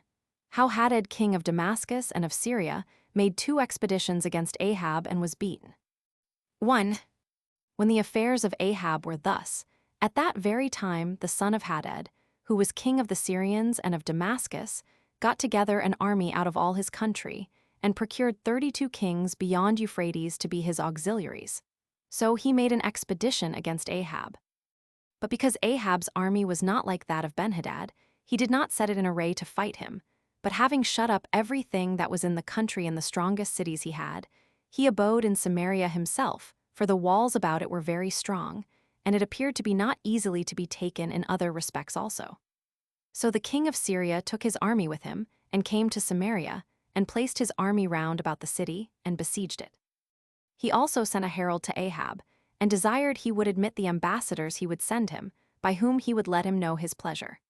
So, upon the king of Israel's permission for him to send, those ambassadors came, and by their king's command spake thus, that Ahab's riches and his children and his wives were Benhadad's, and if he would make an agreement, and give him leave to take as much of what he had as he pleased, he would withdraw his army and leave off the siege. Upon this Ahab bade the ambassadors to go back, and tell their king, that both he himself and all that he hath are his possessions. And when these ambassadors had told this to Benhadad, he sent them to him again, and desired, since he confessed that all he had was his, that he would admit those servants of his which he should send the next day. And he commanded him to deliver to those whom he should send whatsoever, upon their searching his palace, and the houses of his friends and kindred, they should find to be excellent in its kind, but that what did not please them they should leave to him. At this second embassage of the king of Syria, Ahab was surprised, and gathered together the multitude to a congregation, and told them that, for himself, he was ready, for their safety and peace, to give up his own wives and children to the enemy, and to yield to him all his own possessions, for that was what the Syrian king required at his first embassage. But that now he desires to send his servants to search all their houses, and in them to leave nothing that is excellent in its kind, seeking an occasion of fighting against him, as knowing that I would not spare what is mine own for your sakes, but taking a handle from the disagreeable terms he offers concerning you to bring a war upon us. However, I will do what you shall resolve is fit to be done.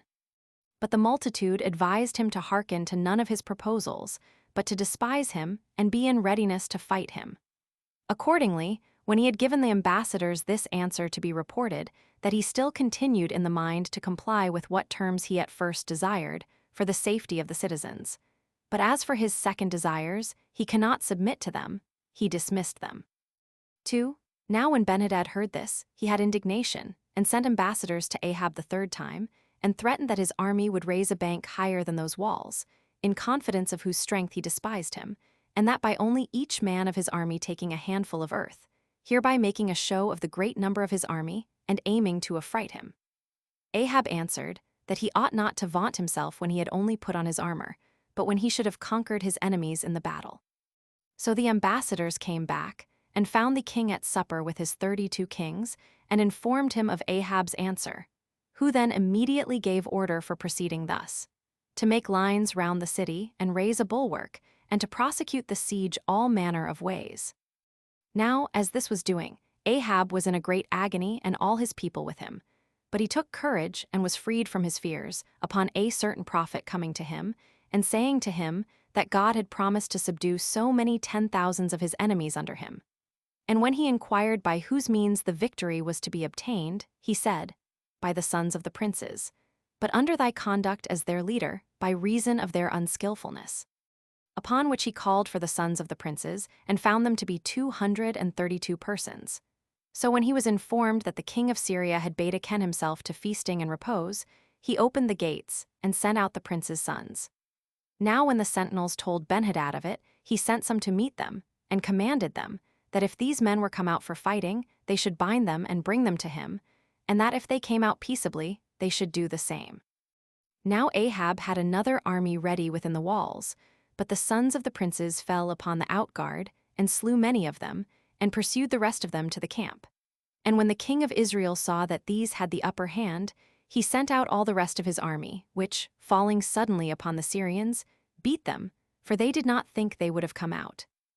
On which account it was that they assaulted them when they were naked 37 and drunk, insomuch that they left all their armor behind them when they fled out of the camp, and the king himself escaped with difficulty, by fleeing away on horseback. But Ahab went a great way in pursuit of the Syrians, and when he had spoiled their camp, which contained a great deal of wealth, and moreover a large quantity of gold and silver, he took Benhadad's chariots and horses, and returned to the city. But as the prophet told him he ought to have his army ready, because the Syrian king would make another expedition against him the next year, Ahab was busy in making provision for it accordingly. 3. Now Benhadad, when he had saved himself, and as much of his army as he could, out of the battle, he consulted with his friends how he might make another expedition against the Israelites. Now those friends advised him not to fight with them on the hills, because their God was potent in such places, and thence it had come to pass that they had very lately been beaten. But they said that if they joined battle with them in the plain, they should beat them. They also gave him this further advice, to send home those kings whom he had brought as his auxiliaries, but to retain their army, and to set captains over it instead of the kings, and to raise an army out of their country, and let them be in the place of the former who perished in the battle, together with horses and chariots. So he judged their counsel to be good, and acted according to it in the management of the army. 4. At the beginning of the spring, Benhadad took his army with him, and led it against the Hebrews. And when he was come to a certain city which was called Aphek, he pitched his camp in the great plain. Ahab also went to meet him with his army, and pitched his camp over against him, although his army was a very small one if it were compared with the enemy's. But the prophet came again to him, and told him that God would give him the victory, that he might demonstrate his own power to be, not only on the mountains, but on the plains also, which it seems was contrary to the opinion of the Syrians. So they lay quiet in their camp 7 days. But on the last of those days, when the enemies came out of their camp and put themselves in array in order to fight, Ahab also brought out his own army. And when the battle was joined and they fought valiantly, he put the enemy to flight and pursued them and pressed upon them and slew them. Nay, they were destroyed by their own chariots and by one another. Nor could any more than a few of them escape to their own city Aphek, who were also killed by the walls falling upon them, being in number 27,000. 38 now there were slain in this battle 100,000 more. But Benhadad, the king of the Syrians, fled away, with certain others of his most faithful servants, and hid himself in a cellar underground. And when these told him that the kings of Israel were humane and merciful men, and that they might make use of the usual manner of supplication, and obtain deliverance from Ahab, in case he would give them leave to go to him, he gave them leave accordingly. So they came to Ahab, clothed in sackcloth with ropes about their heads, for this was the ancient manner of supplication among the Syrians.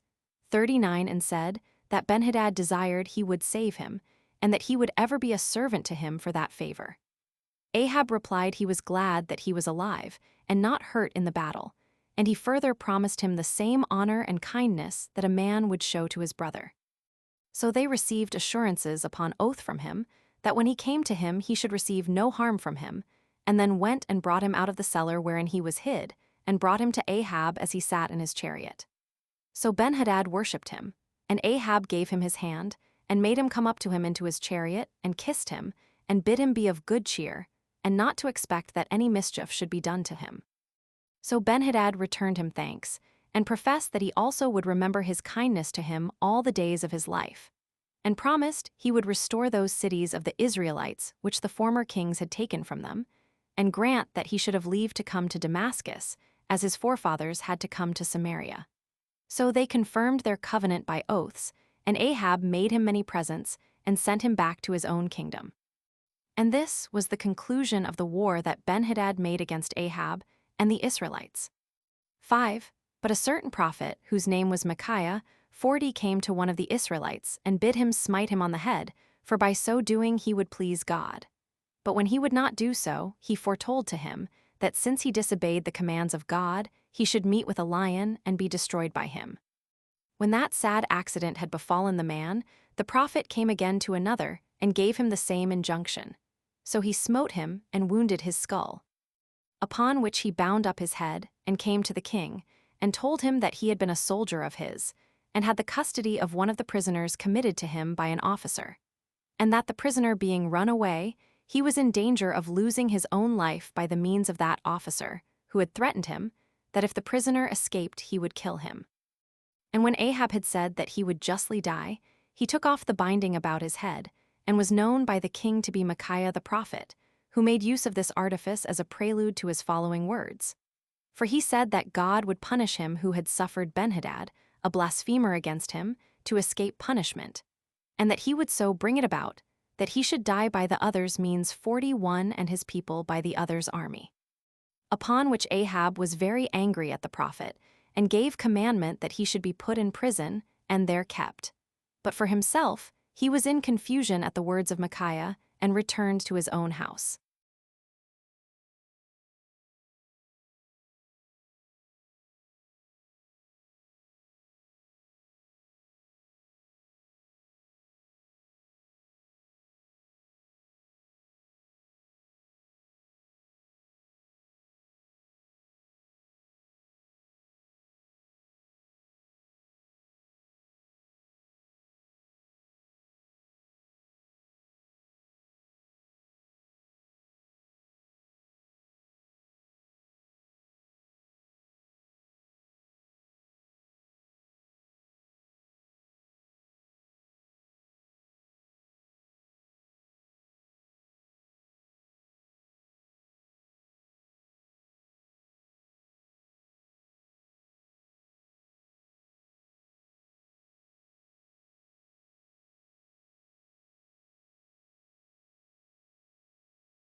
Chapter 15.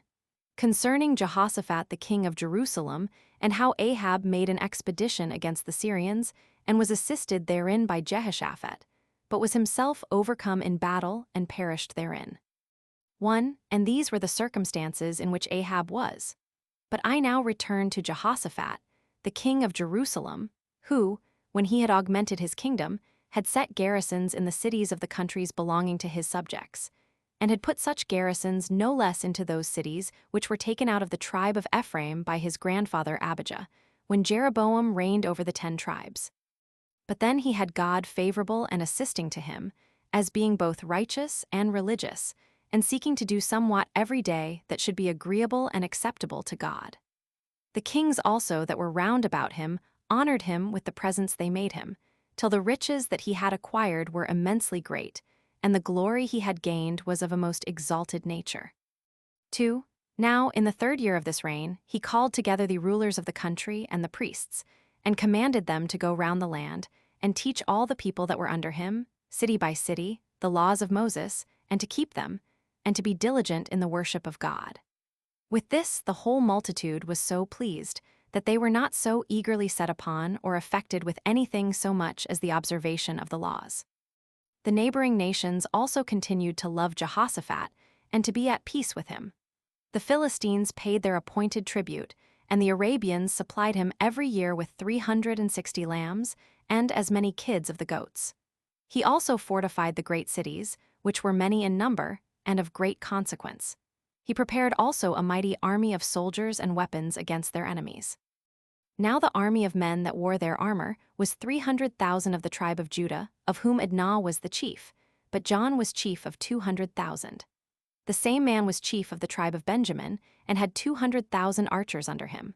There was another chief, whose name was Jehozabad, who had 180,000 armed men.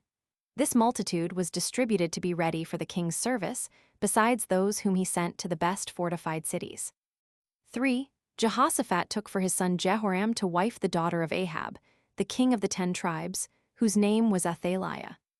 And when, after some time, he went to Samaria, Ahab received him courteously, and treated the army that followed him in a splendid manner, with great plenty of corn and wine, and of slain beasts, and desired that he would join with him in his war against the king of Syria, that he might recover from him the city Ramoth in Gilead.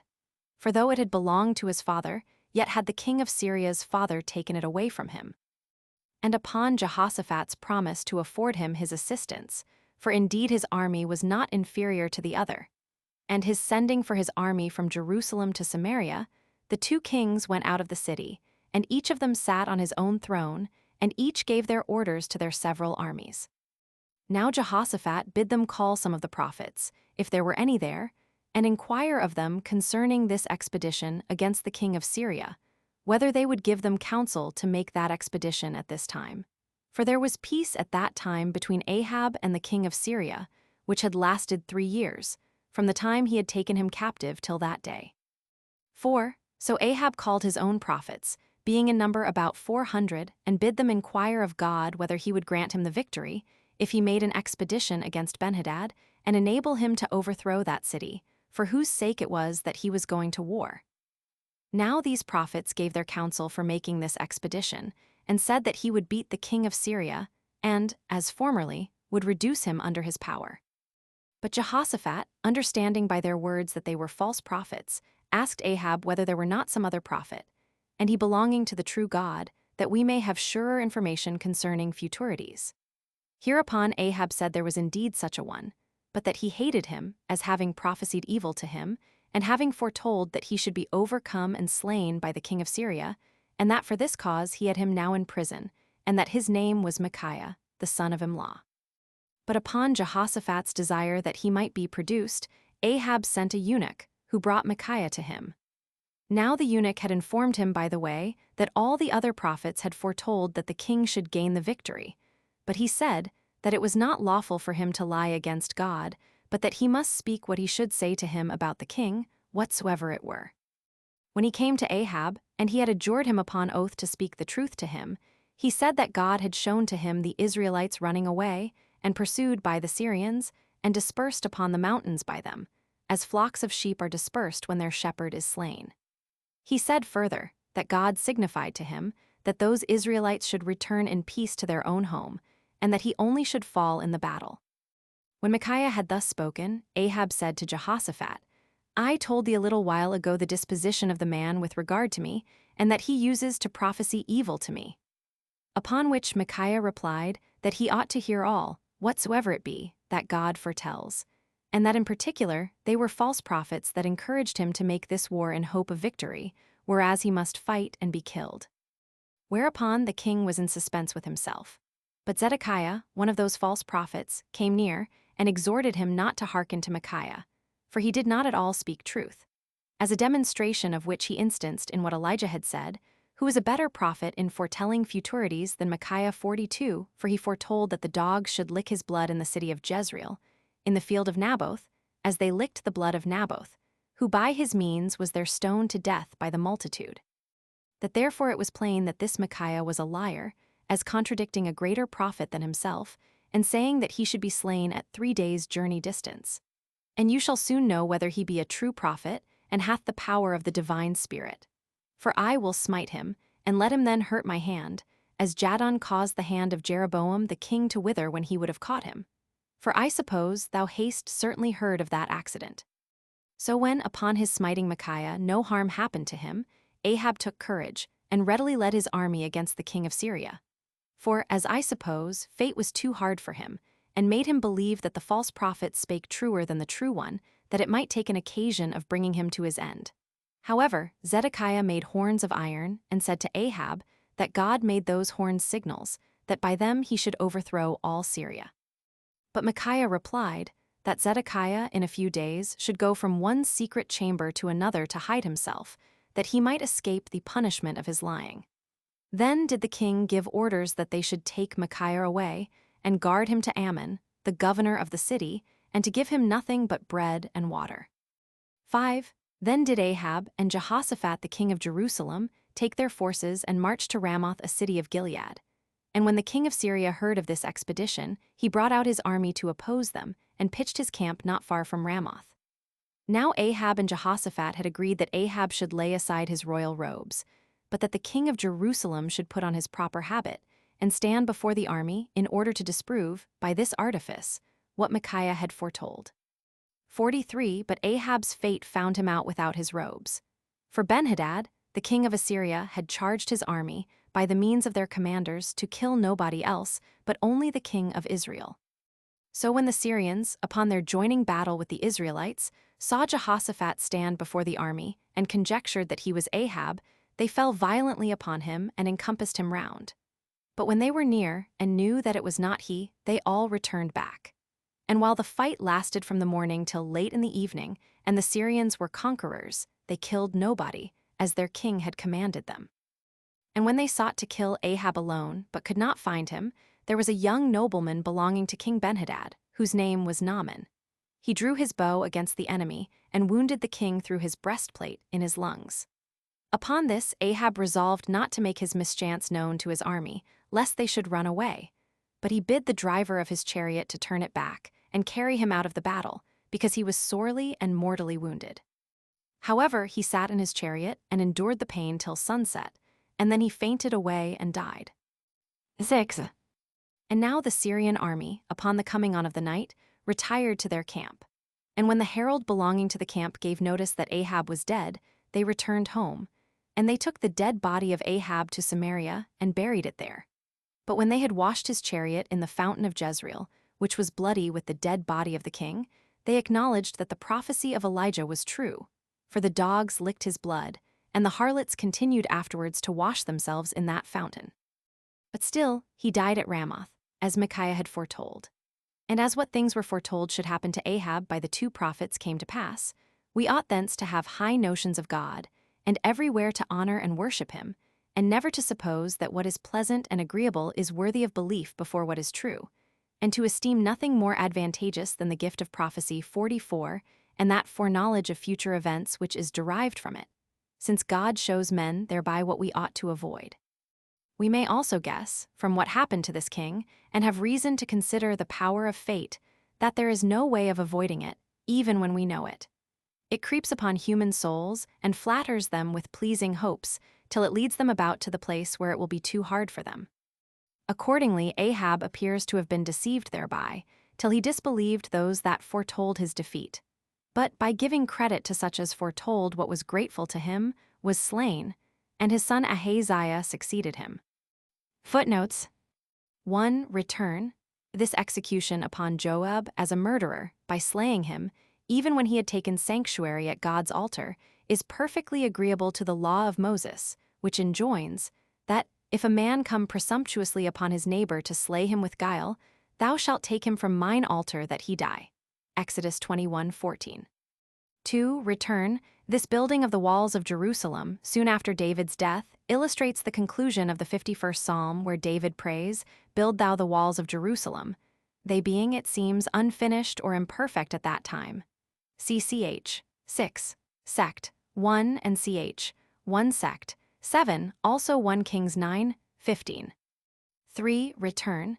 It may not be amiss to compare the daily furniture of King Solomon's table, here set down, and 1 Kings 4:22-23, with the like daily furniture of Nehemiah the governor's table, after the Jews were come back from Babylon. And to remember withal, that Nehemiah was now building the walls of Jerusalem, and maintained, more than usual, above 150 considerable men every day. And that, because the nation was then very poor, at his own charges also, without laying any burden upon the people at all. Now that which was prepared for me daily was 1 ox and 6 choice sheep. Also fowls were prepared for me, and once in 10 days' store of all sorts of wine. And yet for all this required not the bread of the governor, because the bondage was heavy upon this people. Nehemiah 5:18. See the whole context for 14:19. Nor did the governor's usual allowance of 40 shekels of silver a day ver. 15, amount to 45 a day, nor to 1,800 a year. Nor does it indeed appear that, under the judges, or under Samuel the prophet, there was any such public allowance to those governors at all.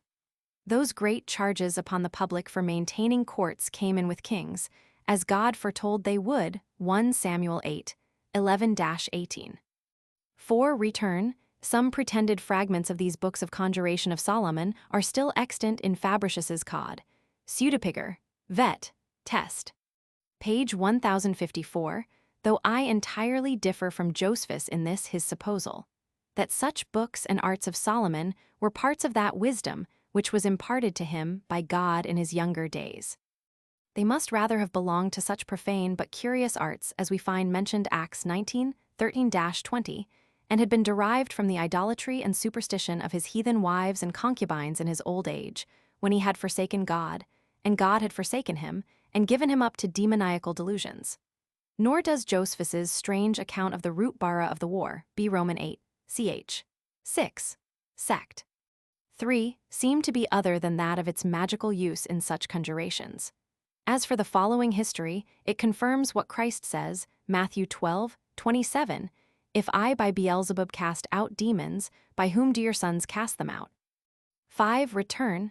These epistles of Solomon and Hiram are those in 1 Kings 5:3-9, and, as enlarged, in 2 Chronicles 2:3-16, but here given us by Josephus in his own words.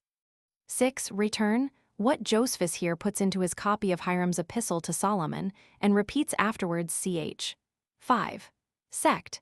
3. That Tyre was now an island, is not in any of the 3 other copies, viz. that of the Kings, Chronicles, or Eusebius, nor is it any other, I suppose, than his own conjectural paraphrase.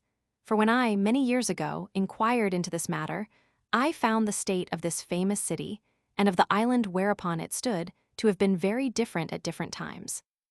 The result of my inquiries in this matter, with the addition of some later improvements, stands thus: that the best testimonies hereto relating imply that Pachytyrus, or oldest Tyre, was no other than that most ancient smaller fort or city Tyre, situated on the continent, and mentioned in Joshua 19:29, out of which the Canaanite or Phoenician inhabitants were driven into a large island, that lay not far off in the sea, by Joshua. That this island was then joined to the continent at the present remains of Pachytyrus, by a neck of land over against Solomon's cisterns, still so called, and the city's fresh water, probably, was carried along in pipes by that neck of land. and that this island was therefore, in strictness, no other than a peninsula, having villages in its fields, Ezekiel 26:6, and a wall about it, Amos 1:10, and the city was not of so great reputation as Sitlan for some ages. That it was attacked both by sea and land by Salmanasser, as Josephus informs us Antic, B. Roman 9, ch. 14, sect. 2, and afterwards came to be the metropolis of Phoenicia, and was afterwards taken and destroyed by Nebuchadnezzar, according to the numerous scripture prophecies thereto relating, Isaiah 23, Jeremiah 25:22, 27:3, 47:4, Ezekiel 26:27-28. That 70 years after that destruction by Nebuchadnezzar, this city was in some measure revived and rebuilt, Isaiah 23:17-18. But that, as the prophet Ezekiel had foretold, chapter 26, 3-5, 27, 34, the sea arose higher than before, till at last it overflowed, not only the neck of land, but the main island or peninsula itself, and destroyed that old and famous city forever. That, however, there still remained an adjoining smaller island, once connected to old Tyre itself by Hiram, which was afterwards inhabited, to which Alexander the Great, with incredible pains, raised a new bank or causeway, and that it plainly appears from Iphindre, a most authentic eyewitness, that the old large and famous city, on the original large island, is now laid so generally under water, that scarce more than 40 acres of it, or rather of that adjoining small island, remain at this day. So that perhaps not above 100th part of the first island and city is now above water. This was foretold in the same prophecies of Ezekiel, and according to them, as Mr. Mondrel distinctly observes, these poor remains of old Tyre are now become like the top of a rock, a place for the spreading of nets in the midst of the sea. 7. Return of the Temple of Solomon here described by Josephus. In this and the following sections of this chapter, see my description of the temples belonging to this work, ch. 13. These small rooms or side chambers seem to have been, by Josephus's description, no less than 20 cubits high apiece. Otherwise, there must have been a large interval between one and the other that was over it. And this with double floors, the one of 6 cubits distance from the floor beneath it as 1 Kings 6:5. 8. Return. Josephus says here that the cherubims were of solid gold and only 5 cubits high, while our Hebrew copies 1 Kings 6:23-28 say they were of the olive tree and the LXXX, of the cypress tree, and only overlaid with gold, and both agree they were 10 cubits high. I suppose the number here is falsely transcribed, and that Josephus wrote 10 cubits also. 9. Return. As for these 2 famous pillars, Jachin and Booz, their height could be no more than 18 cubits, as here, and 1 Kings 7:15, 2 Kings 25:17, Jeremiah 3:21, those 35 cubits in 2 Chronicles 3:15, being contrary to all the rules of architecture in the world. 10. Return. The round or cylindrical lavers of 4 cubits in diameter, and 4 in height, both in our copies, 1 Kings 7:38-39, and here in Josephus, must have contained a great deal more than these 40 baths, which are always assigned them. Where the error lies is hard to say. Perhaps Josephus honestly followed his copies here, though they had been corrupted, and he was not able to restore the true reading. In the meantime, the 40 baths are probably the true quantity contained in each laver, since they went upon wheels, and were to be drawn by the Levites about the courts of the priests for the washings they were designed for. And had they held much more, they would have been too heavy to have been so drawn. 11. Return. Here Josephus gives us a key to his own language, of right and left hand in the tabernacle and temple. That by the right hand he means what is against our left, when we suppose ourselves going up from the east gate of the courts towards the tabernacle or temple themselves, and so vice versa. Whence it follows that the pillar Jachin on the right hand of the temple was on the south, against our left hand, and Booz on the north, against our right hand. Of the golden plate on the high priest's forehead that was in being in the days of Josephus, and a century or 2 at least later, seeth note on Antic, B. Roman 3, ch. 7, sect. 6. 12. Return. When Josephus here says that the floor of the outmost temple or court of the Gentiles was with vast labor raised to be even, or of equal height, with the floor of the inner, or court of the priests, he must mean this in a gross estimation only. For he and all others agree that the inner temple, or court of the priests, was a few cubits more elevated than the middle court, the court of Israel, and that much more was the court of the priests elevated several cubits above that outmost court, since the court of Israel was lower than the one and higher than the other. The Septuagint say that they prepared timber and stones to build the temple for 3 years, 1 Kings 5:18, and although neither our present Hebrew copy nor Josephus directly name that number of years, yet do they both say the building itself did not begin till Solomon's 4th year, and both speak of the preparation of materials beforehand, 1 Kings v:18, Antic. B Roman 8. Ch. 5. Sect. 1. There is no reason, therefore, to alter the Septuagint's number. But we are to suppose 3 years to have been the just time of the preparation, as I have done in my computation of the expense in building that temple.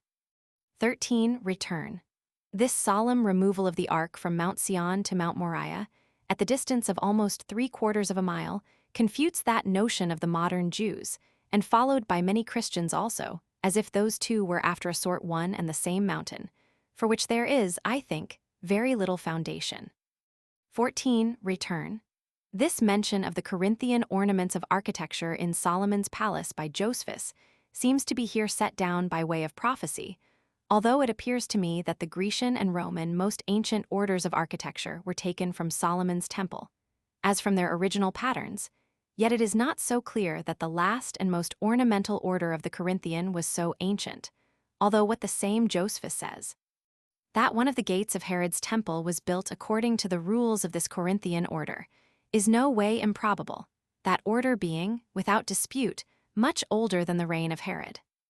However, upon some trial, I confess I have not hitherto been able fully to understand the structure of this palace of Solomon, either as described in our Bibles, or even with the additional help of this description here by Josephus. Only the reader may easily observe with me that the measures of this first building in Josephus, 100 cubits long and 50 cubits broad, are the very same with the area of the cart of the tabernacle of Moses, and just hall an Egyptian araut or acre.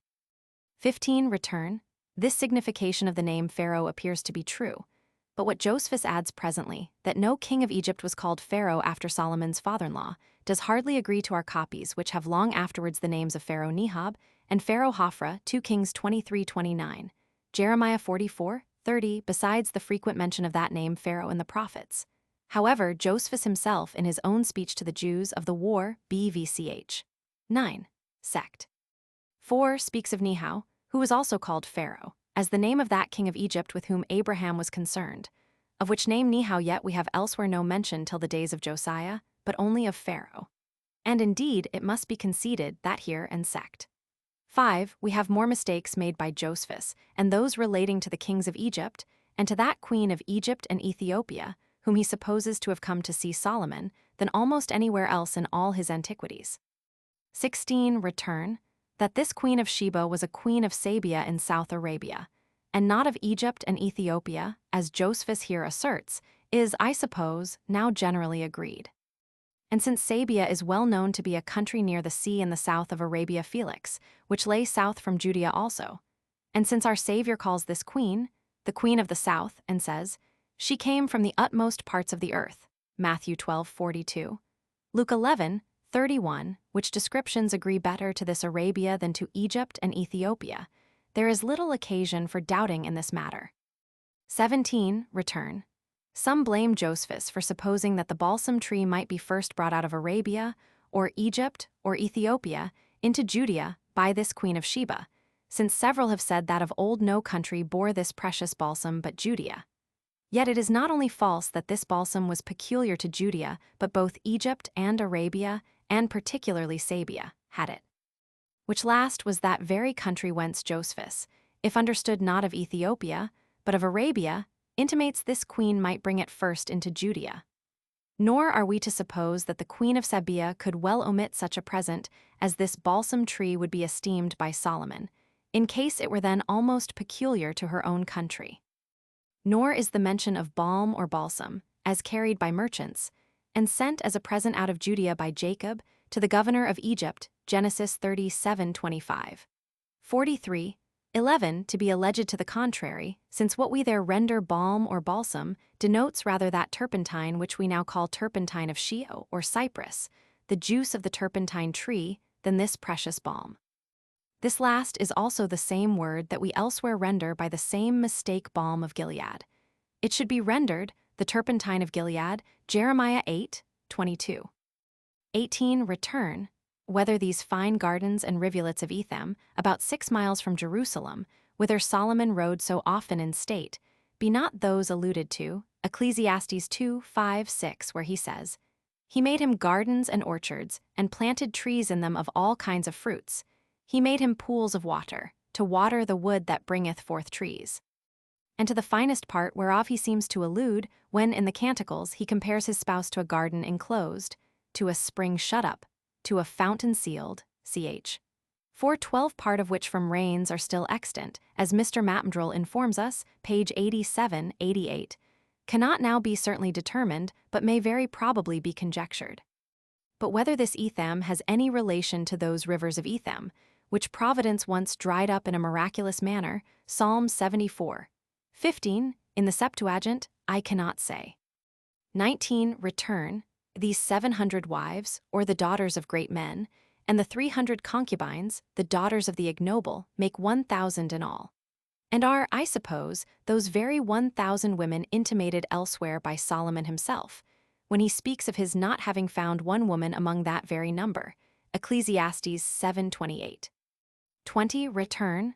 Josephus is here certainly too severe upon Solomon, who, in making the cherubims and these 12 brazen oxen, seems to have done no more than imitate the patterns left him by David, which were all given David by divine inspiration. See my description of the temples, ch. 10. And although God gave no direction for the lions that adorned his throne, yet does not Solomon seem therein to have broken any law of Moses. For although the Pharisees and latter rabbins have extended the second commandment, to forbid the very making of any image, though without any intention to have it worshipped, yet do not I suppose that Solomon so understood it, nor that it ought to be so understood. The making any other altar for worship, but that at the tabernacle was equally forbidden by Moses, Antic, B. Roman 4, ch. 8, sect. 5, yet did not the 2 tribes and a half offend when they made an altar for a memorial only, Joshua 22, Antic, BVCH, 1 sect. 26-27. 21. Return. Since the beginning of Solomon's evil life and adversity was the time when Hadad or Adur, who was born at least 20 or 30 years before Solomon came to the crown, in the days of David, began to give him disturbance. This implies that Solomon's evil life began early, and continued very long, which the multitude of his wives and concubines does imply also. I suppose when he was not 50 years of age. 22. Return. This youth of Jeroboam, when Solomon built the walls of righteous and keep the laws, because he hath proposed to thee the greatest of all rewards for thy piety, and the honor thou shalt pay to God, namely, to be as greatly exalted as thou knowest David to have been. Jerusalem, not very long after he had finished his 20 years' building of the temple and his own palace, or not very long after the 24th of his reign, 1 Kings 9:24, 2 Chronicles 8:11, and his youth here still mentioned, when Solomon's wickedness was become intolerable, fully confirm my former observation, that such his wickedness began early and continued very long. See Eccles. 47:14. 23. Return.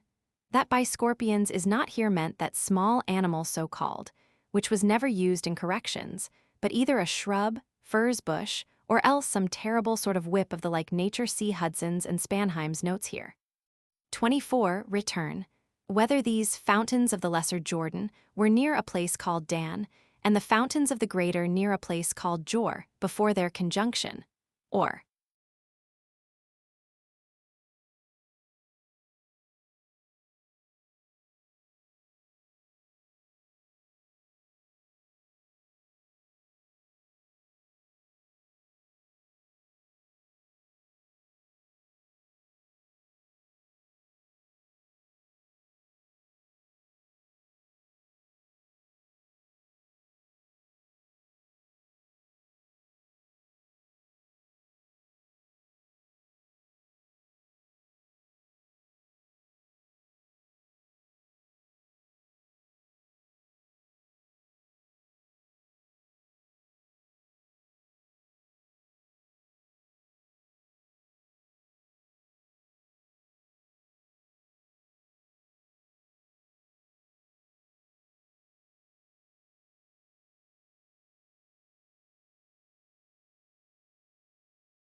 Book 9, containing the interval of 157 years, from the death of Ahab to the captivity of the 10 tribes. Chapter 1, concerning Jehoshaphat again, how he constituted judges and by God's assistance overcame his enemies. 1. When Jehoshaphat the king was come to Jerusalem, from the assistance he had afforded Ahab, the king of Israel, when he fought with Benhadad, king of Syria, the prophet Jehu met him, and accused him for assisting Ahab, a man both impious and wicked, and said to him that God was displeased with him for so doing, but that he delivered him from the enemy, notwithstanding he had sinned because of his own proper disposition, which was good. Whereupon the king betook himself to thanksgivings and sacrifices to God. After which he presently went over all that country which he ruled round about, and taught the people, as well the laws which God gave them by Moses, as that religious worship that was due to him. He also constituted judges in every one of the cities of his kingdom, and charged them to have regard to nothing so much in judging the multitude as to do justice, and not to be moved by bribes, nor by the dignity of men eminent for either their riches or their high birth, but to distribute justice equally to all, as knowing that God is conscious of every secret action of theirs. When he had himself instructed them thus, and gone over every city of the 2 tribes, he returned to Jerusalem. He there also constituted judges out of the priests and the Levites, and principal persons of the multitude, and admonished them to pass all their sentences with care and justice one, and that if any of the people of his country had differences of great consequence, they should send them out of the other cities to these judges, who would be obliged to give righteous sentences concerning such causes. And this with the greater care, because it is proper that the sentences which are given in that city wherein the temple of God is, and wherein the king dwells, be given with great care and the utmost justice. Now he set over them Amariah the priest and Zebediah of the tribe of Judah. And after this manner it was that the king ordered these affairs. 2. About the same time the Moabites and Ammonites made an expedition against Jehoshaphat, and took with them a great body of Arabians, and pitched their camp at Engedi, a city that is situate at the lake Asphaltiris, and distant 300 furlongs from Jerusalem. In that place grows the best kind of palm trees and the opobalsamum. 2. Now Jehoshaphat heard that the enemies had passed over the lake, and had made an eruption into that country which belonged to his kingdom. At which news he was affrighted, and called the people of Jerusalem to a congregation in the temple, and standing over against the temple itself, he called upon God to afford him power and strength, so as to inflict punishment on those that made this expedition against them. For that those who built this his temple had prayed, that he would protect that city, and take vengeance on those that were so bold as to come against it. For they are come to take from us that land which thou hast given us for a possession. When he had prayed thus, he fell into tears, and the whole multitude, together with their wives and children, made their supplications also. Upon which a certain prophet, Jahaziel by name, came into the midst of the assembly, and cried out, and spake both to the multitude and to the king, that God heard their prayers, and promised to fight against their enemies. He also gave order that the king should draw his forces out the next day, for that he should find them between Jerusalem and the ascent of Engedi, at a place called the Eminence, and that he should not fight against them, but only stand still, and see how God would fight against them.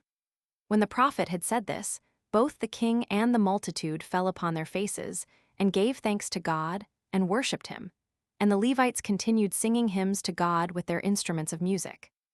3. As soon as it was day, and the king was come into that wilderness which is under the city of Tekoa, he said to the multitude, that they ought to give credit to what the prophet had said, and not to set themselves in array for fighting, but to set the priests with their trumpets, and the Levites with the singers of hymns, to give thanks to God, as having already delivered our country from our enemies. This opinion of the king pleased, and they did what he advised them to do. So God caused a terror and a commotion to arise among the Ammonites, who thought one another to be enemies, and slew one another, insomuch that not one man out of so great an army escaped.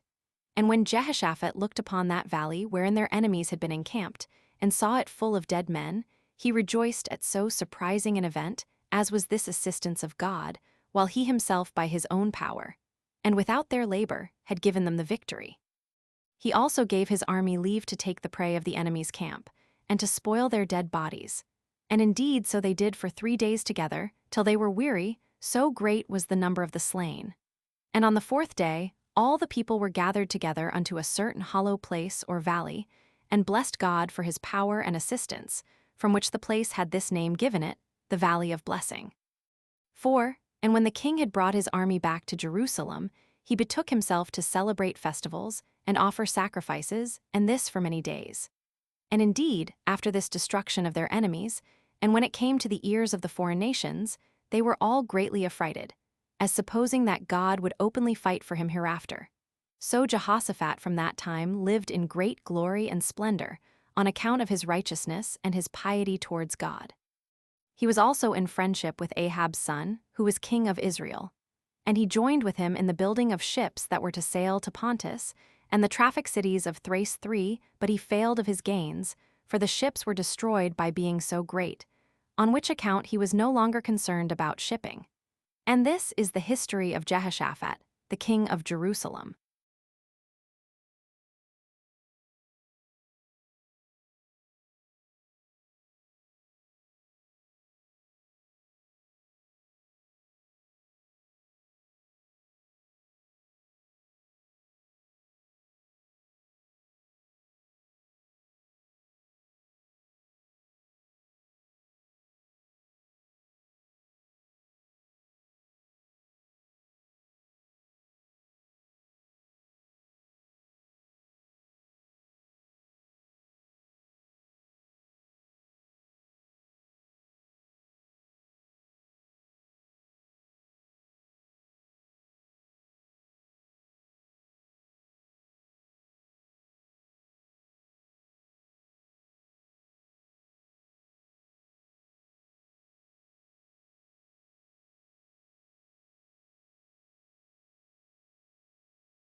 Chapter 2. Concerning Ahaziah, the king of Israel, and again concerning the prophet Elijah. 1. And now Ahaziah, the son of Ahab, reigned over Israel and made his abode in Samaria. He was a wicked man, and in all respects like to both his parents and to Jeroboam, who first of all transgressed, and began to deceive the people. In the 2nd year of his reign, the king of Moab fell off from his obedience, and left off paying those tributes which he before paid to his father Ahab. Now it happened that Ahaziah, as he was coming down from the top of his house, fell down from it, and in his sickness sent to the fly, which was the god of Ekron, for that was this god's name, to inquire about his recovery. But the God of the Hebrews appeared to Elijah the prophet, and commanded him to go and meet the messengers that were sent, and to ask them whether the people of Israel had not a god of their own, that the king sent to a foreign god to inquire about his recovery, and to bid them return and tell the king that he would not escape this disease. And when Elijah had performed what God had commanded him, and the messengers had heard what he said, they returned to the king immediately. And when the king wondered how they could return so soon, and asked them the reason of it, they said that a certain man met them, and forbade them to go on any farther, but to return and tell thee, from the command of the God of Israel, that this disease will have a bad end. And when the king bid them describe the man that said this to them, they replied that he was a hairy man, and was girt about with a girdle of leather. So the king understood by this that the man who was described by the messengers was Elijah, whereupon he sent a captain to him, with 50 soldiers, and commanded them to bring Elijah to him. And when the captain that was sent found Elijah sitting upon the top of a hill, he commanded him to come down, and to come to the king, for so had he enjoined, but that in case he refused, they would carry him by force. Elijah said to him, that you may have a trial whether I be a true prophet, I will pray that fire may fall from heaven, and destroy both the soldiers and yourself. 5. So he prayed, and a whirlwind of fire fell and destroyed the captain, and those that were with him. And when the king was informed of the destruction of these men, he was very angry, and sent another captain with the like number of armed men that were sent before. And when this captain also threatened the prophet, that unless he came down of his own accord, he would take him and carry him away, upon his prayer against him, the fire slew this captain as well the other. And when, upon inquiry, the king was informed of what happened to him, he sent out a third captain. But when this captain, who was a wise man and of a mild disposition, came to the place where Elijah happened to be, and spake civilly to him, and said that he knew that it was without his own consent, and only in submission to the king's command that he came to him, and that those that came before did not come willingly, but on the same account. He therefore desired him to have pity on those armed men that were with him, and that he would come down and follow him to the king. So Elijah accepted of his discreet words and courteous behavior, and came down and followed him. And when he came to the king, he prophesied to him and told him that God said, Since thou hast despised him as not being God, and so unable to foretell the truth about thy distemper, but hast sent to the god of Ekron to inquire of him what will be the end of this thy distemper, know this, that thou shalt die. 2. Accordingly the king in a very little time died, as Elijah had foretold. But Jehoram his brother succeeded him in the kingdom, for he died without children. But for this Jehoram, he was like his father Ahab in wickedness, and reigned 12 years, indulging himself in all sorts of wickedness and impiety towards God. For, leaving off his worship, he worshipped foreign gods, but in other respects he was an active man. Now at this time it was that Elijah disappeared from among men, and no one knows of his death to this very day. But he left behind him his disciple Elisha, as we have formerly declared. And indeed, as to Elijah, and as to Enoch, who was before the deluge, it is written in the sacred books that they disappeared, but so that nobody knew that they died.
Chapter 3. How Joram and Jehoshaphat made an expedition against the Moabites, as also concerning the wonders of Elisha and the death of Jehoshaphat. 1. When Joram had taken upon him the kingdom, he determined to make an expedition against the king of Moab, whose name was Mesha. For, as we told you before, he was departed from his obedience to his brother, while he paid to his father Ahab 200,000 sheep with their fleeces of wool. When therefore he had gathered his own army together, he sent also to Jehoshaphat, and entreated him, that since he had from the beginning been a friend to his father, he would assist him in the war that he was entering into against the Moabites, who had departed from their obedience, who not only himself promised to assist him, but would also oblige the king of Edom, who was under his authority, to make the same expedition also. When Joram had received these assurances of assistance from Jehoshaphat, he took his army with him, and came to Jerusalem. And when he had been sumptuously entertained by the king of Jerusalem, it was resolved upon by them to take their march against their enemies through the wilderness of Edom. And when they had taken a compass of 7 days' journey, they were in distress for want of water for the cattle, and for the army from the mistake of their roads by the guides that conducted them, insomuch that they were all in an agony, especially Joram, and cried to God by reason of their sorrow, and what wickedness had been committed by them that induced him to deliver 3 kings together, without fighting, unto the king of Moab. But Jehoshaphat, who was a righteous man, encouraged him, and bade him send to the camp, and know whether any prophet of God was come along with them, that we might by him learn from God what we should do. And when one of the servants of Joram said that he had seen there Elisha, the son of Shaphat, the disciple of Elijah, the 3 kings went to him, at the entreaty of Jehoshaphat. And when they were come at the prophet's tent, which tent was pitched out of the camp, they asked him what would become of the army. And Joram was particularly very pressing with him about it. And when he replied to him that he should not trouble him, but go to his father's and mother's prophets, for they were true prophets, he still desired him to prophesy and to save them. So he swore by God that he would not answer him, unless it were on account of Jehoshaphat, who was a holy and righteous man. And when, at his desire, they brought him a man that could play on the psaltery, the divine spirit came upon him as the music played, and he commanded them to dig many trenches in the valley. For said he, though there appear neither cloud, nor wind, nor storm of rain, ye shall see this river full of water, till the army and the cattle be saved for you by drinking of it. Nor will this be all the favor that you shall receive from God, but you shall also overcome your enemies, and take the best and strongest cities of the Moabites, and you shall cut down their fruit trees, six and lay waste their country, and stop up their fountains and rivers. 2. When the prophet had said this, the next day, before the sun rising, a great torrent ran strongly. For God had caused it to rain very plentifully at the distance of 3 days' journey into Edom, so that the army and the cattle found water to drink in abundance. But when the Moabites heard that the 3 kings were coming upon them, and made their approach through the wilderness, the king of Moab gathered his army together presently, and commanded them to pitch their camp upon the mountains, that when the enemies should attempt to enter their country, they might not be concealed from them. But when at the rising of the sun they saw the water in the torrent, for it was not far from the land of Moab, and that it was of the color of blood, for at such a time the water especially looks red, by the shining of the sun upon it, they formed a false notion of the state of their enemies, as if they had slain one another for thirst, and that the river ran with their blood. However, supposing that this was the case, they desired their king would send them out to spoil their enemies, whereupon they all went in haste, as to an advantage already gained, and came to the enemy's camp, as supposing them destroyed already. But their hope deceived them, for as their enemies stood round about them, some of them were cut to pieces, and others of them were dispersed, and fled to their own country. And when the kings fell into the land of Moab, they overthrew the cities that were in it, and spoiled their fields, and marred them, filling them with stones out of the brooks, and cut down the best of their trees, and stopped up their fountains of water, and overthrew their walls to their foundations. But the king of Moab, when he was pursued, endured a siege, and seeing his city in danger of being overthrown by force, made a sally, and went out with 700 men in order to break through the enemy's camp with his horsemen, on that side where the watch seemed to be kept most negligently. And when, upon trial, he could not get away, for he lighted upon a place that was carefully watched, he returned into the city, and did a thing that showed despair and the utmost distress. For he took his eldest son, who was to reign after him, and lifting him up upon the wall, that he might be visible to all the enemies, he offered him as a whole burnt offering to God, whom, when the kings saw, they commiserated the distress that was the occasion of it, and were so affected, in way of humanity and pity, that they raised the siege, and every one returned to his own house. So Jehoshaphat came to Jerusalem, and continued in peace there, and outlived this expedition but a little time, and then died, having lived in all 60 years, and of them reigned 25. He was buried in a magnificent manner in Jerusalem, for he had imitated the actions of David.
Chapter 4. Jehoram succeeds Jehoshaphat, how Joram, his namesake, king of Israel, fought with the Syrians, and what wonders were done by the prophet Elisha. One Jehoshaphat had a good number of children, but he appointed his eldest son Jehoram to be his successor, who had the same name with his mother's brother, that was king of Israel, and the son of Ahab. Now when the king of Israel was come out of the land of Moab to Samaria, he had with him Elisha the prophet, whose acts I have a mind to go over particularly, for they were illustrious, and worthy to be related, as we have them set down in the sacred books. 2. For they say that the widow of Obadiah 7 Ahab's steward came to him, and said that he was not ignorant how her husband had preserved the prophets that were to be slain by Jezebel, the wife of Ahab. For she said that he hid 100 of them, and had borrowed money for their maintenance, and that, after her husband's death, she and her children were carried away to be made slaves by the creditors. And she desired of him to have mercy upon her on account of what her husband did, and afford her some assistance. And when he asked her what she had in the house, she said, Nothing but a very small quantity of oil in a cruse. So the prophet bid her go away, and borrow a great many empty vessels of her neighbors, and when she had shut her chamber door, to pour the oil into them all, for that God would fill them full. And when the woman had done what she was commanded to do, and bade her children bring every one of the vessels, and all were filled, and not one left empty, she came to the prophet, and told him that they were all full. Upon which he advised her to go away, and sell the oil, and pay the creditors what was owing them, for that there would be some surplus of the price of the oil, which she might make use of for the maintenance of her children. And thus did Elisha discharge the woman's debts, and free her from the vexation of her creditors. 3. Elisha also sent a hasty message to Joram, 8, and exhorted him to take care of that place, for that therein were some Syrians lying in ambush to kill him.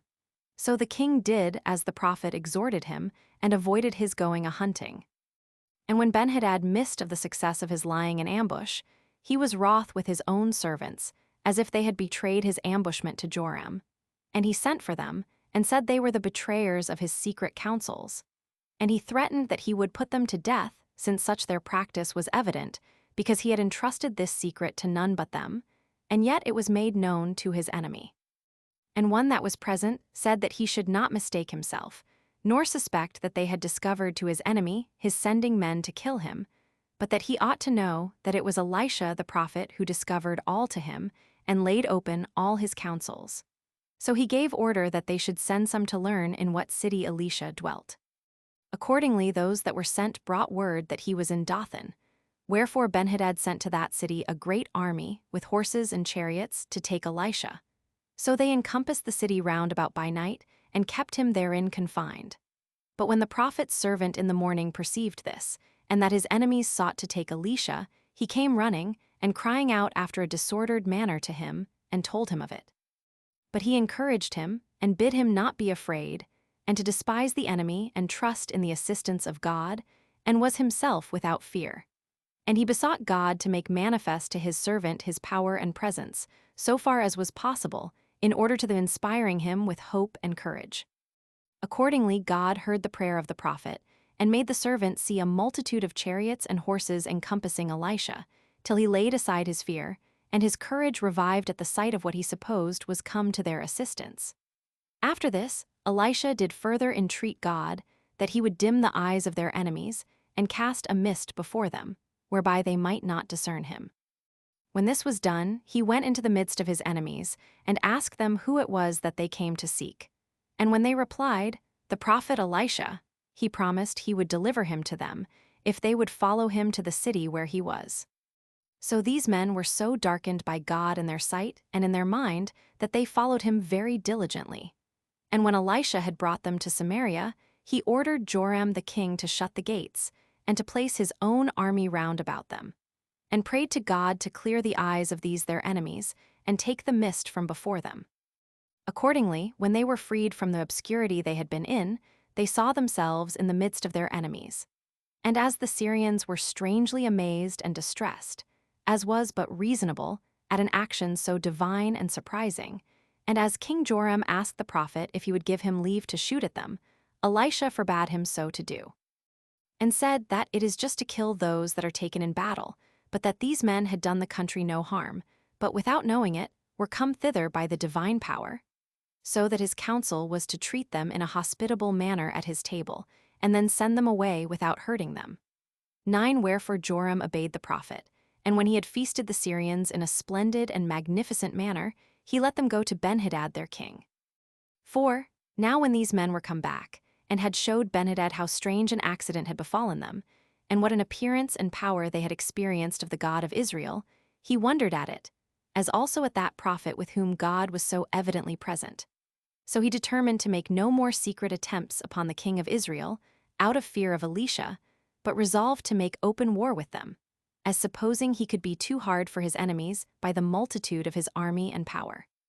So he made an expedition with a great army against Joram, who, not thinking himself a match for him, shut himself up in Samaria and depended on the strength of its walls. But Benhadad supposed he should take the city, if not by his engines of war, yet that he should overcome the Samaritans by famine and the want of necessaries, and brought his army upon them and besieged the city. And the plenty of necessaries was brought so low with Joram, that from the extremity of want an ass's head was sold in Samaria for 80 pieces of silver. And the Hebrews bought a sextry of door's dung, instead of salt, for 5 pieces of silver. Now Joram was in fear lest somebody should betray the city to the enemy by reason of the famine, and went every day round the walls and the guards to see whether any such were concealed among them. And by being thus seen, and taking such care, he deprived them of the opportunity of contriving any such thing. And if they had a mind to do it, he, by this means, prevented them. But upon a certain woman's crying out, "Have pity on me, my lord," while he thought that she was about to ask for somewhat to eat, he imprecated God's curse upon her, and said he had neither thrashing floor nor winepress, whence he might give her anything at her petition. Upon which she said she did not desire his aid in any such thing, nor trouble him about food, but desired that he would do her justice as to another woman.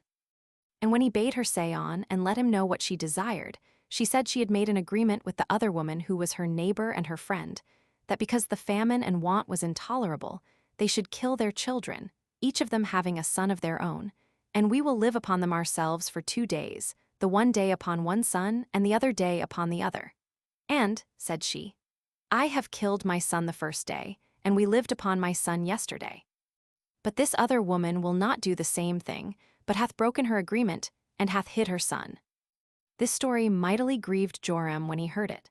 So he rent his garment, and cried out with a loud voice, and conceived great wrath against Elisha the prophet, and set himself eagerly to have him slain, because he did not pray to God to provide them some exit and way of escape out of the miseries with which they were surrounded, and sent one away immediately to cut off his head, who made haste to kill the prophet. But Elisha was not unacquainted with the wrath of the king against him, for as he sat in his house by himself, with none but his disciples about him, he told them that Joram, who was the son of a murderer, had sent one to take away his head. But, said he, when he that is commanded to do this comes, take care that you do not let him come in, but press the door against him, and hold him fast there, for the king himself will follow him, and come to me, having altered his mind.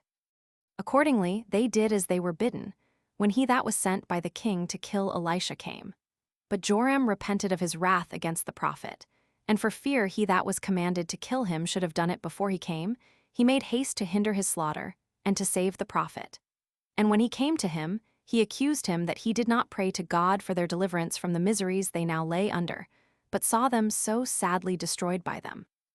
Hereupon Elisha promised that the very next day, at the very same hour in which the king came to him, they should have great plenty of food, and that 2 seahs of barley should be sold in the market for a shekel, and a seah of fine flour should be sold for a shekel. This prediction made Joram and those that were present very joyful, for they did not scruple believing what the prophet said, on account of the experience they had of the truth of his former predictions.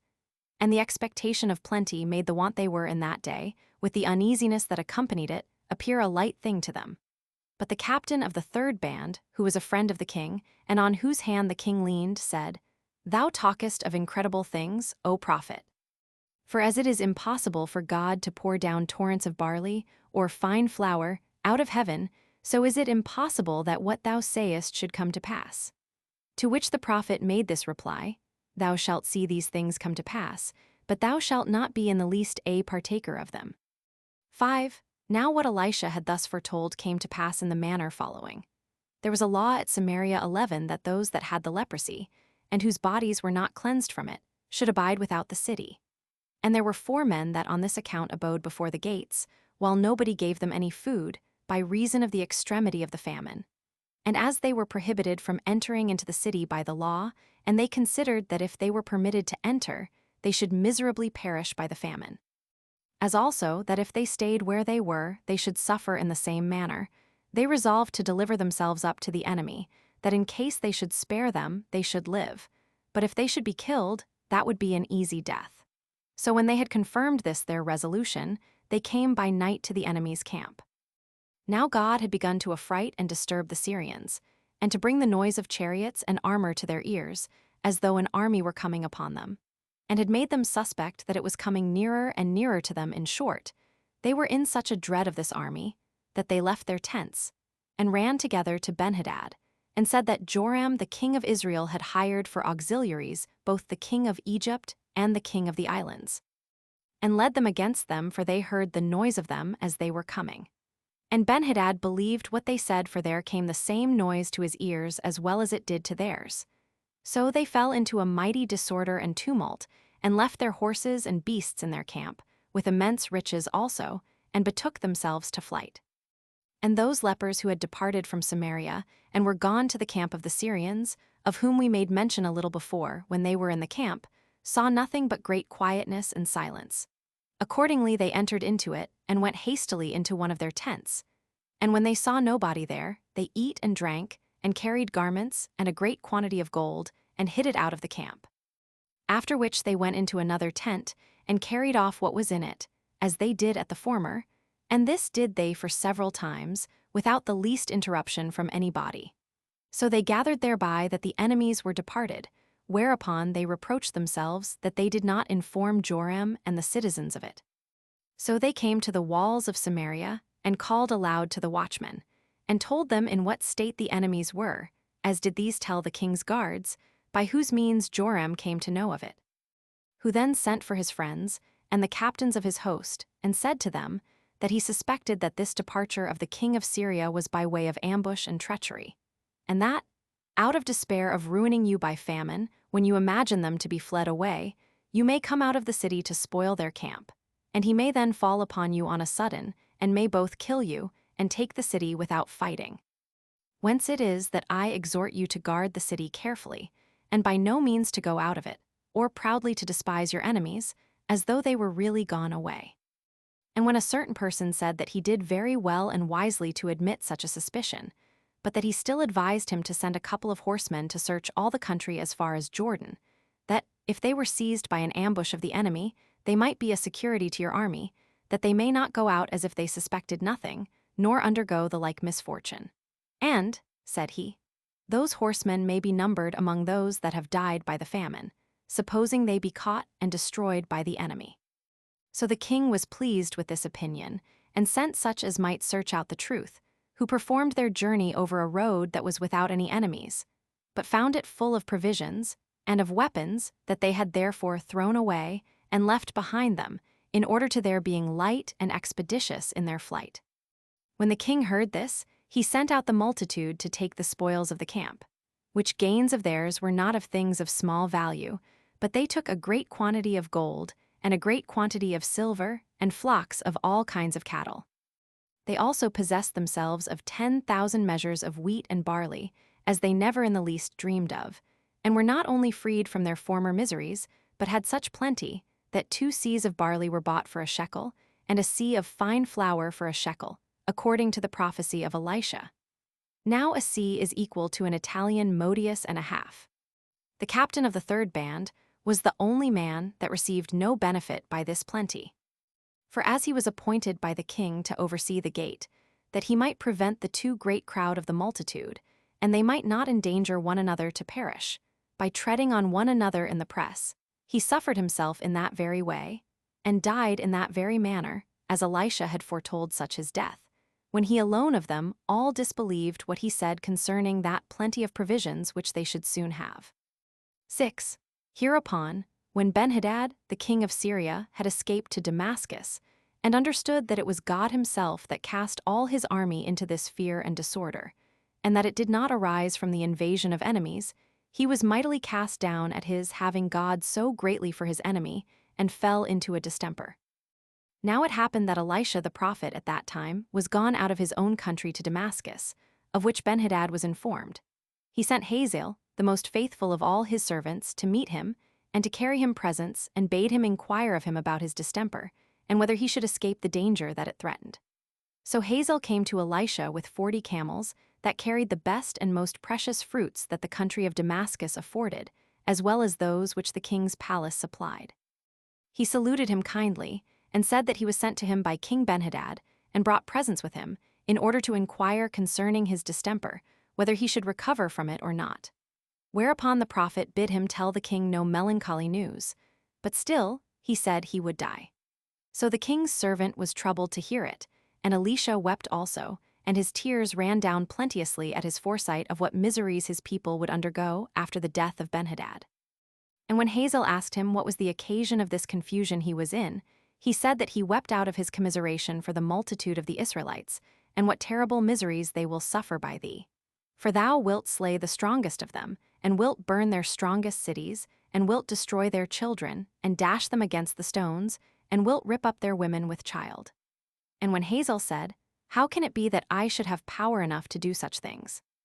The prophet replied that God had informed him that he should be king of Syria.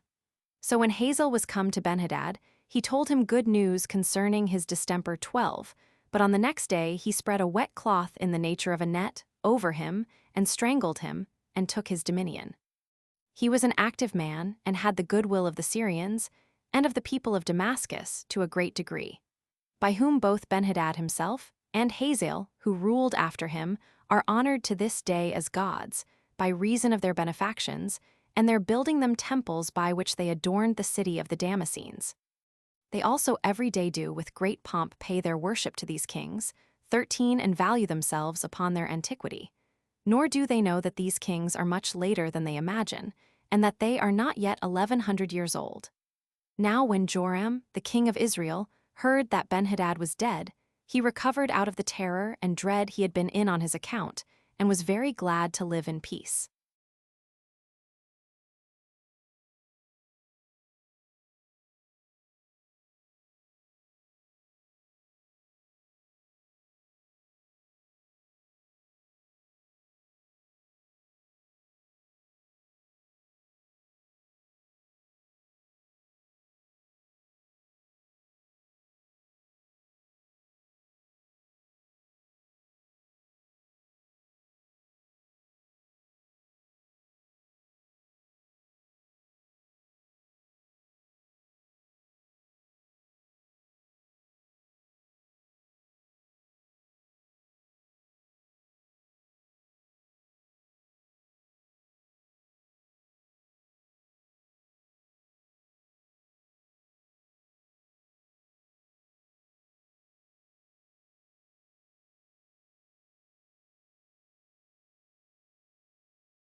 Chapter 5.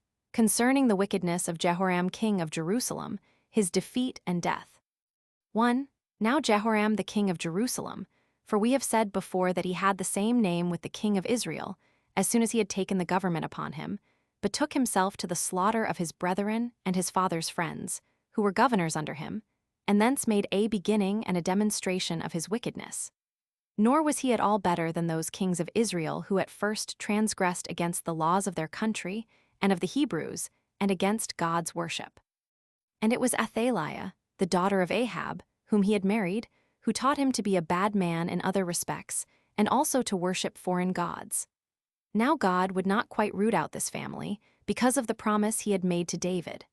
However, Jehoram did not leave off the introduction of new sorts of customs to the propagation of impiety, and to the ruin of the customs of his own country. And when the Edomites about that time had revolted from him, and slain their former king, who was in subjection to his father, and had set up one of their own choosing, Jehoram fell upon the land of Edom, with the horsemen that were about him, and the chariots by night, and destroyed those that lay near to his own kingdom, but did not proceed further. However, this expedition did him no service, for they all revolted from him, with those that dwelt in the country of Libnah. He was indeed so mad as to compel the people to go up to the high places of the mountains, and worship foreign gods. 2. As he was doing this, and had entirely cast his own country laws out of his mind, there was brought him an epistle from Elijah, the prophet 14, which declared that God would execute great judgments upon him, because he had not imitated his own fathers, but had followed the wicked courses of the kings of Israel, and had compelled the tribe of Judah and the citizens of Jerusalem to leave the holy worship of their own God, and to worship idols, as Ahab had compelled the Israelites to do, and because he had slain his brethren and the men that were good and righteous. And the prophet gave him notice in this epistle what punishment he should undergo for these crimes, namely, the destruction of his people, with the corruption of the king's own wives and children, and that he should himself die of a distemper in his bowels, with long torments, those his bowels falling out by the violence of the inward rottenness of the parts, insomuch that, though he see his own misery, he shall not be able at all to help himself, but shall die in that manner. This it was which Elijah denounced to him in that epistle. 3. It was not long after this that an army of those Arabians that lived near to Ethiopia and of the Philistines fell upon the kingdom of Jehoram, and spoiled the country and the king's house. Moreover, they slew his sons and his wives. One only of his sons was left him, who escaped the enemy. His name was Ahaziah. After which calamity, he himself fell into that disease which was foretold by the prophet, and lasted a great while. For God inflicted this punishment upon him in his belly, out of his wrath against him, and so he died miserably, and saw his own bowels fall out. The people also abused his dead body. I suppose it was because they thought that such his death came upon him by the wrath of God, and that therefore he was not worthy to partake of such a funeral as became kings. Accordingly, they neither buried him in the sepulchres of his fathers, nor vouchsafed him any honors, but buried him like a private man, and this when he had lived 40 years, and reigned 8. And the people of Jerusalem delivered the government to his son Ahaziah.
Chapter 6. How Jehu was anointed king, and slew both Joram and Ahaziah, as also what he did for the punishment of the wicked. 1. Now Joram, the king of Israel, after the death of Benhadad, hoped that he might now take Ramoth, a city of Gilead, from the Syrians. Accordingly, he made an expedition against it, with a great army. But as he was besieging it, an arrow was shot at him by one of the Syrians, but the wound was not mortal. So he returned to have his wound healed in Jezreel, but left his whole army in Ramoth, and Jehu, the son of Nimshi, for their general. For he had already taken the city by force, and he proposed, after he was healed, to make war with the Syrians. But Elisha, the prophet, sent one of his disciples to Ramoth, and gave him holy oil to anoint Jehu, and to tell him that God had chosen him to be their king. He also sent him to say other things to him, and bid him to take his journey as if he fled, that when he came away he might escape the knowledge of all men. So when he was come to the city, he found Jehu sitting in the midst of the captains of the army, as Elisha had foretold he should find him. So he came up to him, and said that he desired to speak with him about certain matters. And when he was arisen, and had followed him into an inward chamber, the young man took the oil and poured it on his head, and said that God ordained him to be king in order to his destroying the house of Ahab, and that he might revenge the blood of the prophets that were unjustly slain by Jezebel, that so their house might utterly perish, as those of Jeroboam the son of Nebat and of Baasha had perished for their wickedness, and no seed might remain of Ahab's family. So when he had said this, he went away hastily out of the chamber, and endeavored not to be seen by any of the army. 2. But Jehu came out and went to the place where he before sat with the captains, and when they asked him and desired him to tell them, wherefore it was that this young man came to him, and added withal that he was mad, he replied, You guess right, for the words he spake were the words of a madman. And when they were eager about the matter, and desired he would tell them, he answered, that God had said he had chosen him to be king over the multitude. When he had said this, every one of them put off his garment, 15, and strewed it under him, and blew with trumpets, and gave notice that Jehu was king. So when he had gotten the army together, he was preparing to set out immediately against Joram, at the city Jezreel, in which city, as we said before, he was healing of the wound which he had received in the siege of Ramoth. It happened also that Ahaziah, king of Jerusalem, was now come to Joram, for he was his sister's son, as we have said already, to see how he did after his wound, and this upon account of their kindred. But as Jehu was desirous to fall upon Joram, and those with him, on the sudden, he desired that none of the soldiers might run away and tell to Joram what had happened, for that this would be an evident demonstration of their kindness to him, and would show that their real inclinations were to make him king. 3. So they were pleased with what he did, and guarded the roads, lest somebody should privately tell the thing to those that were at Jezreel. Now Jehu took his choice horsemen, and sat upon his chariot, and went on for Jezreel. And when he was come near, the watchman whom Joram had set there to spy out such as came to the city, saw Jehu marching on, and told Joram that he saw a troop of horsemen marching on. Upon which he immediately gave orders that one of his horsemen should be sent out to meet them, and to know who it was that was coming. So when the horseman came up to Jehu, he asked him in what condition the army was, for that the king wanted to know it. But Jehu bid him not at all to meddle with such matters, but to follow him. When the watchman saw this, he told Joram that the horseman had mingled himself among the company, and came along with them. And when the king had sent a second messenger, Jehu commanded him to do as the former did. And as soon as the watchman told this also to Joram, he at last got upon his chariot himself, together with Ahaziah, the king of Jerusalem. For, as we said before, he was there to see how Joram did, after he had been wounded, as being his relation. So he went out to meet Jehu, who marched slowly, 16, and in good order. And when Joram met him in the field of Naboth, he asked him if all things were well in the camp. But Jehu reproached him bitterly, and ventured to call his mother a witch and a harlot. Upon this the king, fearing what he intended, and suspecting he had no good meaning, turned his chariot about as soon as he could, and said to Ahaziah, We are fought against by deceit and treachery. But Jehu drew his bow, and smote him, the arrow going through his heart. So Joram fell down immediately on his knee, and gave up the ghost. Jehu also gave orders to Bidkar, the captain of the third part of his army, to cast the dead body of Joram into the field of Naboth, putting him in mind of the prophecy which Elijah prophesied to Ahab his father, when he had slain Naboth, that both he and his family should perish in that place. For that as they sat behind Ahab's chariot, they heard the prophet say so, and that it was now come to pass according to his prophecy.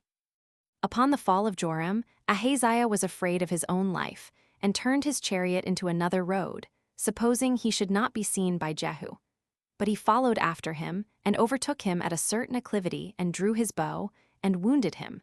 So he left his chariot, and got upon his horse, and fled from Jehu to Megiddo. And though he was under cure, in a little time he died of that wound, and was carried to Jerusalem, and buried there after he had reigned 1 year, and had proved a wicked man, and worse than his father. 4. Now when Jehu was come to Jezreel, Jezebel adorned herself and stood upon a tower, and said, He was a fine servant that had killed his master.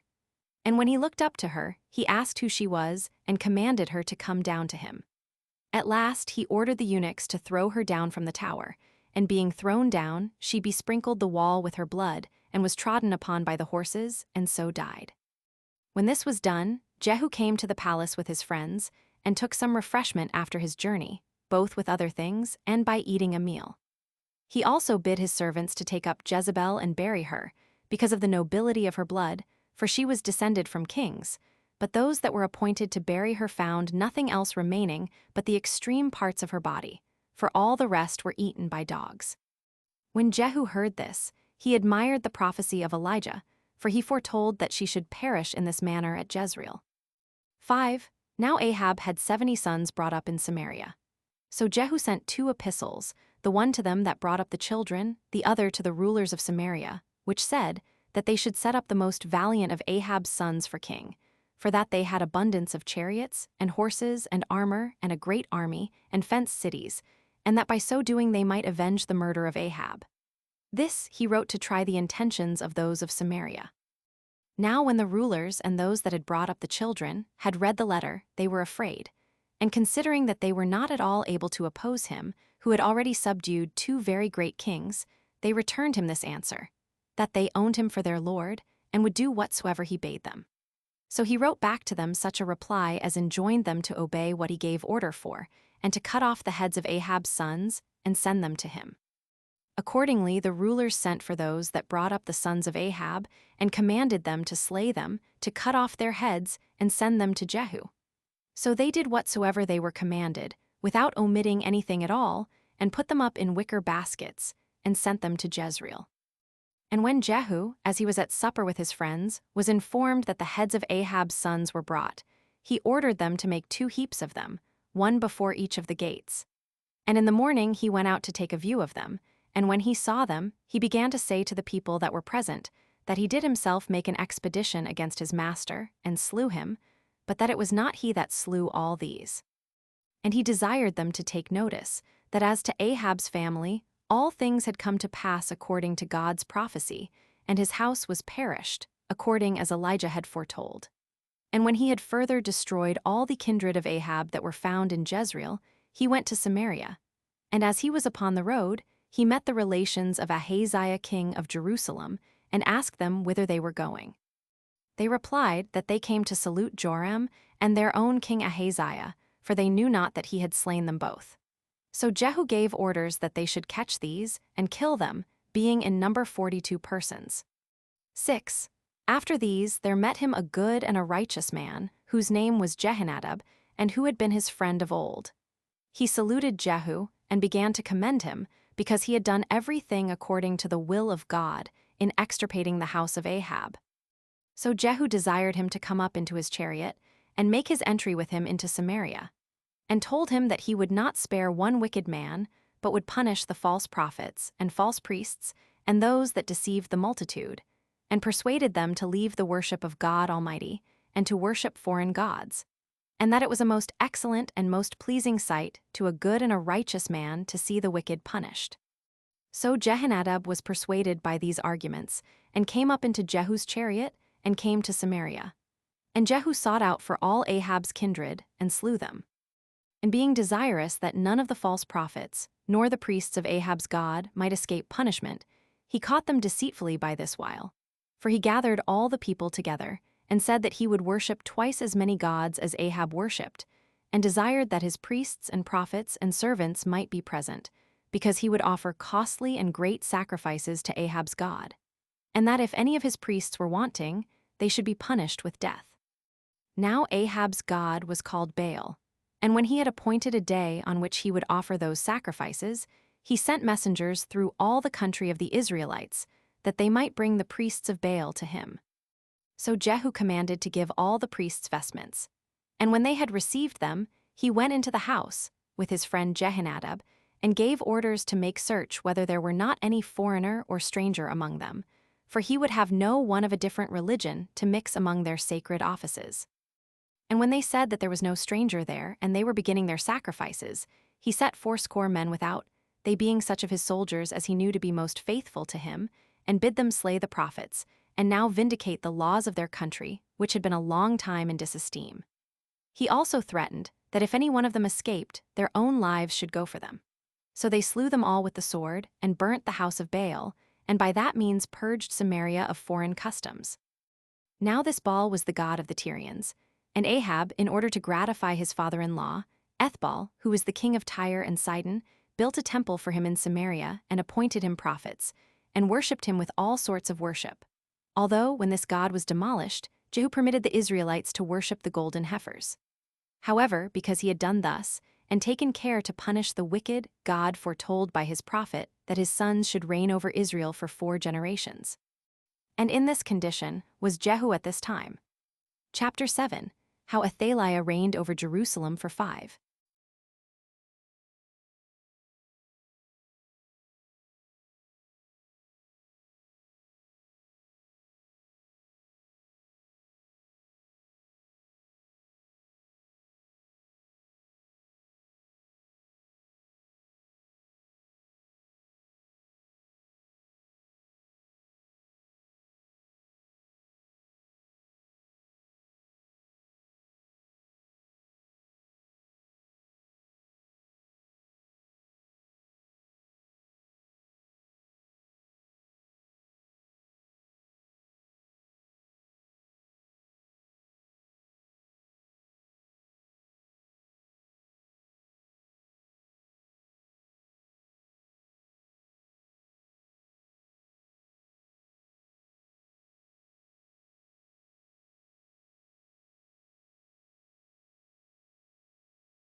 Years when Jehoiada the high priest slew her and made Jehosh, the son of Ahaziah, king.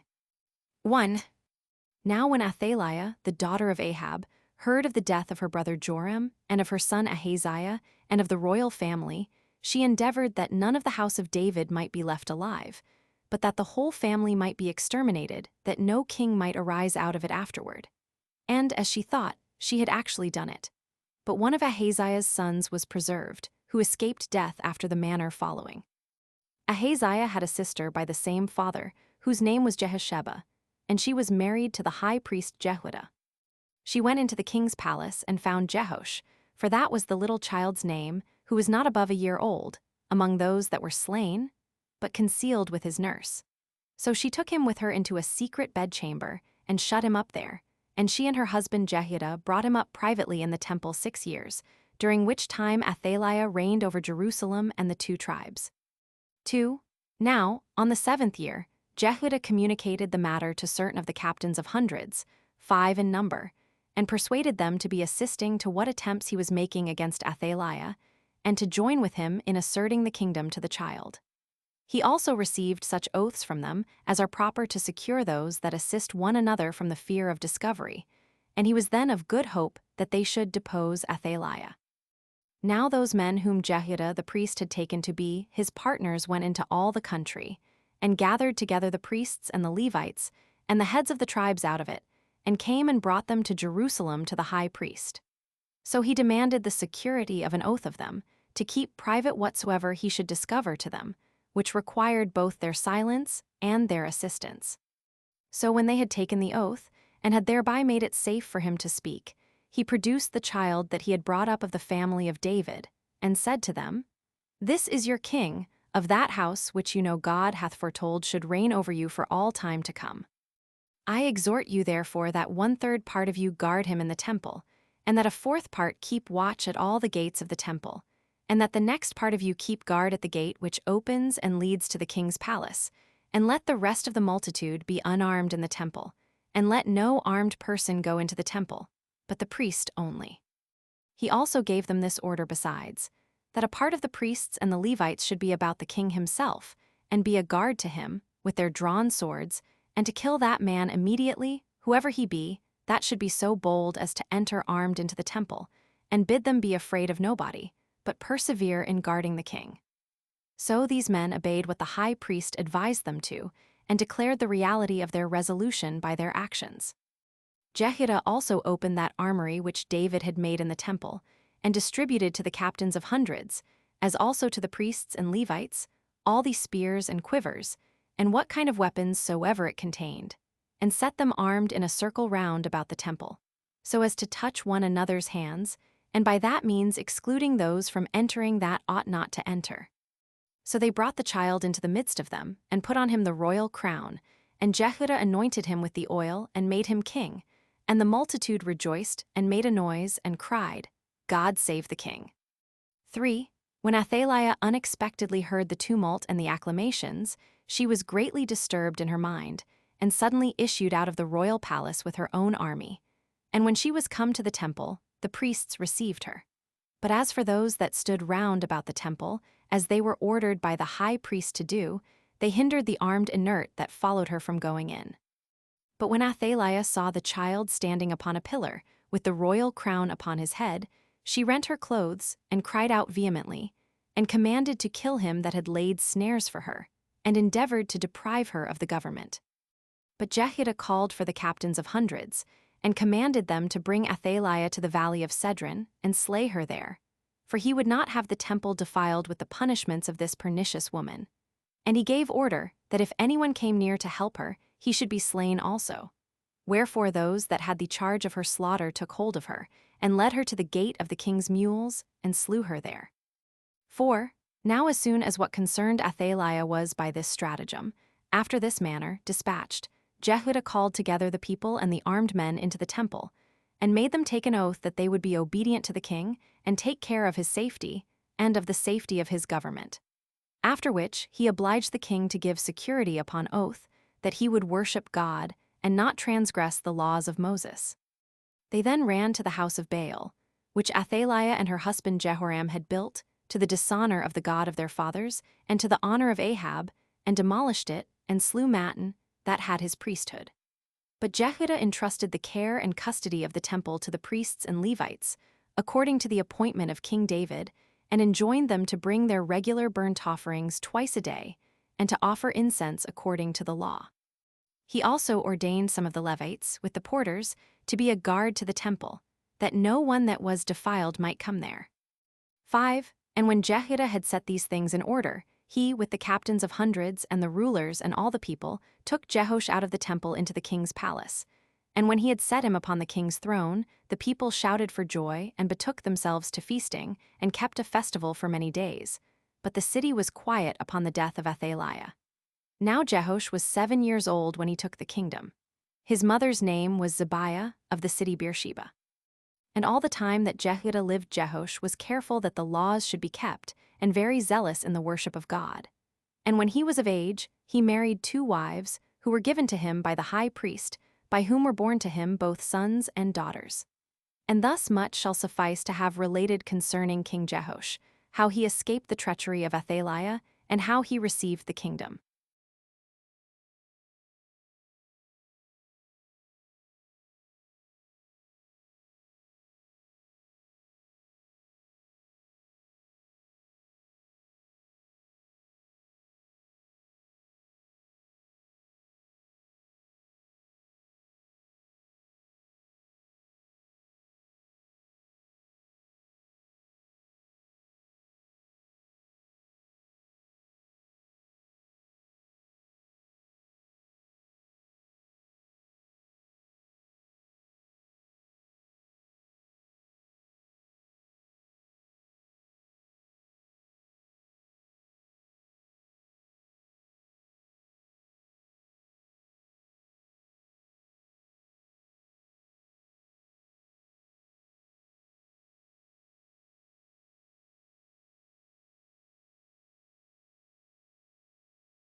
Chapter 8. Hazael makes an expedition against the people of Israel and the inhabitants of Jerusalem. Jehu dies, and Jehoahaz succeeds in the government. Jehoash, the king of Jerusalem at first, is careful about the worship of God, but afterwards becomes impious and commands Zechariah to be stoned. When Jehoash was dead, Amaziah succeeds him in the kingdom. 1. Now Hazael, king of Syria, fought against the Israelites and their king Jehu, and spoiled the eastern parts of the country beyond Jordan, which belonged to the Reubenites and Gadites, and to Manassites, as also Gilead and Bashan, burning and spoiling, and offering violence to all that he laid his hands on, and this without impeachment from Jehu, who made no haste to defend the country when it was under this distress. Nay, he was become a contemner of religion, and a despiser of holiness, and of the laws, and died when he had reigned over the Israelites 27 years. He was buried in Samaria, and left Jehoahaz his son his successor in the government. 2. Now Jehoash, king of Jerusalem, had an inclination to repair the temple of God. So he called Jehudah, and bid him send the Levites and priests through all the country, to require half a shekel of silver for every head, towards the rebuilding and repairing of the temple, which was brought to decay by Jehoram and Athaliah and her sons. But the high priest did not do this, as concluding that no one would willingly pay that money. But in the 23rd year of Jehoash's reign, when the king sent for him and the Levites, and complained that they had not obeyed what he enjoined them, and still commanded them to take care of the rebuilding the temple, he used this stratagem for collecting the money, with which the multitude was pleased. He made a wooden chest, and closed it up fast on all sides, but opened one hole in it. He then set it in the temple beside the altar, and desired everyone to cast into it, through the hole, what he pleased for the repair of the temple. This contrivance was acceptable to the people, and they strove one with another, and brought in jointly large quantities of silver and gold. And when the scribe and the priest that were over the treasuries had emptied the chest, and counted the money in the king's presence, they then set it in its former place, and thus did they every day. But when the multitude appeared to have cast in as much as was wanted, the high priest Jehudah and King Joash sent to hire masons and carpenters, and to buy large pieces of timber, and of the most curious sort. And when they had repaired the temple, they made use of the remaining gold and silver, which was not a little, for bowls and basins and cups and other vessels, and they went on to make the altar every day fat with sacrifices of great value. And these things were taken suitable care of as long as Jehudah lived. 3. But as soon as he was dead, which was when he had lived 130 years, having been a righteous, and in every respect a very good man, and was buried in the king's sepulchres at Jerusalem, because he had recovered the kingdom to the family of David, King Jehoash betrayed his care about God. The principal men of the people were corrupted also together with him, and offended against their duty, and what their constitution determined to be most for their good. Hereupon God was displeased with the change that was made on the king, and on the rest of the people, and sent prophets to testify to them what their actions were, and to bring them to leave off their wickedness. But they had gotten such a strong affection and so violent an inclination to it, that neither could the examples of those that had offered affronts to the laws, and had been so severely punished, they and their entire families, nor could the fear of what the prophets now foretold, bring them to repentance, and turn them back from their course of transgression to their former duty. But the king commanded that Zechariah, the son of the high priest Jehudah, should be stoned to death in the temple, and forgot the kindnesses he had received from his father. For when God had appointed him to prophesy, he stood in the midst of the multitude, and gave this counsel to them and to the king, that they should act righteously, and foretold to them that if they would not hearken to his admonitions, they should suffer a heavy punishment. But as Zechariah was ready to die, he appealed to God as a witness of what he suffered for the good counsel he had given them, and how he perished after a most severe and violent manner for the good deeds his father had done to Jehoash. 4. However, it was not long before the king suffered punishment for his transgression. For when Hazael, king of Syria, made an eruption into his country, and when he had overthrown Gath and spoiled it, he made an expedition against Jerusalem. Upon which Jehoash was afraid, and emptied all the treasures of God and of the kings, and took down the gifts that had been dedicated, and sent them to the king of Syria, and procured so much by them, that he was not besieged, nor his kingdom quite endangered. But Hazael was induced by the greatness of the sum of money not to bring his army against Jerusalem, Yet Jehosh fell into a severe distemper, and was set upon by his friends, in order to revenge the death of Zechariah, the son of Jehoiada. These laid snares for the king and slew him. He was indeed buried in Jerusalem, but not in the royal sepulchres of his forefathers, because of his impiety. He lived 47 years, and Amaziah his son succeeded him in the kingdom. 5 in the 21st year of the reign of Jehosh, Jehoahaz, the son of Jehu, took the government of the Israelites in Samaria, and held it 17 years. He did not imitate his father, but was guilty of as wicked practices as those that first had God in contempt. But the king of Syria brought him low, and by an expedition against him did so greatly reduce his forces, that there remained no more of so great an army than 10,000 armed men and 50 horsemen. He also took away from him his great cities, and many of them also, and destroyed his army. And these were the things that the people of Israel suffered, according to the prophecy of Elisha, when he foretold that Hazael should kill his master and reign over the Syrians and Damascenes. But when Jehoahaz was under such unavoidable miseries, he had recourse to prayer and supplication to God, and besought him to deliver him out of the hands of Hazael, and not overlook him, and give him up into his hands. Accordingly God accepted of his repentance instead of virtue, and being desirous rather to admonish those that might repent, and not to determine that they should be utterly destroyed, he granted him deliverance from war and dangers. So the country having obtained peace returned again to its former condition, and flourished as before. 6. Now after the death of Jehoahaz, his son Joash took the kingdom, in the 37th year of Jehosh, the king of the tribe of Judah. This Joash then took the kingdom of Israel in Samaria, for he had the same name with the king of Jerusalem, and he retained the kingdom 16 years. He was a good man, 17, and in his disposition was not at all like his father. Now at this time it was that when Elisha the prophet, who was already very old, and was now fallen into a disease, the king of Israel came to visit him. And when he found him very near death, he began to weep in his sight, and lament, to call him his father and his weapons, because it was by his means that he never made use of his weapons against his enemies, but that he overcame his own adversaries by his prophecies, without fighting. And that he was now departing this life, and leaving him to the Syrians, that were already armed, and to other enemies of his that were under their power. So he said it was not safe for him to live any longer, but that it would be well for him to hasten to his end, and depart out of this life with him. As the king was thus bemoaning himself, Elisha comforted him, and bid the king bend a bow that was brought him. And when the king had fitted the bow for shooting, Elisha took hold of his hands and bid him shoot. And when he had shot 3 arrows, and then left off, Elisha said, If thou hadst shot more arrows, thou hadst cut the kingdom of Syria up by the roots. But since thou hast been satisfied with shooting 3 times only, thou shalt fight and beat the Syrians no more times than 3, that thou mayst recover that country which they cut off from thy kingdom in the reign of thy father. So when the king had heard that, he departed, and a little while after the prophet died. He was a man celebrated for righteousness, and in eminent favor with God.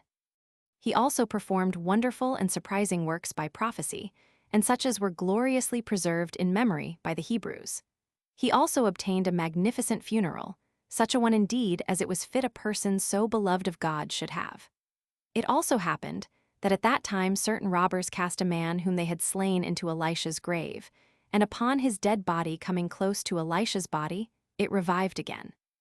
And thus far have we enlarged about the actions of Elisha the prophet, both such as he did while he was alive, and how he had a divine power after his death also. 7. Now upon the death of Hazael, the king of Syria, that kingdom came to Adad his son, with whom Joash, king of Israel, made war. And when he had beaten him in 3 battles, he took from him all that country and all those cities and villages, which his father Hazael had taken from the kingdom of Israel, which came to pass, however, according to the prophecy of Elisha. But when Joash happened to die, he was buried in Samaria, and the government devolved on his son Jeroboam.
Chapter 9.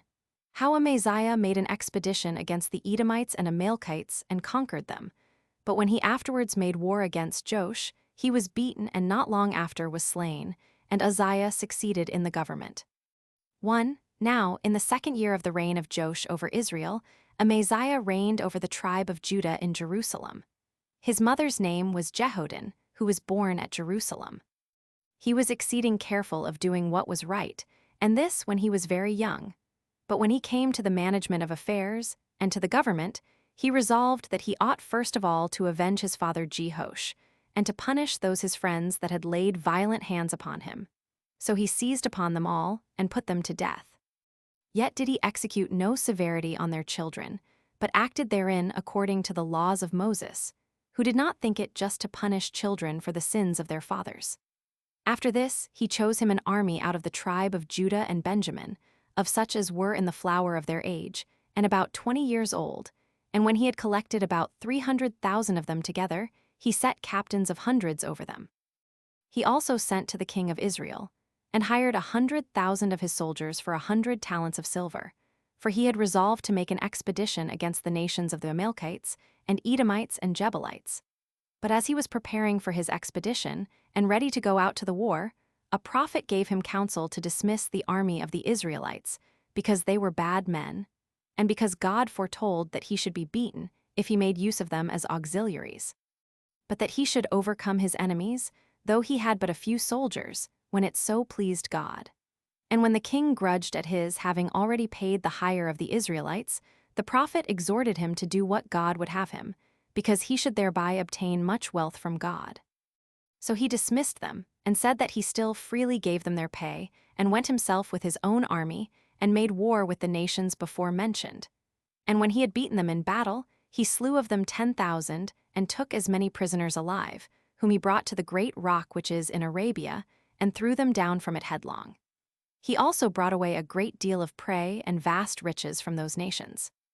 But while Amaziah was engaged in this expedition, those Israelites whom he had hired and then dismissed were very uneasy at it, and taking their dismission for an affront, as supposing that this would not have been done to them but out of contempt, they fell upon his kingdom, and proceeded to spoil the country as far as Beit Horon, and took much cattle, and slew 3,000 men.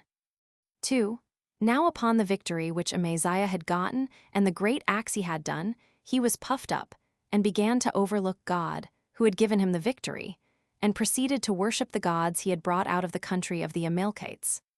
So a prophet came to him, and said that he wondered how he could esteem these to be gods, who had been of no advantage to their own people who paid them honors, nor had delivered them from his hands, but had overlooked the destruction of many of them, and had suffered themselves to be carried captive, for that they had been carried to Jerusalem in the same manner as anyone might have taken some of the enemy alive, and led them thither. This reproof provoked the king to anger, and he commanded the prophet to hold his peace, and threatened to punish him if he meddled with his conduct. So he replied that he should indeed hold his peace, but foretold withal that God would not overlook his attempts for innovation. But Amaziah was not able to contain himself under that prosperity which God had given him, although he had affronted God thereupon. But in a vein of insolence, he wrote to Joash, the king of Israel, and commanded that he and all his people should be obedient to him, as they had formerly been obedient to his progenitors, David and Solomon. And he let him know that if he would not be so wise as to do what he commanded him, he must fight for his dominion. To which message Joash returned this answer in writing: King Joash to King Amaziah. There was a vastly tall cypress tree in Mount Lebanon, as also a thistle. This thistle sent to the cypress tree to give the cypress tree's daughter in marriage to the thistle's son. But as the thistle was saying this, there came a wild beast and trod down the thistle. And this may be a lesson to thee, not to be so ambitious, and to have a care, lest upon thy good success in the fight against the Amalekites thou growest so proud, as to bring dangers upon thyself and upon thy kingdom. 3. When Amaziah had read this letter, he was more eager upon this expedition, which I suppose was by the impulse of God, that he might be punished for his offense against him. But as soon as he led out his army against Joash, and they were going to join battle with him, there came such a fear and consternation upon the army of Amaziah, as God, when he is displeased, sends upon men, and discomfited them, even before they came to a close fight. Now it happened that as they were scattered about by the terror that was upon them, Amaziah was left alone and was taken prisoner by the enemy. Whereupon Joash threatened to kill him, unless he would persuade the people of Jerusalem to open their gates to him and receive him and his army into the city. Accordingly, Amaziah was so distressed, and in such fear of his life, that he made his enemy to be received into the city. So Joash overthrew a part of the wall, of the length of 400 cubits, and drove his chariot through the breach into Jerusalem, and led Amaziah captive along with him. By which means he became master of Jerusalem, and took away the treasures of God, and carried off all the gold and silver that was in the king's palace, and then freed the king from captivity, and returned to Samaria. Now these things happened to the people of Jerusalem in the 14th year of the reign of Amaziah, who after this had a conspiracy made against him by his friends, and fled to the city Lachish, and was there slain by the conspirators, who sent men thither to kill him.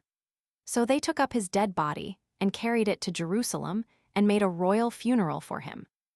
This was the end of the life of Amaziah, because of his innovations in religion and his contempt of God when he had lived 54 years and had reigned 29. He was succeeded by his son, whose name was Uzziah.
Chapter 10. Concerning Jeroboam king of Israel and Jonah the prophet, and how after the death of Jeroboam his son Zechariah took the government. How Uzziah, king of Jerusalem, subdued the nations that were round about him, and what befell him when he attempted to offer incense to God. 1 In the 15th year of the reign of Amaziah, Jeroboam the son of Joash reigned over Israel in Samaria 40 years. This king was guilty of contumely against God, 18, and became very wicked in worshipping of idols, and in many undertakings that were absurd and foreign. He was also the cause of 10,000 misfortunes to the people of Israel. Now one Jonah, a prophet, foretold to him that he should make war with the Syrians, and conquer their army, and enlarge the bounds of his kingdom on the northern parts to the city Hamath, and on the southern to the lake Asphaltitis. For the bounds of the Canaanites originally were these, as Joshua their general had determined them. So Jeroboam made an expedition against the Syrians, and overran all their country, as Jonah had foretold. 2. Now I cannot but think it necessary for me, who have promised to give an accurate account of our affairs, to describe the actions of this prophet, so far as I have found them written down in the Hebrew books. Jonah had been commanded by God to go to the kingdom of Nineveh, and when he was there, to publish it in that city, how it should lose the dominion it had over the nations. But he went not out of fear. Nay, he ran away from God to the city of Joppa, and finding a ship there, he went into it, and sailed to Tarsus, in Cilicia 19, and upon the rise of a most terrible storm, which was so great that the ship was in danger of sinking, the mariners, the master, and the pilot himself, made prayers and vows, in case they escaped the sea. But Jonah lay still and covered without imitating anything that the others did.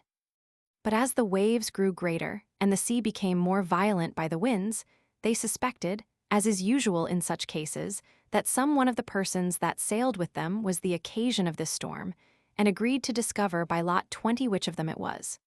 When they had cast lots, 21 The lot fell upon the prophet, and when they asked him whence he came and what he had done, he replied that he was a Hebrew by nation and a prophet of Almighty God. And he persuaded them to cast him into the sea, if they would escape the danger they were in, for that he was the occasion of the storm which was upon them. Now at the first they durst not do so, as esteeming it a wicked thing to cast a man who was a stranger, and who had committed his life to them, into such manifest perdition. But at last, when their misfortune overbore them, and the ship was just going to be drowned, and when they were animated to do it by the prophet himself, and by the fear concerning their own safety, they cast him into the sea, upon which the sea became calm. It is also reported that Jonah was swallowed down by a whale, and that when he had been there 3 days, and as many nights, he was vomited out upon the Euxine Sea, and this alive, and without any hurt upon his body. And there, on his prayer to God, he obtained pardon for his sins, and went to the city Nineveh, where he stood so as to be heard, and preached, that in a very little time they should lose the dominion of Asia. And when he had published this, he returned. Now I have given this account about him, as I found it writ. 3. When Jeroboam the king had passed his life in great happiness, and had ruled 40 years, he died, and was buried in Samaria, and his son Zechariah took the kingdom. After the same manner did Uzziah, the son of Amaziah, begin to reign over the 2 tribes in Jerusalem, in the 14th year of the reign of Jeroboam. He was born of Jecholiah, his mother, who was a citizen of Jerusalem. He was a good man, and by nature righteous and magnanimous, and very laborious in taking care of the affairs of his kingdom. He made an expedition also against the Philistines, and overcame them in battle, and took the cities of Gath and Jabneh, and brake down their walls. After which expedition he assaulted those Arabs that adjoined to Egypt. He also built a city upon the Red Sea, and put a garrison into it. He, after this, overthrew the Ammonites, and appointed that they should pay tribute. He also overcame all the countries as far as the bounds of Egypt, and then began to take care of Jerusalem itself for the rest of his life. For he rebuilt and repaired all those parts of the wall which had either fallen down by length of time, or by the carelessness of the kings, his predecessors, as well as all that part which had been thrown down by the king of Israel, when he took his father Amaziah prisoner, and entered with him into the city. Moreover, he built a great many towers of 150 cubits high, and built walled towns in desert places, and put garrisons into them, and dug many channels for conveyance of water. He had also many beasts for labor, and an immense number of cattle, for his country was fit for pasturage. He was also given to husbandry, and took care to cultivate the ground, and planted it with all sorts of plants, and sowed it with all sorts of seeds.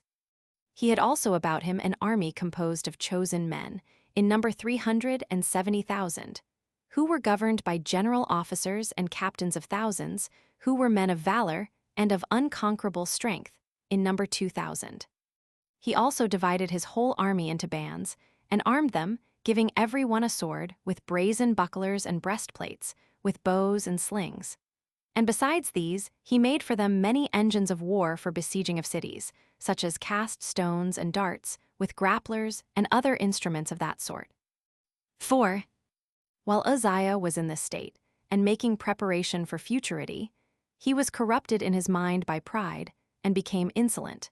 And this on account of that abundance which he had of things that will soon perish, and despised that power which is of eternal duration, which consisted in piety towards God and in the observation of the laws. So he fell by occasion of the good success of his affairs, and was carried headlong into those sins of his father, which the splendor of that prosperity he enjoyed, and the glorious actions he had done, led him into, while he was not able to govern himself well about them. Accordingly, when a remarkable day was come, and a general festival was to be celebrated, he put on the holy garment, and went into the temple to offer incense to God upon the golden altar, which he was prohibited to do by Azariah the high priest, who had 80 priests with him, and who told him that it was not lawful for him to offer sacrifice, and that none besides the posterity of Aaron were permitted so to do. And when they cried out that he must go out of the temple, and not transgress against God, he was wroth at them, and threatened to kill them, unless they would hold their peace. In the meantime a great earthquake shook the ground, and a rent was made in the temple, and the bright rays of the sun shone through it, and fell upon the king's face, insomuch that the leprosy seized upon him immediately. And before the city, at a place called Eroge, half the mountain broke off from the rest on the west, and rolled itself 4 furlongs, and stood still at the east mountain, till the roads, as well as the king's gardens, were spoiled by the obstruction. Now, as soon as the priests saw that the king's face was infected with the leprosy, they told him of the calamity he was under, and commanded that he should go out of the city as a polluted person. Hereupon he was so confounded at the sad distemper, and sensible that he was not at liberty to contradict, that he did as he was commanded, and underwent this miserable and terrible punishment for an intention beyond what befitted a man to have, and for that impiety against God which was implied therein. So he abode out of the city for some time, and lived a private life, while his son Jotham took the government. After which he died with grief and anxiety at what had happened to him, when he had lived 68 years, and reigned of them 52, and was buried by himself in his own gardens.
Chapter 11.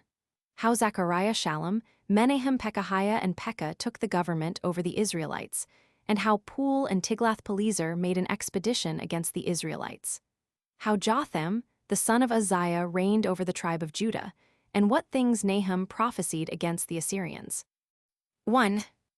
Now when Zechariah, the son of Jeroboam, had reigned 6 months over Israel, he was slain by the treachery of a certain friend of his, whose name was Shallum, the son of Jabesh, who took the kingdom afterward, but kept it no longer than 30 days. For Menahem, the general of his army, who was at that time in the city Tirzah, and heard of what had befallen Zechariah, removed thereupon with all his forces to Samaria, and joining battle with Shallum, slew him. And when he had made himself king, he went thence and came to the city Tiphsah. But the citizens that were in it shut their gates and barred them against the king, and would not admit him. But in order to be avenged on them, he burnt the country round about it, and took the city by force upon a siege. And being very much displeased at what the inhabitants of Tiphsah had done, he slew them all, and spared not so much as the infants, without omitting the utmost instances of cruelty and barbarity. For he used such severity upon his own countrymen, as would not be pardonable with regard to strangers who had been conquered by him. And after this manner, it was that this Menahem 22 continued to reign with cruelty and barbarity for 10 years. But when Pul, king of Assyria, had made an expedition against him, he did not think meet to fight or engage in battle with the Assyrians, but he persuaded him to accept of 1,000 talents of silver, and to go away, and so put an end to the war. This sum the multitude collected for Menahem, by exacting 50 drachmae as poll money for every head. 23 after which he died, and was buried in Samaria, and left his son Pekahiah his successor in the kingdom, who followed the barbarity of his father, and so ruled but 2 years only, after which he was slain with his friends at a feast, by the treachery of one Pekah, the general of his horse, and the son of Remaliah, who laid snares for him. Now this Pekah held the government 20 years, and proved a wicked man and a transgressor. But the king of Assyria, whose name was Tiglath-Pileser, when he had made an expedition against the Israelites, and had overrun all the land of Gilead and the region beyond Jordan, and the adjoining country, which is called Galilee, and Kadesh, and Hazor, he made the inhabitants prisoners, and transplanted them into his own kingdom. and so much shall suffice to have related here concerning the king of Assyria. 2. Now Jotham the son of Uzziah reigned over the tribe of Judah in Jerusalem, being a citizen thereof by his mother, whose name was Jerusha. This king was not defective in any virtue, but was religious towards God and righteous towards men, and careful of the good of the city. For what parts soever wanted to be repaired or adorned, he magnificently repaired and adorned them. He also took care of the foundations of the cloisters in the temple, and repaired the walls that were fallen down, and built very great towers, and such as were almost impregnable. And if anything else in his kingdom had been neglected, he took great care of it.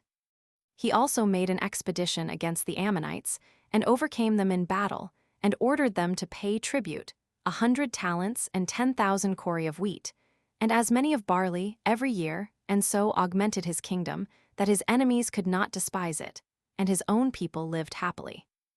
3. Now there was at that time a prophet, whose name was Nahum, who spake after this manner concerning the overthrow of the Assyrians and of Nineveh. Nineveh shall be a pool of water in motion, so shall all her people be troubled and tossed, and go away by flight, while they say one to another, Stand, stand still, seize their gold and silver.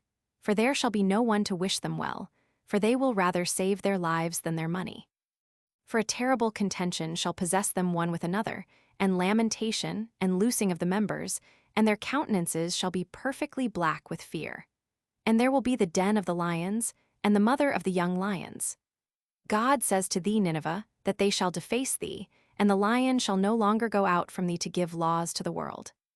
And indeed this prophet prophesied many other things besides these concerning Nineveh, which I do not think necessary to repeat, and I here omit them, that I may not appear troublesome to my readers. All which thing happened about Nineveh 115 years afterward. So this may suffice to have spoken of these matters.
Chapter 12. How upon the death of Jotham, Ahaz reigned in his stead, against whom Rezin, king of Syria, and Pekah, king of Israel, made war, and how Tiglath-Pileser, king of Assyria, came to the assistance of Ahaz, and laid Syria waste, and removing the Damascenes into Media, placed other nations in their room. 1. Now Jotham died when he had lived 41 years, and of them reigned 16, and was buried in the sepulchres of the kings. And the kingdom came to his son Ahaz, who proved most impious towards God, and a transgressor of the laws of his country. He imitated the kings of Israel, and reared altars in Jerusalem, and offered sacrifices upon them to idols, to which also he offered his own son as a burnt offering, according to the practices of the Canaanites. His other actions were also of the same sort. Now as he was going on in this mad course, Rezin, the king of Syria, and Damascus, and Pekah, the king of Israel, who were now at amity one with another, made war with him. And when they had driven him into Jerusalem, they besieged that city a long while, making but a small progress on account of the strength of its walls. And when the king of Syria had taken the city Elath upon the Red Sea, and had slain the inhabitants, he peopled it with Syrians. And when he had slain those in the garrisons, and the Jews in their neighborhood, and had driven away much prey, he returned with his army back to Damascus. Now when the king of Jerusalem knew that the Syrians were returned home, He, supposing himself a match for the king of Israel, drew out his army against him, and joining battle with him was beaten. And this happened because God was angry with him, on account of his many and great enormities. Accordingly, there were slain by the Israelites 120,000 of his men that day, whose general, Amaziah by name, slew Zechariah the king's son in his conflict with Ahaz, as well as the governor of the kingdom, whose name was Azrikam. He also carried Elkanah, the general of the troops of the tribe of Judah, into captivity. They also carried the women and children of the tribe of Benjamin captives, and when they had gotten a great deal of prey, they returned to Samaria. 2. Now there was one Obed, who was a prophet at that time in Samaria. He met the army before the city walls, and with a loud voice told them that they had gotten the victory not by their own strength, but by reason of the anger God had against King Ahaz. And he complained that they were not satisfied with the good success they had against him, but were so bold as to make captives out of their kinsmen, the tribes of Judah and Benjamin. He also gave them counsel to let them go home without doing them any harm, for that if they did not obey God herein, they should be punished. So the people of Israel came together to their assembly, and considered of these matters, when a man whose name was Berechiah, and who was one of chief reputation in the government, stood up, and the others with him, and said, We will not suffer the citizens to bring these prisoners into the city, lest we be all destroyed by God.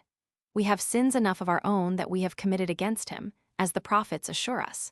Nor ought we therefore to introduce the practice of new crimes.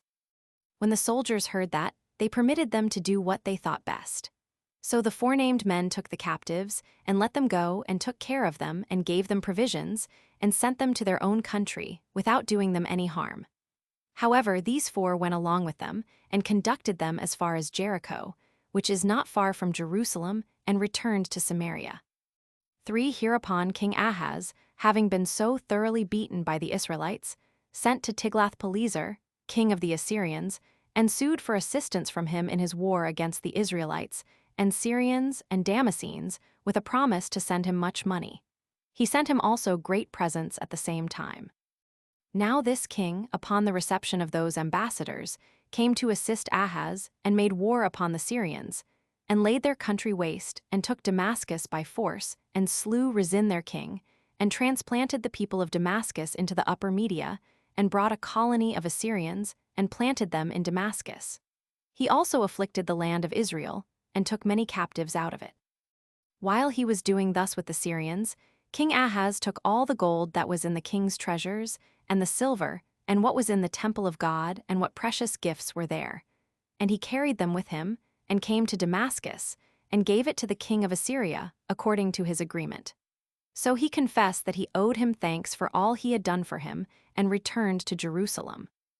Now this king was so sottish and thoughtless of what was for his own good, that he would not leave off worshipping the Syrian gods when he was beaten by them, but he went on in worshipping them, as though they would procure him the victory.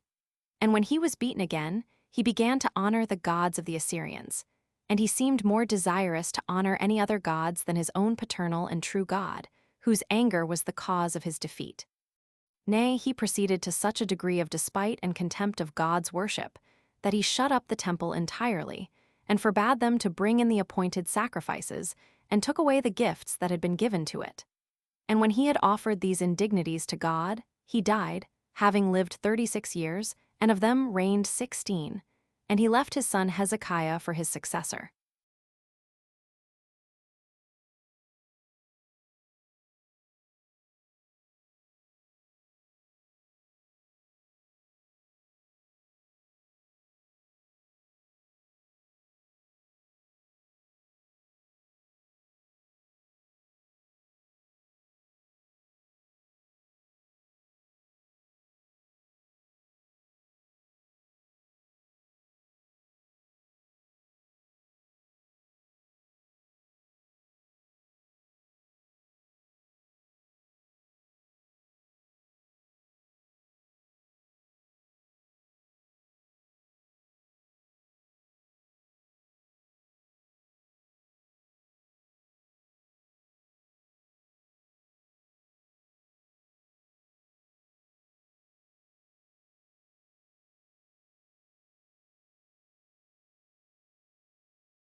Chapter 13.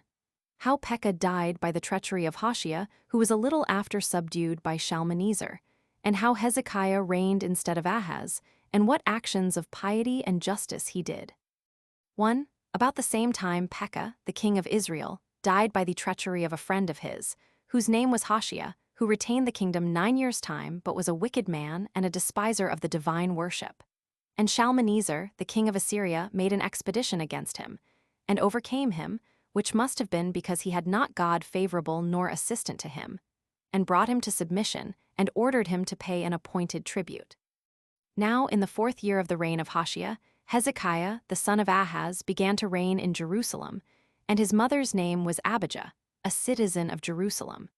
His nature was good and righteous and religious, for when he came to the kingdom, he thought that nothing was prior or more necessary or more advantageous to himself and to his subjects than to worship God. Accordingly, he called the people together, and the priests and the Levites, and made a speech to them, and said, "You are not ignorant how, by the sins of my father, who transgressed that sacred honor which was due to God, you have had experience of many and great miseries, while you were corrupted in your mind by him, and were induced to worship those which he supposed to be gods. I exhort you, therefore, who have learned by sad experience how dangerous a thing impiety is, to put that immediately out of your memory, and to purify yourselves from your former pollutions, and to open the temple to these priests and Levites who are here convened, and to cleanse it with the accustomed sacrifices, and to recover all to the ancient honor which our fathers paid to it. For by this means we may render God favorable, and he will remit the anger he hath had to us." 2. When the king had said this, the priests opened the temple, and when they had set in order the vessels of God, and eased out what was impure, they laid the accustomed sacrifices upon the altar.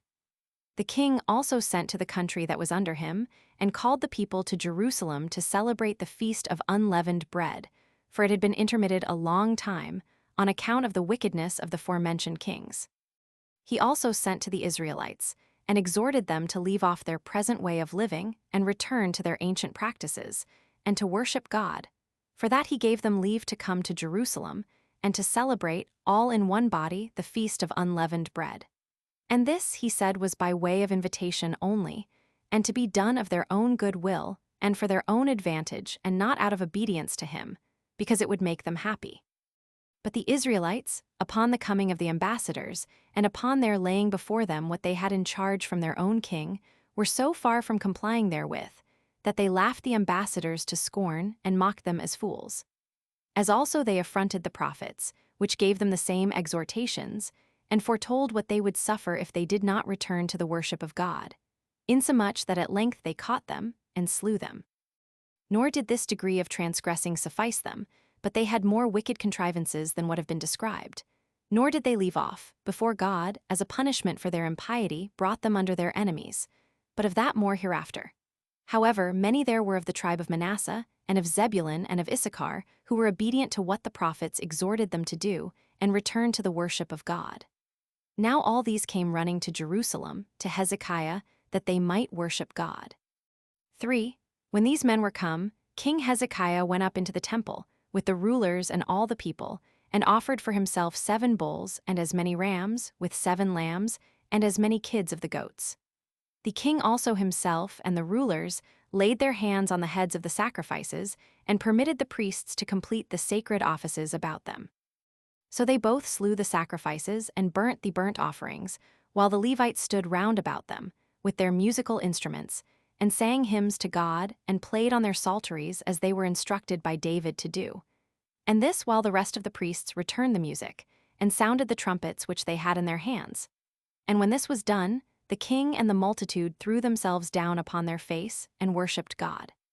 He also sacrificed 70 bulls, 100 rams, and 200 lambs. He also granted the multitude sacrifices to feast upon, 600 oxen, and 3,000 other cattle. And the priests performed all things according to the law. Now the king was so pleased herewith, that he feasted with the people, and returned thanks to God. But as the feast of unleavened bread was now come, when they had offered that sacrifice which is called the Passover, they after that offered other sacrifices for 7 days. When the king had bestowed on the multitude, besides what they sanctified of themselves, 2,000 bulls, and 7,000 other cattle, the same thing was done by the rulers. For they gave them 1,000 bulls and 1,040 other cattle. Nor had this festival been so well observed from the days of King Solomon, as it was now first observed with great splendor and magnificence. And when the festival was ended, they went out into the country and purged it, and cleansed the city of all the pollution of the idols. The king also gave order that the daily sacrifices should be offered, at his own charges, and according to the law, and appointed that the tithes and the firstfruits should be given by the multitude to the priests and Levites, that they might constantly attend upon divine service, and never be taken off from the worship of God. Accordingly, the multitude brought together all sorts of their fruits to the priests and the Levites. The king also made garners and receptacles for these fruits, and distributed them to every one of the priests and Levites, and to their children and wives. And thus did they return to their old form of divine worship. Now when the king had settled these matters after the manner already described, he made war upon the Philistines, and beat them, and possessed himself of all the enemy's cities, from Gaza to Gath. But the king of Assyria sent to him, and threatened to overturn all his dominions, unless he would pay him the tribute which his father paid him formerly. But King Hezekiah was not concerned at his threatenings, but depended on his piety towards God and upon Isaiah the prophet, by whom he inquired and accurately knew all future events. And thus much shall suffice for the present concerning this King Hezekiah.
Chapter 14. How Shalmaneser took Samaria by force, and how he transplanted the 10 tribes into Media, and brought the nation of the Cuthians into their country. 1. When Shalmaneser, the king of Assyria, had it told him that the king of Israel had sent privately to sow, the king of Egypt, desiring his assistance against him, he was very angry, and made an expedition against Samaria in the 7th year of the reign of Hoshea.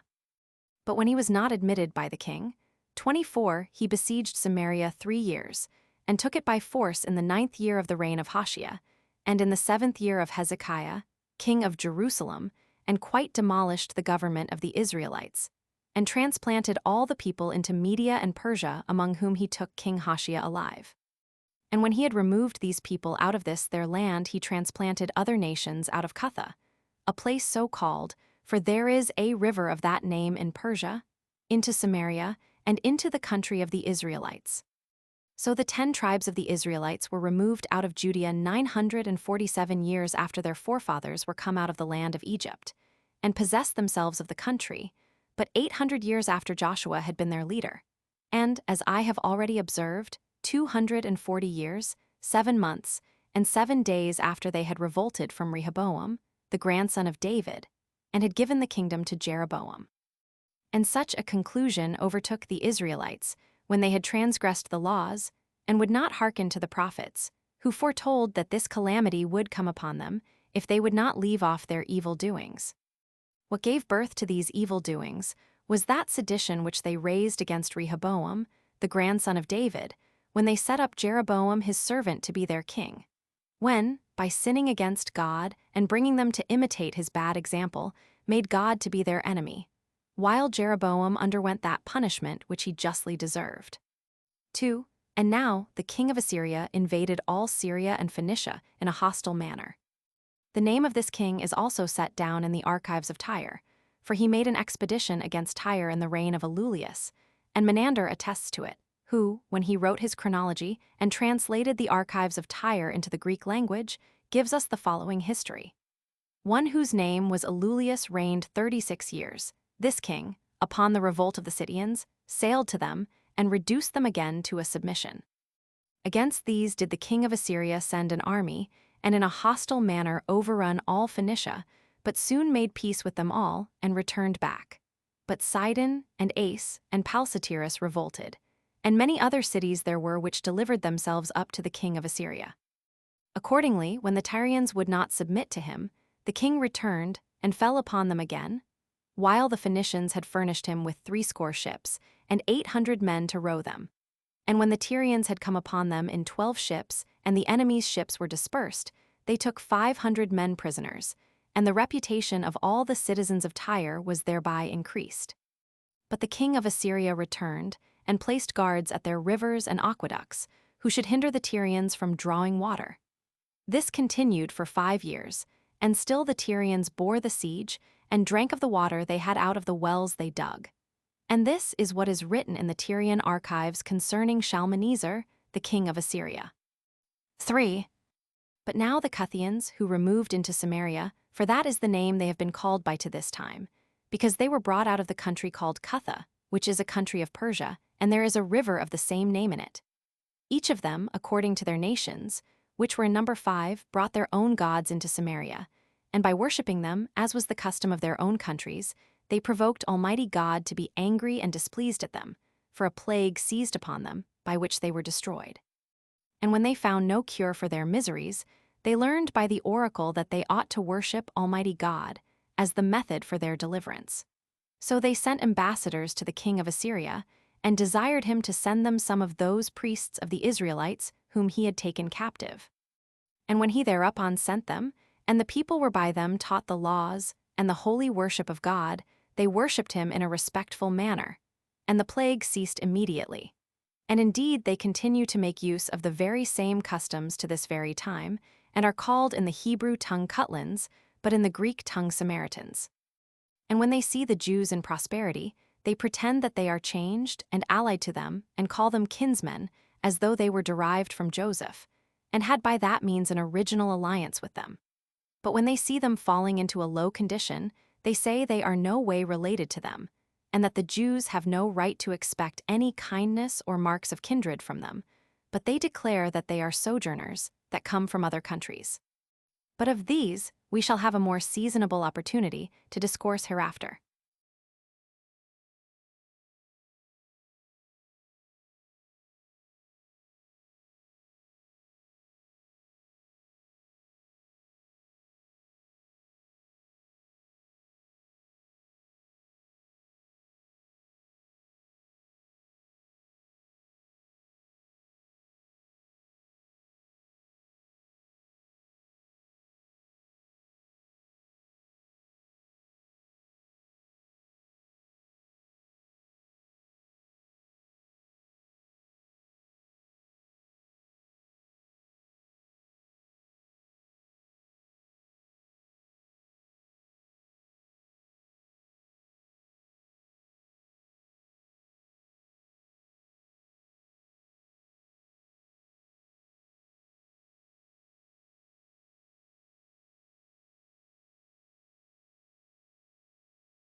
Book 10, containing the interval of 182 years and a half, from the captivity of the 10 tribes to the first year of Cyrus.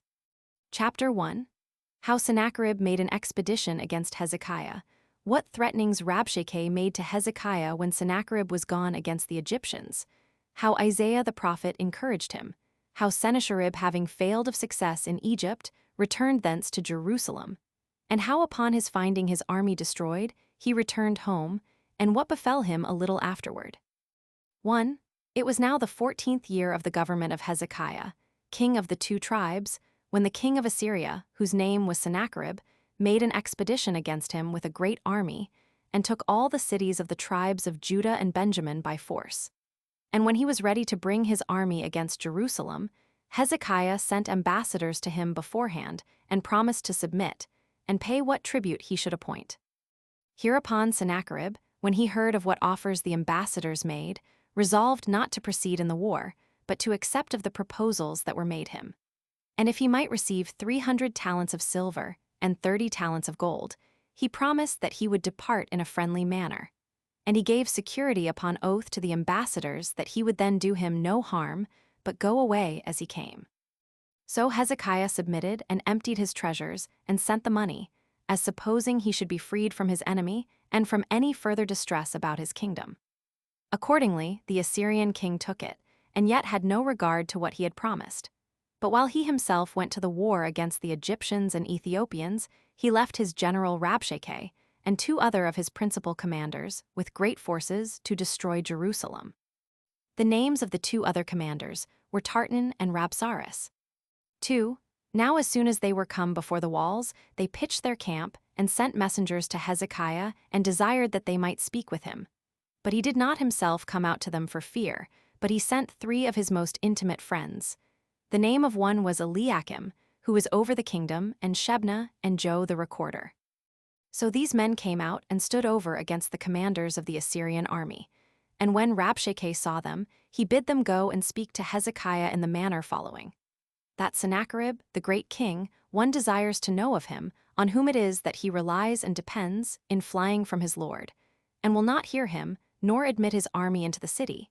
Is it on account of the Egyptians, and in hopes that his army would be beaten by them?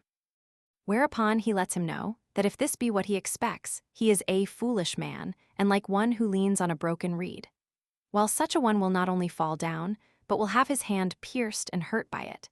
That he ought to know, he makes this expedition against him by the will of God, who hath granted this favor to him, that he shall overthrow the kingdom of Israel, and that in the very same manner he shall destroy those that are his subjects also. When Rabshakeh had made this speech in the Hebrew tongue, for he was skillful in that language, Eliakim was afraid lest the multitude that heard him should be disturbed. So he desired him to speak in the Syrian tongue. But the general, understanding what he meant, and perceiving the fear that he was in, he made his answer with a greater and a louder voice, but in the Hebrew tongue, and said that, since they all heard what were the king's commands, they would consult their own advantage in delivering up themselves to us. For it is plain that both you and your king dissuade the people from submitting by vain hopes, and so induce them to resist. But if you be courageous, and think to drive our forces away, I am ready to deliver to you 2,000 of these horses that are with me for your use, if you can set as many horsemen on their backs, and show your strength. But what you have not you cannot produce. Why therefore do you delay to deliver up yourselves to a superior force, who can take you without your consent? Although it will be safer for you to deliver yourselves up voluntarily, while a forcible capture, when you are beaten, must appear more dangerous, and will bring further calamities upon you. 3. When the people, as well as the ambassadors, heard what the Assyrian commander said, they related it to Hezekiah, who thereupon put off his royal apparel, and clothed himself with sackcloth, and took the habit of a mourner. And, after the manner of his country, he fell upon his face, and besought God, and entreated him to assist them. Now they had no other hope of relief. He also sent some of his friends, and some of the priests, to the prophet Isaiah, and desired that he would pray to God, and offer sacrifices for their common deliverance, and so put up supplications to him, that he would have indignation at the expectations of their enemies, and have mercy upon his people.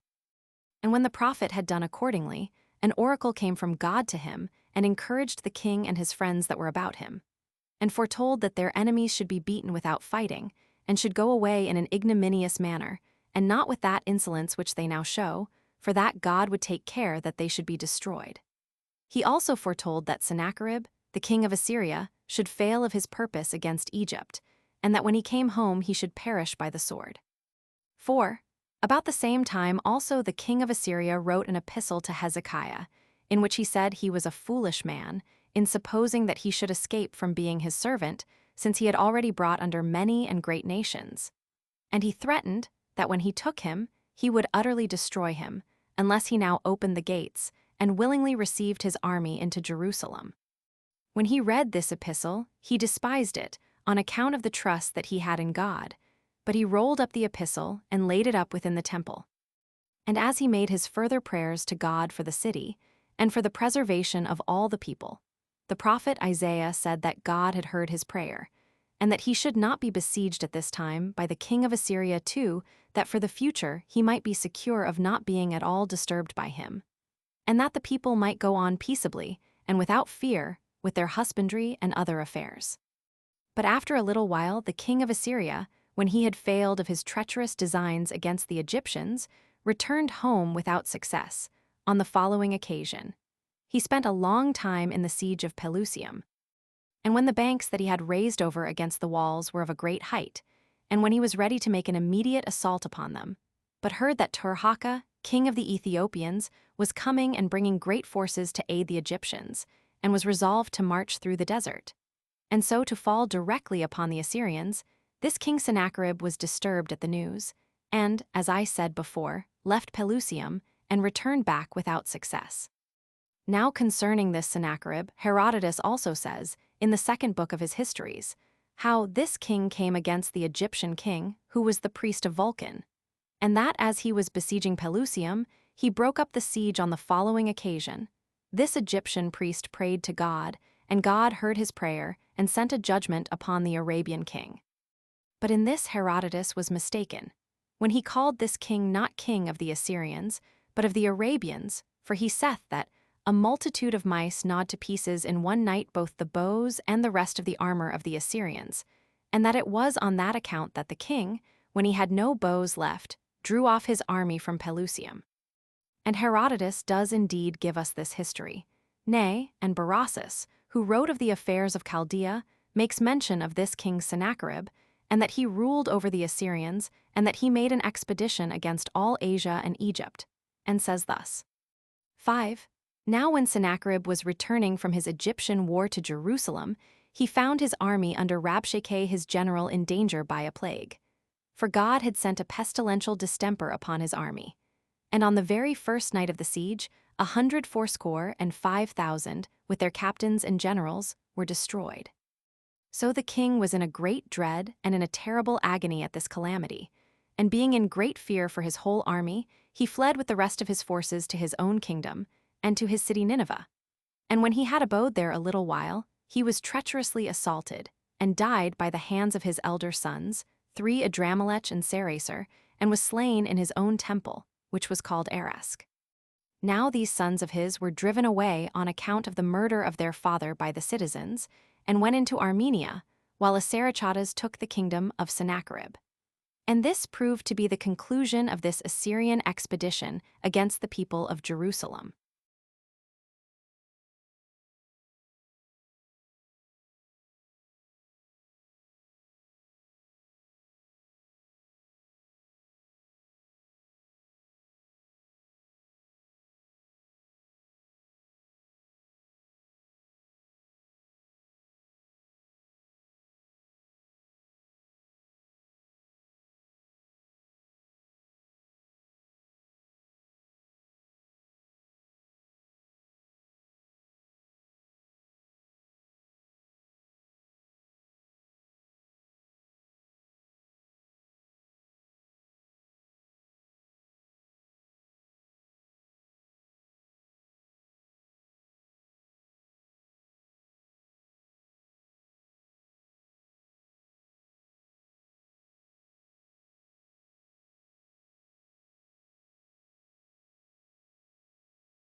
Chapter 2.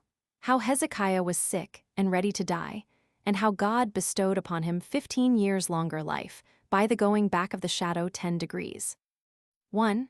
Now King Hezekiah, being thus delivered, after a surprising manner from the dread he was in, offered thank offerings to God with all his people, because nothing else had destroyed some of their enemies, and made the rest so fearful of undergoing the same fate that they departed from Jerusalem, but that divine assistance.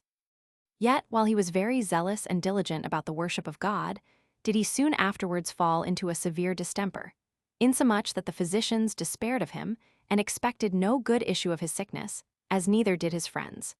And besides the distemper for itself, there was a very melancholy circumstance that disordered the king, which was the consideration that he was childless, and was going to die, and leave his house and his government without a successor of his own body. So he was troubled at the thoughts of this his condition, and lamented himself, and entreated of God that he would prolong his life for a little while till he had some children, and not suffer him to depart this life before he was become a father. Hereupon God had mercy upon him, and accepted of his supplication, because the trouble he was under at his supposed death was not because he was soon to leave the advantages he enjoyed in the kingdom, nor did he on that account pray that he might have a longer life afforded him, but in order to have sons that might receive the government after him. And God sent Isaiah the prophet, and commanded him to inform Hezekiah that within 3 days' time he should get clear of his distemper, and should survive it 15 years, and that he should have children also. Now upon the prophet saying this, as God had commanded him, he could hardly believe it, both on account of the distemper he was under, which was very sore, and by reason of the surprising nature of what was told him. So he desired that Isaiah would give him some sign or wonder, that he might believe him in what he had said, and be sensible that he came from God. For things that are beyond expectation, and greater than our hopes, are made credible by actions of the like nature. And when Isaiah had asked him what sign he desired to be exhibited, he desired that he would make the shadow of the sun, which he had already made to go down 10 steps in his house, to return again to the same place, 5, and to make it as it was before. And when the prophet prayed to God to exhibit this sign to the king, he saw what he desired to see, and was freed from his distemper, and went up to the temple, where he worshipped God, and made vows to him. 2. At this time it was that the dominion of the Assyrians was overthrown by the Medes. 6. But of these things I shall treat elsewhere. But the king of Babylon, whose name was Baladan, sent ambassadors to Hezekiah, with presents, and desired he would be his ally and his friend. So he received the ambassadors gladly, and made them a feast, and showed them his treasures, and his armory, and the other wealth he was possessed of in precious stones and in gold, and gave them presents to be carried to Baladan, and sent them back to him. Upon which the prophet Isaiah came to him, and inquired of him whence those ambassadors came. To which he replied that they came from Babylon, from the king, and that he had showed them all he had, that by the sight of his riches and forces he might thereby guess at, and be able to inform the king of it. But the prophet rejoined and said, Know thou that, after a little while, these riches of thine shall be carried away to Babylon, and thy posterity shall be made eunuchs there, and lose their manhood, and be servants to the king of Babylon. For that God foretold such things would come to pass. Upon which words Hezekiah was troubled, and said that he was himself unwilling that his nation should fall into such calamities. Yet since it is not possible to alter what God had determined, he prayed that there might be peace while he lived. Berosus also makes mention of this Baladan, king of Babylon. Now as to this prophet, he was by the confession of all, a divine and wonderful man in speaking truth. And out of the assurance that he had never written what was false, he wrote down all his prophecies, and left them behind him in books, that their accomplishment might be judged of from the events by posterity. Nor did this prophet do so alone, but the others, which were 12 in number, did the same. And whatsoever is done among us, whether it be good or whether it be bad, comes to pass according to their prophecies. But of every one of these we shall speak hereafter.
Chapter 3. How Manasseh reigned after Hezekiah, and how when he was in captivity he returned to God and was restored to his kingdom and left it to Ammon.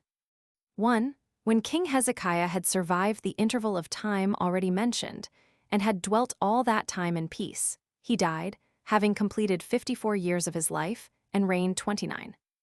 But when his son Manasseh, whose mother's name was Hephzibah of Jerusalem, had taken the kingdom, he departed from the conduct of his father and fell into a course of life quite contrary thereto, and showed himself in his manners most wicked in all respects, and omitted no sort of impiety, but imitated those transgressions of the Israelites, by the commission of which against God they had been destroyed.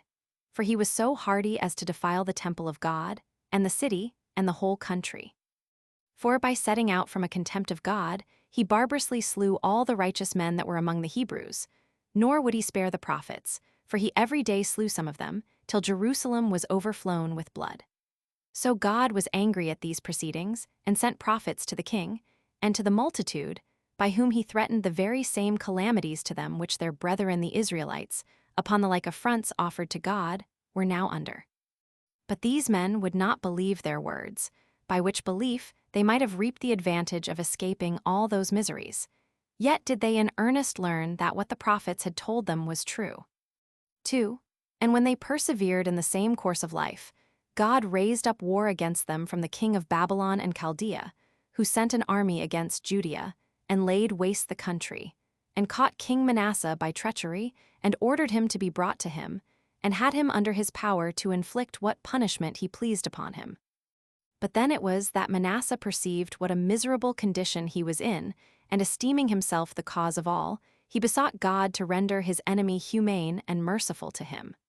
Accordingly, God heard his prayer and granted him what he prayed for. So Manasseh was released by the king of Babylon and escaped the danger he was in.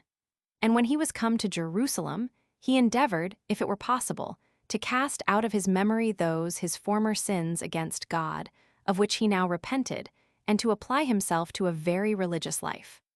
He sanctified the temple and purged the city, and for the remainder of his days he was intent on nothing but to return his thanks to God for his deliverance, and to preserve him propitious to him all his life long. He also instructed the multitude to do the same, as having very nearly experienced what a calamity he was fallen into by a contrary conduct. He also rebuilt the altar, and offered the legal sacrifices, as Moses commanded. And when he had re-established what concerned the divine worship, as it ought to be, he took care of the security of Jerusalem. He did not only repair the old walls with great diligence, but added another wall to the former. He also built very lofty towers, and the garrison places before the city he strengthened, not only in other respects, but with provisions of all sorts that they wanted. And indeed, when he had changed his former course, he so led his life for the time to come, that from the time of his return to piety towards God he was deemed a happy man and a pattern for imitation. When therefore he had lived 67 years, he departed this life, having reigned 55 years, and was buried in his own garden. And the kingdom came to his son Ammon, whose mother's name was Meshullemeth, of the city of Jotbeth.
Chapter 4.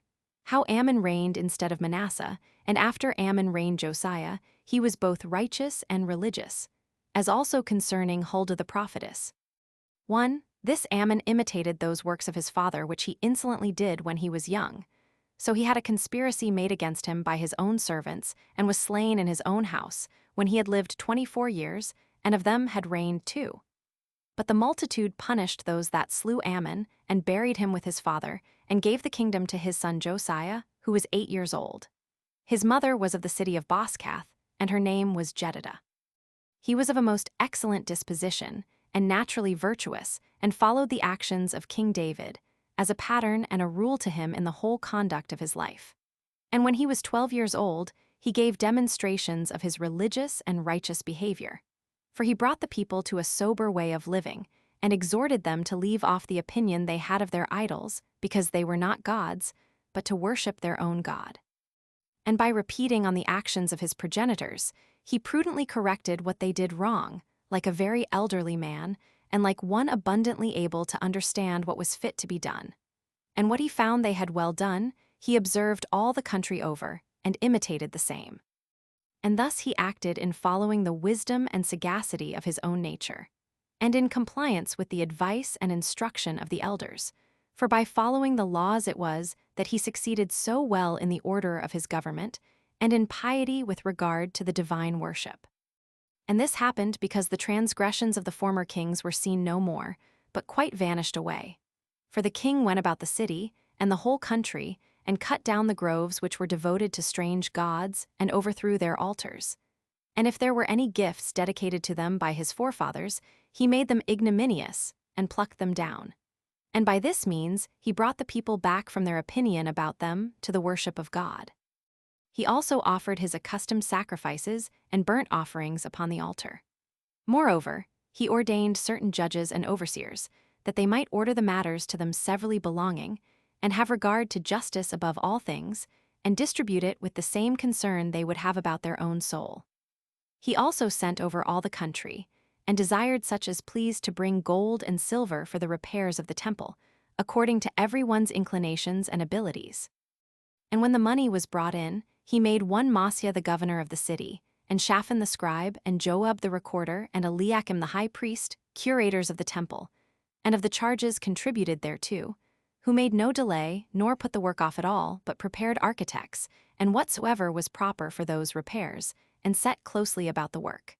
So the temple was repaired by this means, and became a public demonstration of the king's piety. 2. But when he was now in the 18th year of his reign, he sent to Eliakim the high priest, and gave order that out of what money was overplus, he should cast cups and dishes and vials for ministration. And besides, that they should bring all the gold or silver which was among the treasures, and expend that also in making cups and the like vessels. But as the high priest was bringing out the gold, he lighted upon the holy books of Moses that were laid up in the temple. And when he had brought them out, he gave them to Shaphan the scribe, who, when he had read them, came to the king, and informed him that all was finished which he had ordered to be done. He also read over the books to him, who, when he had heard them read, rent his garment, and called for Eliakim the high priest, and for the scribe, and for certain of his most particular friends, and sent them to Huldah the prophetess, the wife of Shallum, which Shallum was a man of dignity and of an eminent family, and bid them go to her, and say that she would appease God, and endeavor to render him propitious to them, for that there was cause to fear, lest, upon the transgression of the laws of Moses by their forefathers, they should be in peril of going into captivity, and of being cast out of their own country, lest they should be in want of all things, and so end their days miserably. When the prophetess had heard this from the messengers that were sent to her by the king, she bid them go back to the king, and say that God had already given sentence against them, to destroy the people, and cast them out of their country, and deprive them of all the happiness they enjoyed. Which sentence none could set aside by any prayers of theirs, since it was passed on account of their transgressions of the laws, and of their not having repented in so long a time, while the prophets had exhorted them to amend, and had foretold the punishment that would ensue on their impious practices, which threatening God would certainly execute upon them, that they might be persuaded that he is God, and had not deceived them in any respect as to what he had denounced by his prophets. That yet, because Josiah was a righteous man, he would at present delay those calamities, but that after his death he would send on the multitude what miseries he had determined for them. 3. So these messengers, upon this prophecy of the woman, came and told it to the king. Whereupon he sent to the people everywhere, and ordered that the priests and the Levites should come together to Jerusalem, and commanded that those of every age should be present also. And when they had gathered together, he first read to them the holy books. After which he stood upon a pulpit in the midst of the multitude, and obliged them to make a covenant with an oath, that they would worship God and keep the laws of Moses. Accordingly, they gave their assent willingly, and undertook to do what the king had recommended to them. So they immediately offered sacrifices, and that after an acceptable manner, and besought God to be gracious and merciful to them. He also enjoined the high priest, that if there remained in the temple any vessel that was dedicated to idols or to foreign gods, they should cast it out. So when a great number of such vessels were got together, he burnt them, and scattered their ashes abroad, and slew the priests of the idols that were not of the family of Aaron. 4. And when he had done thus in Jerusalem, he came into the country, and utterly destroyed what buildings had been made therein by King Jeroboam, in honor of strange gods. And he burnt the bones of the false prophets upon that altar which Jeroboam first built. And as the prophet who came to Jeroboam when he was offering sacrifice, and when all the people heard him, foretold what would come to pass, viz., that a certain man of the house of David, Josiah by name, should do what is here mentioned.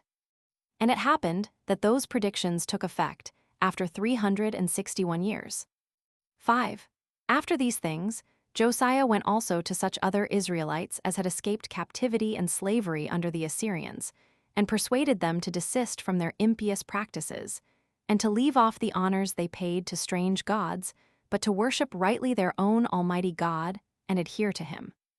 He also searched the houses, and the villages, and the cities, out of a suspicion that somebody might have one idol or other in private. Nay, indeed, he took away the chariots that were set up in his royal palace, 7 which his predecessors had framed, and what things soever there was besides which they worshipped as a god. And when he had thus purged all the country, he called the people to Jerusalem, and there celebrated the feast of unleavened bread, and that called the Passover. He also gave the people for paschal sacrifices young kids of the goats, and lambs, 30,000, and 3,000 oxen for burnt offerings. The principal of the priests also gave to the priests against the Passover 2,600 lambs. The principal of the Levites also gave to the Levites 5,000 lambs and 500 oxen, by which means there was great plenty of sacrifices. And they offered those sacrifices according to the laws of Moses, while every priest explained the matter, and ministered to the multitude. And indeed, there had been no other festival thus celebrated by the Hebrews from the times of Samuel the prophet. And the plenty of sacrifices now was the occasion that all things were performed according to the laws, and according to the custom of their forefathers. So when Josiah had after this lived in peace, nay, in riches and reputation also, among all men, he ended his life in the manner following. Chapter 5. How Josiah fought with Necho.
And was wounded and died in a little time afterward.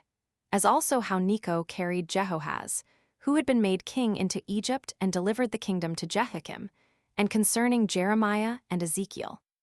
1. Now Necho, king of Egypt, raised an army and marched to the river Euphrates, in order to fight with the Medes and Babylonians, who had overthrown the dominion of the Assyrians. 8. For he had a desire to reign over Asia. Now when he was come to the city Mendes, which belonged to the kingdom of Josiah, he brought an army to hinder him from passing through his own country in his expedition against the Medes. Now Necho sent a herald to Josiah, and told him that he did not make this expedition against him, but was making haste to Euphrates, and desired that he would not provoke him to fight against him, because he obstructed his march to the place whither he had resolved to go. But Josiah did not admit of this advice of Necho, but put himself into a posture to hinder him from his intended march. I suppose it was fate that pushed him on this conduct, that it might take an occasion against him. For as he was setting his army in array, 9, and rode about in his chariot, from one wing of his army to another, one of the Egyptians shot an arrow at him, and put an end to his eagerness of fighting. For being sorely wounded, he commanded a retreat to be sounded for his army, and returned to Jerusalem, and died of that wound, and was magnificently buried in the sepulchre of his fathers, when he had lived 39 years, and of them had reigned 31. But all the people mourned greatly for him, lamenting and grieving on his account many days. And Jeremiah the prophet composed an elegy to lament him, 10, which is extant till this time also. Moreover, this prophet denounced beforehand the sad calamities that were coming upon the city. He also left behind him in writing a description of that destruction of our nation which has lately happened in our days, and the taking of Babylon. Nor was he the only prophet who delivered such predictions beforehand to the multitude, but so did Ezekiel also, who was the first person that wrote, and left behind him in writing 2 books concerning these events. Now these 2 prophets were priests by birth, but of them Jeremiah dwelt in Jerusalem from the 13th year of the reign of Josiah until the city and temple were utterly destroyed. However, as to what befell this prophet, we will relate it in its proper place. 2. Upon the death of Josiah, which we have already mentioned, his son, Jehoahaz by name, took the kingdom, being about 23 years old. He reigned in Jerusalem, and his mother was Hamutal of the city Libhah. He was an impious man and impure in his course of life. But as the king of Egypt returned from the battle, he sent for Jehoahaz to come to him, to the city called Hamath 11, which belongs to Syria. And when he was come, he put him in bands, and delivered the kingdom to a brother of his, by the father's side, whose name was Eliakim, and changed his name to Jehoiakim, and laid a tribute upon the land of 100 talents of silver, and a talent of gold. And this sum of money Jehoiakim paid by way of tribute, but Necho carried away Jehoahaz into Egypt, where he died when he had reigned 3 months and 10 days. Now Jehoiakim's mother was called Zebudah, of the city Rumah. He was of a wicked disposition, and ready to do mischief, nor was he either religious towards God or good-natured towards men.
Chapter 6. How Nebuchadnezzar, when he had conquered the king of Egypt, made an expedition against the Jews, and slew Jehoiakim, and made Jehoiachin his son king. 1. Now in the 4th year of the reign of Jehoiakim, one whose name was Nebuchadnezzar took the government over the Babylonians, who at the same time went up with a great army to the city Carchemish, which was at Euphrates, upon a resolution he had taken to fight with Necho king of Egypt, under whom all Syria then was.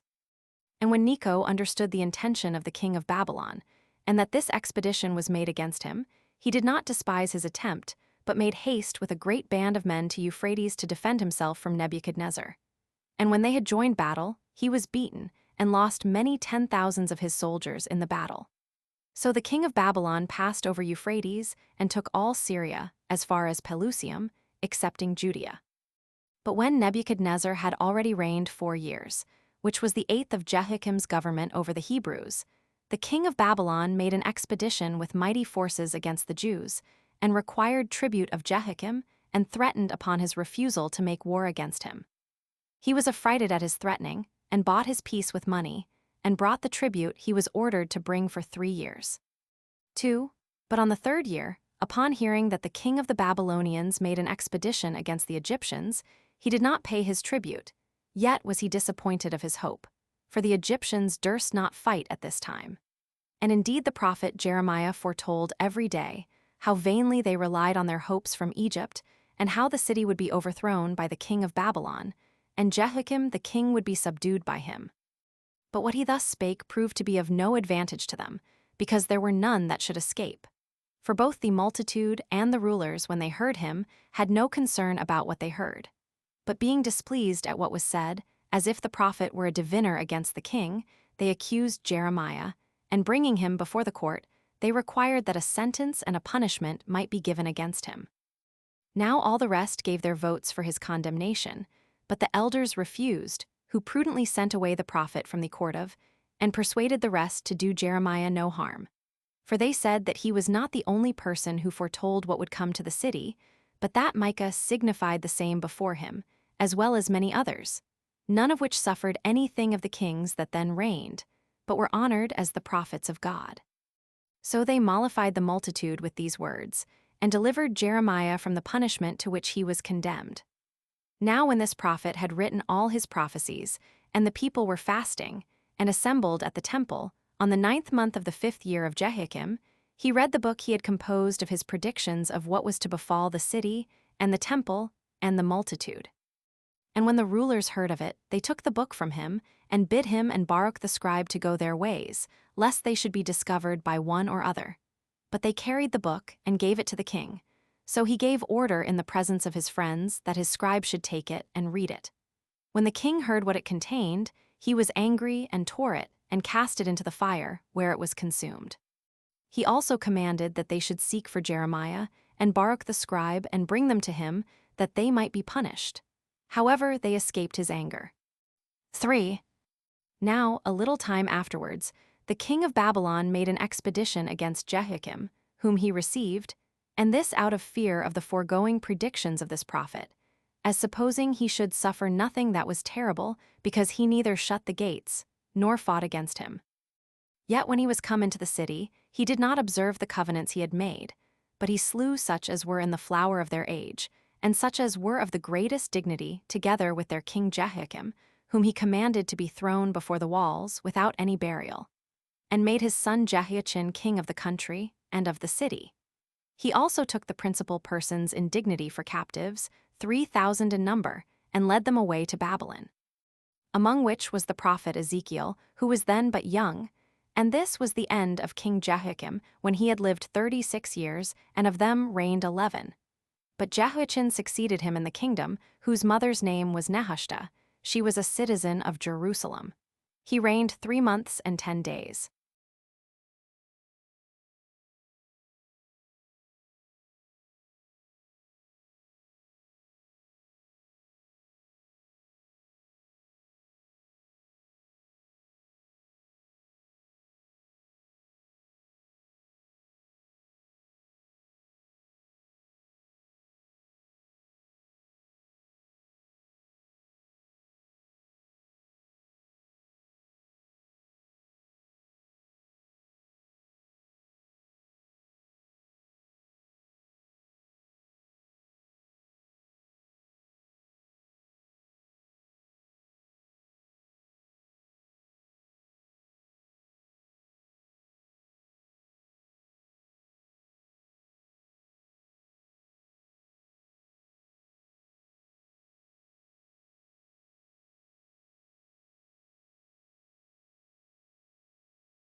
Chapter 7.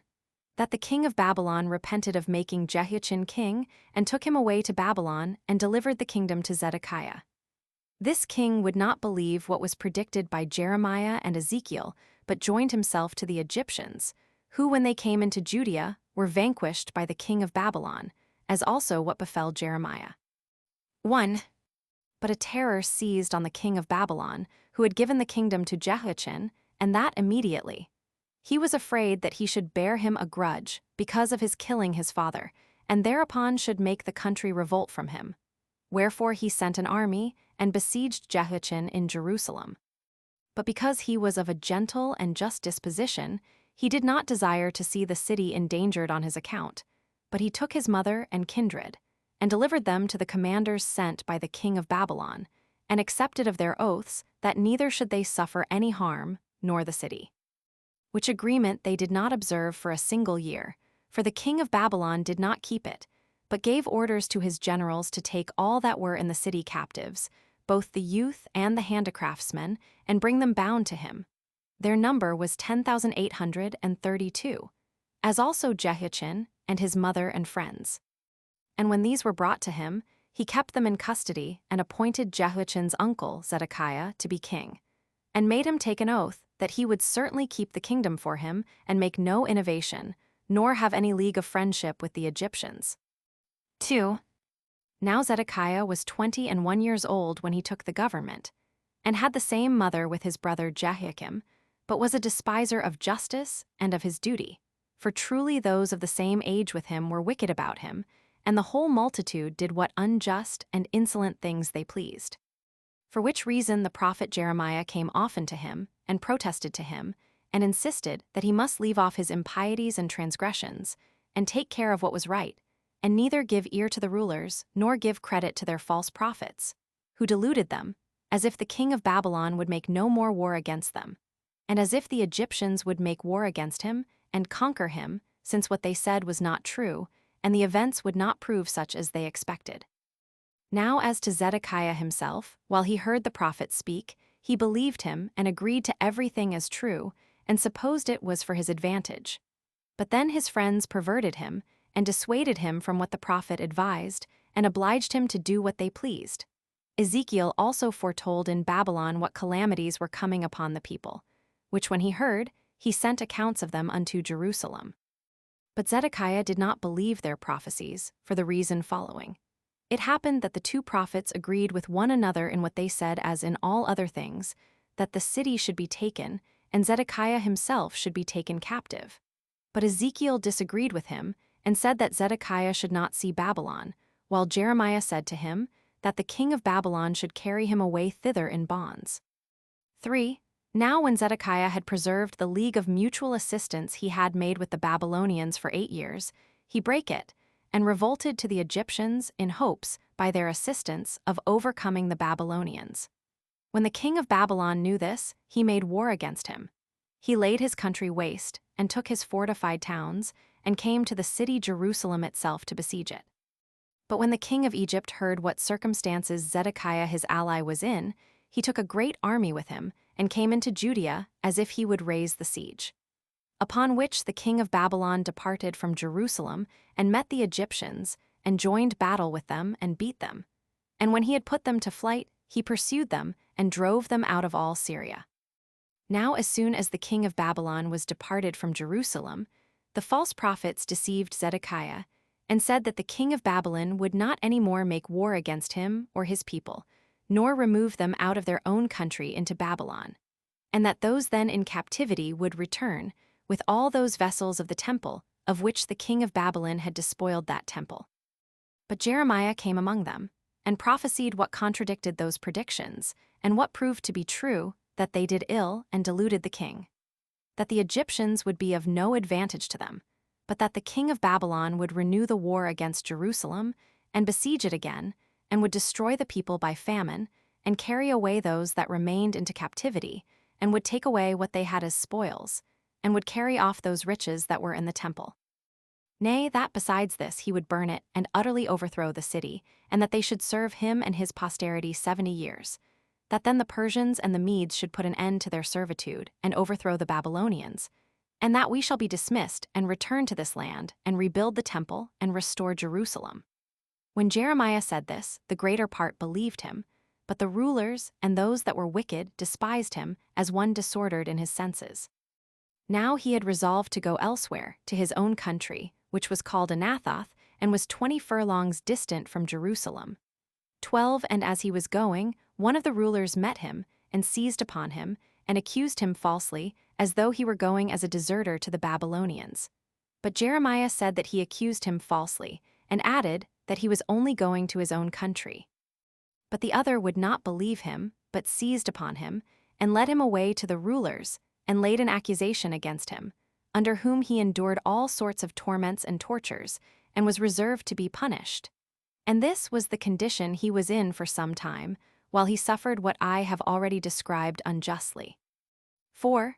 Now in the 9th year of the reign of Zedekiah, on the 10th day of the 10th month, the king of Babylon made a second expedition against Jerusalem, and lay before it 18 months, and besieged it with the utmost application. There came upon them also two of the greatest calamities at the same time that Jerusalem was besieged, a famine and a pestilential distemper, and made great havoc of them. And though the prophet Jeremiah was in prison, he did not rest, but cried out and proclaimed aloud, and exhorted the multitude to open their gates, and admit the king of Babylon, for that if they did so, they should be preserved and their whole families. But if they did not so, they should be destroyed. And he foretold that if anyone stayed in the city, he should certainly perish by one of these ways, either be consumed by the famine or slain by the enemy's sword. But that if he would flee to the enemy, he should escape death. Yet did not these rulers who heard believe him, even when they were in the midst of their sore calamities. But they came to the king, and in their anger informed him what Jeremiah had said and accused him, and complained of the prophet as of a madman, and one that disheartened their minds, and by the denunciation of miseries weakened the alacrity of the multitude, who were otherwise ready to expose themselves to dangers for him, and for their country, while he, in a way of threatening, warned them to flee to the enemy, and told them that the city should certainly be taken and be utterly destroyed. But for the king himself, he was not at all irritated against Jeremiah, such was his gentle and righteous disposition. Yet that he might not be engaged in a quarrel with those rulers at such a time, by opposing what they intended, he let them do with the prophet whatsoever they would.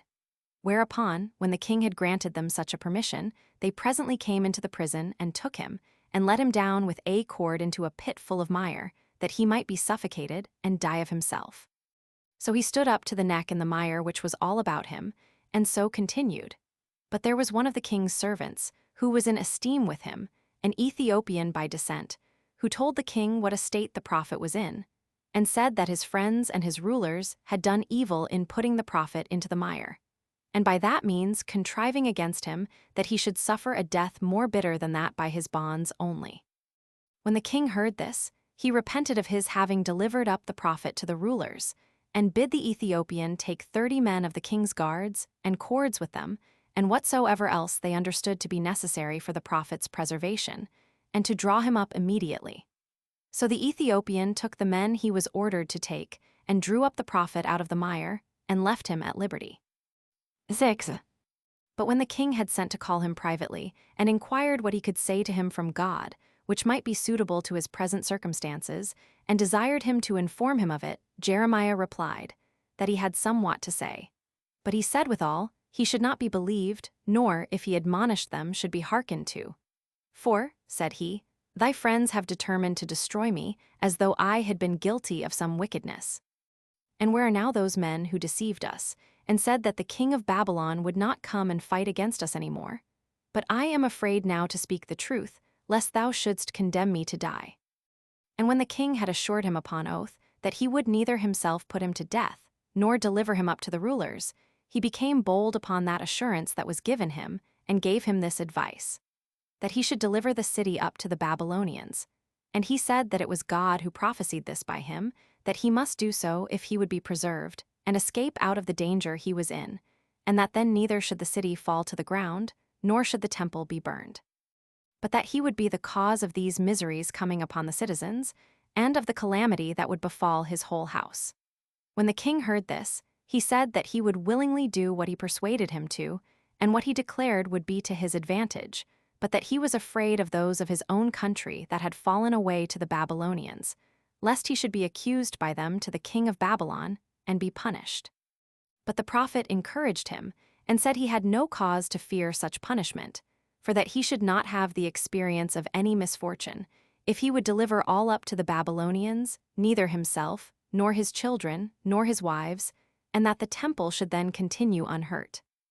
So when Jeremiah had said this, the king let him go, and charged him to betray what they had resolved on to none of the citizens, nor to tell any of these matters to any of the rulers, if they should have learned that he had been sent for, and should inquire of him what it was that he was sent for, and what he had said to him, but to pretend to them that he besought him that he might not be kept in bonds and in prison.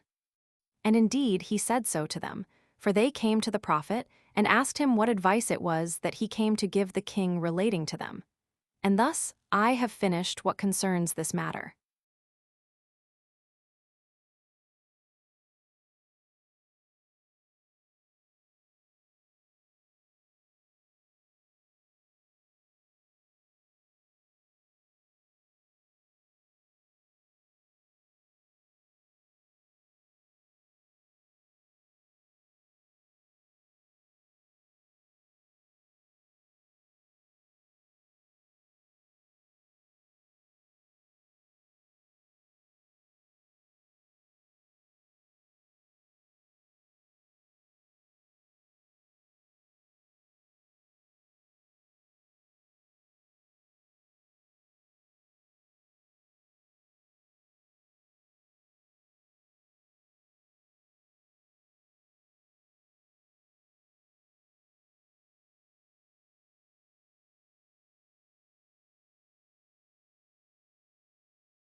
Chapter 8.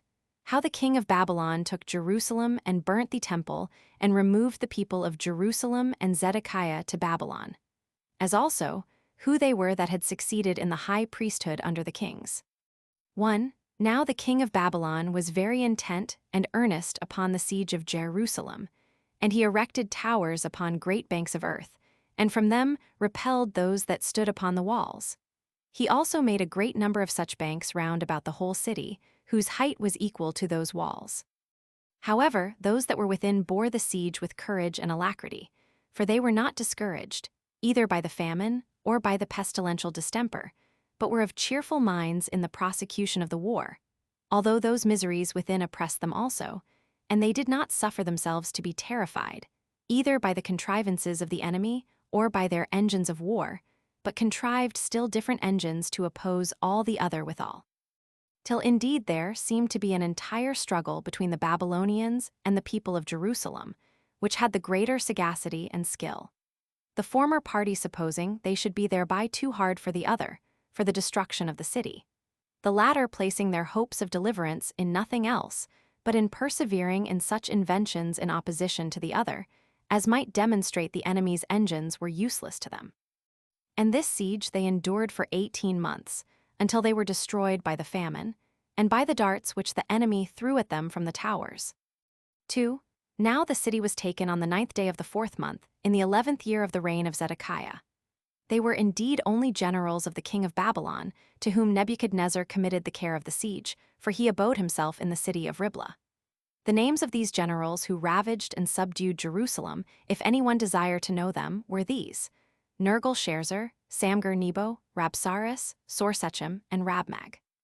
And when the city was taken about midnight, and the enemy's generals were entered into the temple, and when Zedekiah was sensible of it, he took his wives and his children and his captains and his friends, and with them fled out of the city, through the fortified ditch and through the desert. And when certain of the deserters had informed the Babylonians of this, at break of day, they made haste to pursue after Zedekiah, and overtook him not far from Jericho, and encompassed him about. But for those friends and captains of Zedekiah who had fled out of the city with him, when they saw their enemies near them, they left him and dispersed themselves, some one way and some another, and everyone resolved to save himself. So the enemy took Zedekiah alive, when he was deserted by all but a few, with his children and his wives, and brought him to the king.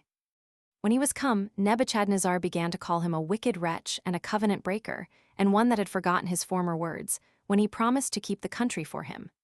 He also reproached him for his ingratitude, that when he had received the kingdom from him, who had taken it from Jehoiachin, and given it to him, he had made use of the power he gave him against him that gave it.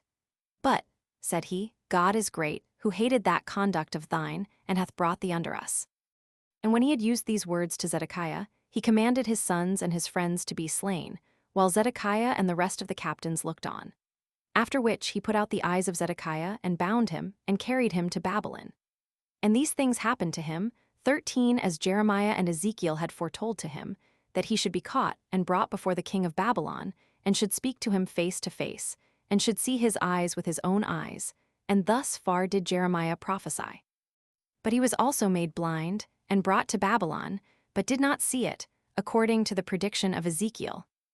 3. We have said thus much, because it was sufficient to show the nature of God to such as are ignorant of it, that it is various, and acts many different ways, and that all events happen after a regular manner, in their proper season, and that it foretells what must come to pass. It is also sufficient to show the ignorance and incredulity of men, whereby they are not permitted to foresee anything that is future, and are, without any guard, exposed to calamities, so that it is impossible for them to avoid the experience of those calamities. 4. And after this manner have the kings of David's race ended their lives, being in number 21, until the last king, who altogether reigned 514 years, and 6 months, and 10 days, of whom Saul, who was their first king, retained the government 20 years, though he was not of the same tribe with the rest. 5. And now it was that the king of Babylon sent Nebuzaradan, the general of his army, to Jerusalem to pillage the temple, who had it also in command to burn it and the royal palace, and to lay the city even with the ground, and to transplant the people into Babylon. Accordingly, he came to Jerusalem in the 11th year of King Zedekiah, and pillaged the temple, and carried out the vessels of God, both gold and silver, and particularly that large laver which Solomon dedicated, as also the pillars of brass and their chapiters, with the golden tables and the candlesticks. And when he had carried these off, he set fire to the temple in the 5th month, the 1st day of the month, in the 11th year of the reign of Zedekiah, and in the 18th year of Nebuchadnezzar. He also burnt the palace and overthrew the city. Now the temple was burnt 470 years, 6 months, and 10 days after it was built. It was then 1,062 years, 6 months, and 10 days from the departure out of Egypt. And from the deluge to the destruction of the temple, the whole interval was 1,957 years, 6 months, and 10 days, but from the generation of Adam, until this befell the temple, there were 3,513 years, 6 months, and 10 days. So great was the number of years hereto belonging. And what actions were done during these years, we have particularly related. But the general of the Babylonian king now overthrew the city to the very foundations, and removed all the people, and took for prisoners the high priest Sariah, and Zephaniah the priest that was next to him, and the rulers that guarded the temple, who were 3 in number, and the eunuch who was over the armed men, and 7 friends of Zedekiah, and his scribe, and 60 other rulers. All which, together with the vessels which they had pillaged, he carried to the king of Babylon to Riblah, a city of Syria. So the king commanded the heads of the high priest and of the rulers to be cut off there, but he himself led all the captives and Zedekiah to Babylon. He also led Josedek the high priest away bound. He was the son of Sariah the high priest, whom the king of Babylon had slain in Riblah, a city of Syria, as we just now related. 6. And now, because we have enumerated the succession of the kings, and who they were, and how long they reigned, I think it necessary to set down the names of the high priests, and who they were that succeeded one another in the high priesthood under the kings.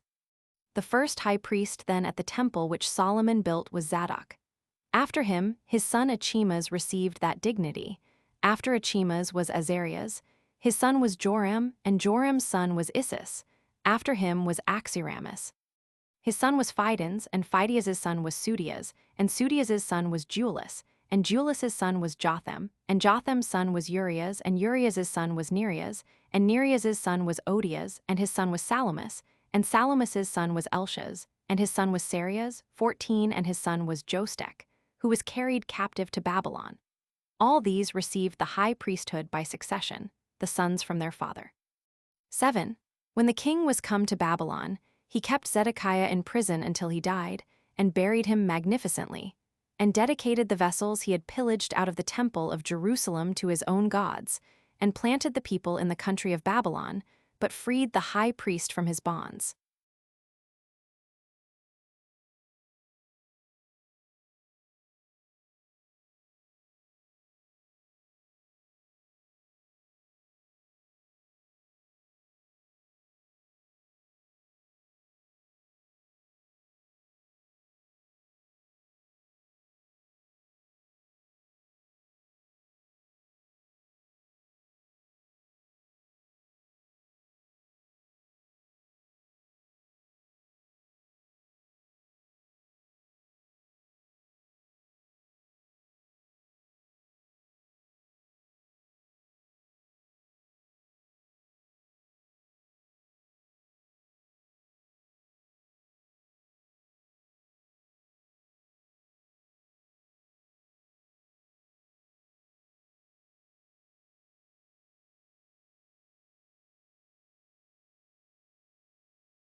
Chapter 9. How Nebuzaradan set Gedaliah over the Jews that were left in Judea, which Gedaliah was a little afterward slain by Ishmael. And how Johanan, after Ishmael was driven away, went down into Egypt with the people which people Nebuchadnezzar, when he made an expedition against the Egyptians, took captive, and brought them away to Babylon. 1. Now the general of the army, Nebuzaradan, when he had carried the people of the Jews into captivity, left the poor, and those that had deserted in the country, and made one, whose name was Gedaliah, the son of Ahikam, a person of a noble family, their governor, which Gedaliah was of a gentle and righteous disposition. He also commanded them that they should cultivate the ground, and pay an appointed tribute to the king. He also took Jeremiah the prophet out of prison, and would have persuaded him to go along with him to Babylon, for that he had been enjoined by the king to supply him with whatsoever he wanted. And if he did not like to do so, he desired him to inform him where he resolved to dwell, that he might signify the same to the king. But the prophet had no mind to follow him, nor to dwell anywhere else, but would gladly live in the ruins of his country, and in the miserable remains of it. When the general understood what his purpose was, he enjoined Gedaliah, whom he left behind, to take all possible care of him, and to supply him with whatsoever he wanted. So when he had given him rich presents, he dismissed him. Accordingly, Jeremiah abode in a city of that country, which was called Mizpah, and desired of Nebuzaradan that he would set at liberty his disciple Baruch, the son of Neriah, one of a very eminent family, and exceeding skillful in the language of his country. 2. When Nebuzaradan had done thus, he made haste to Babylon. But as to those that fled away during the siege of Jerusalem, and had been scattered over the country, when they heard that the Babylonians were gone away, and had left a remnant in the land of Jerusalem, and those such as were to cultivate the same, they came together from all parts to Gedaliah to Mizpah. Now the rulers that were over them were Johanan, the son of Kareah, and Jezaniah, and Sariah, and others beside them. Now there was of the royal family one Ishmael, a wicked man and very crafty, who, during the siege of Jerusalem, fled to Baalis, the king of the Ammonites, and abode with him during that time. And Gedaliah persuaded them, now they were there, to stay with him, and to have no fear of the Babylonians, for that if they would cultivate the country, they should suffer no harm. This he assured them of by oath, and said that they should have him for their patron, and that if any disturbance should arise, they should find him ready to defend them. He also advised them to dwell in any city as every one of them pleased, and that they would send men along with his own servants, and rebuild their houses upon the old foundations, and dwell there. And he admonished them beforehand that they should make preparation, while the season lasted, of corn and wine and oil, that they might have whereon to feed during the winter. When he had thus discoursed to them, he dismissed them, that everyone might dwell in what place of the country he pleased. 3. Now when this report was spread abroad as far as the nations that bordered on Judea, that Gedaliah kindly entertained those that came to him, after they had fled away, upon this condition, that they should pay tribute to the king of Babylon, they also came readily to Gedaliah and inhabited the country. And when Johanan and the rulers that were with him observed the country and the humanity of Gedaliah, they were exceedingly in love with him, and told him that Baalis, the king of the Ammonites, had sent Ishmael to kill him by treachery, and secretly that he might have the dominion over the Israelites, as being of the royal family. And they said that he might deliver himself from this treacherous design if he would give them leave to slay Ishmael, and nobody should know it, for they told him they were afraid that, when he was killed by the other, the entire ruin of the remaining strength of the Israelites would ensue. But he professed that he did not believe what they said, when they told him of such a treacherous design in a man that had been well treated by him, because it was not probable that one who, under such a want of all things, had failed of nothing that was necessary for him, should be found so wicked and ungrateful towards his benefactor, that when it would be an instance of wickedness in him not to save him, had he been treacherously assaulted by others, to endeavor, and that earnestly, to kill him with his own hands. That, however, if he ought to suppose this information to be true, it was better for himself to be slain by the other, than to destroy a man who fled to him for refuge, and entrusted his own safety to him, and committed himself to his disposal. 4. So Johanan and the rulers that were with him, not being able to persuade Gedaliah, went away. But after the interval of 30 days was over, Ishmael came again to Gedaliah, to the city Mizpah, and 10 men with him. And when he had feasted Ishmael and those that were with him, in a splendid manner at his table, and had given them presents, he became disordered in drink, while he endeavored to be very merry with them. And when Ishmael saw him in that case, and that he was drowned in his cups to the degree of insensibility, and fallen asleep, he rose up on a sudden with his 10 friends, and slew Gedaliah and those that were with him at the feast. And when he had slain them, he went out by night, and slew all the Jews that were in the city, and those soldiers also which were left therein by the Babylonians. But the next day 80 men came out of the country with presents to Gedaliah, none of them knowing what had befallen him. When Ishmael saw them, he invited them in to Gedaliah, and when they were come in, he shut up the court, and slew them, and cast their dead bodies down into a certain deep pit, that they might not be seen.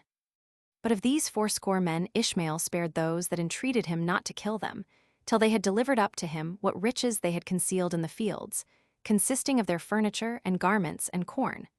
But he took captive the people that were in Mizpah, with their wives and children, among whom were the daughters of King Zedekiah, whom Nebuzaradan, the general of the army of Babylon, had left with Gedaliah.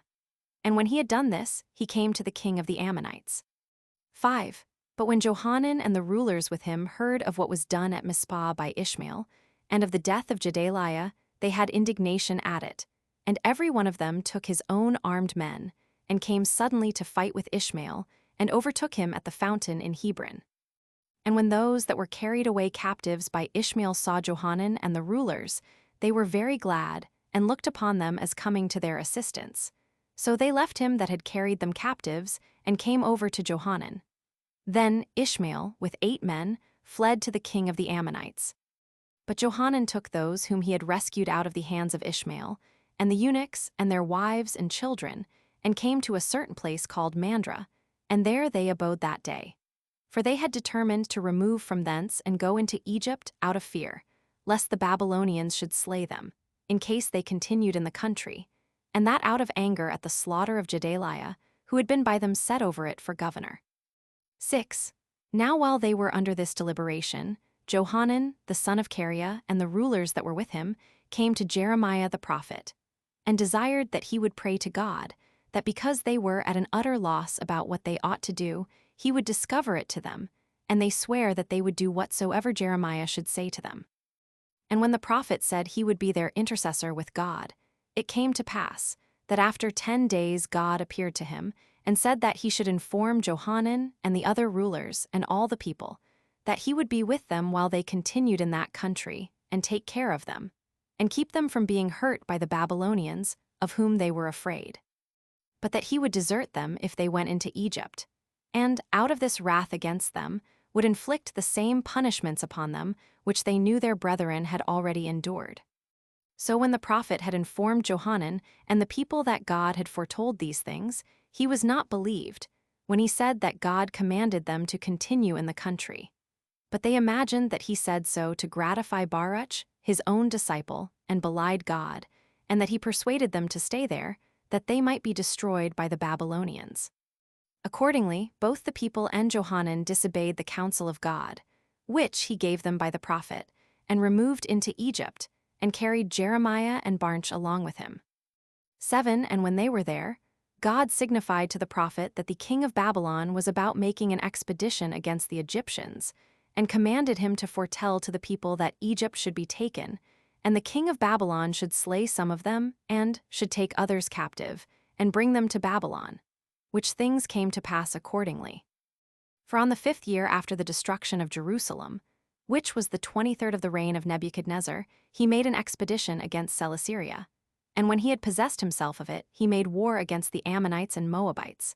And when he had brought all these nations under subjection, he fell upon Egypt in order to overthrow it. And he slew the king that then reigned 15 and set up another.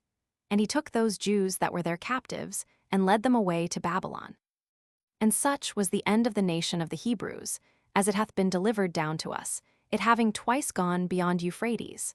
For the people of the 10 tribes were carried out of Samaria by the Assyrians in the days of King Hoshea. After which the people of the 2 tribes that remained after Jerusalem was taken were carried away by Nebuchadnezzar, the king of Babylon and Chaldea. Now as to Shalmaneser, he removed the Israelites out of their country, and placed therein the nation of the Cuthians, who had formerly belonged to the inner parts of Persia and Media, but were then called Samaritans, by taking the name of the country to which they were removed. But the king of Babylon, who brought out the 2 tribes, 16 placed no other nation in their country, by which means all Judea and Jerusalem and the temple continued to be a desert for 70 years. But the entire interval of time which passed from the captivity of the Israelites to the carrying away of the 2 tribes proved to be 130 years, 6 months, and 10 days.